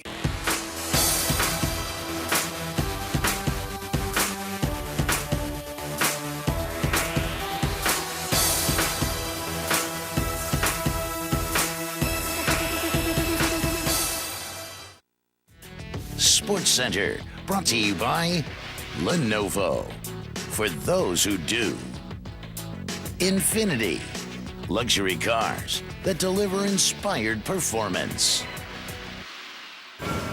Kevin Connors, Mike Hill back on SportsCenter. Beef O'Brady's Bowl in St. Petersburg, Florida. Marshall and Florida International. FIU Athletic Director Pete Garcia pointed out his team went 8-4 in the regular season. Best in the state of Florida. Ooh. That's saying something. Wow. Like, you got the Seminoles. You got the U. You got the Gators. You got some NFL teams he's talking about as well. I mean, the Dolphins and Jaguars. Tampa Bay Buccaneers. I mean, big statement, but his team was 8-4. Was accurate coming into this game. Down year for the Sunshine State. Is that Chad Pennington? Indeed, Chad Pennington, his alma mater, the Thundering Herd. Rakeem Cato's pass toward the sidelines. What a grab by Jermaine Kelson. One-handed, and he's taking a hit, and he's got a guy draped all over him. Top player tonight, huh? Yeah, he's got to be. Right now. It's football. Yeah. Closing seconds of the first half, Thundering Herd down 7. Cato up top to Aaron Dobson. Game tied at 10 at the break. Fourth quarter still tied at 10. Florida International lining up the punt. Keep your eye on Zach Dunston. Zach Dunston gets there. Blocks the punt. Scooped up by Marshall. They would illegally fumble it into the end zone, so 2 penalties would push the Thundering Herd back, but they still did kick a field goal. After an FIU turnover under a minute to go, this puts it away. Cato to Dobson. Cato, I presume. Marshall celebrate the win, 20-10. Action speaks louder than words, and if you take into account the actions of both the New York football teams from this past Sunday, well, you think their words would be on mute about now. But as you know, duct tape, a gag, and broken jaw couldn't keep Rex Ryan quiet. He's talking brash again, and whether it's to motivate his team or divert attention from them, his quarterback Mark Sanchez says it likely motivates the other team. So going into a critical matchup against the Giants this Saturday, I'm sure the G-men will be thinking about his latest words. I feel like I have to win this game because I put it out there. I want to be the better team in our city. There's no doubt. I want to be the team that people talk about, that are interested in, and you do that by winning. And that's who I want to be. And I want to be the best team in the National Football League. You know, it's not just, you know, in this city, but clearly when you got 2 teams that share the same name and share the same stadium, it's much bigger than that, and I realize it. And now the fact that I'll sit back and say, look, because I know, if we don't win this game, it's going to fall on one person, and that's the way it should be. It's coming right on top of me, and that's fine. And when we win, you know, then it'll be about the Jets, and that's where I want the attention to be. If we lose, it's coming right down on me, and I can handle it. I hope I don't have to. A lot at stake in this one. The loser Saturday's game between the Giants and Jets could find some coal in their stockings Sunday morning. It is Christmas time. Oh, yeah. If the Giants go down combined with a Dallas win over the Eagles, it's over for Big Blue. Another second-half collapse doing them in. As for the 8-6 Jets, they hold a final wild-card spot in the AFC with 2 to go. A loss could cause severe damage to their chances, though. Bengals, Titans, Raiders, Chargers are all within striking distance. Reading from the book of Tebow, chapter 7, verse 2, as in 7-2 record, thou faith shall be increased abundantly if thou believest in Timmy. Translation, Tebow has won over many as a starter, and despite losing his last game, it appears John Elway might be becoming a believer as well. Now, you remember earlier this year, the Broncos exec and Hall of Famer wouldn't commit to Tebow as his future quarterback, but today saying Tim Tebow's not going anywhere. I mean, he's going to be a Bronco, and we're going to do everything we can, and hopefully he's that guy. Here's what that guy was saying earlier today. You know, Mr. Elway is obviously one of the best to ever play the game, and you know, just to get any compliment from him is extremely nice. And you know, he's been around this game a long time, so that's nice to hear. Honestly, we didn't really pay too much attention to it. I know it was probably, you know, bigger hyped and a bigger game outside, but to us it was the next game, and it was a big game because it was the next game on our season, and we were playing a great team, and it was a great challenge. But you know, I prepared the exact same way I would any week, and mentally I was, you know, did everything the exact same I'll do this week, so I don't think that'll be a big adjustment or issue. Yeah, I think I get more and more comfortable, you know, every day, every week, just because, you know, we get more opportunities to throw routes versus air to, you know,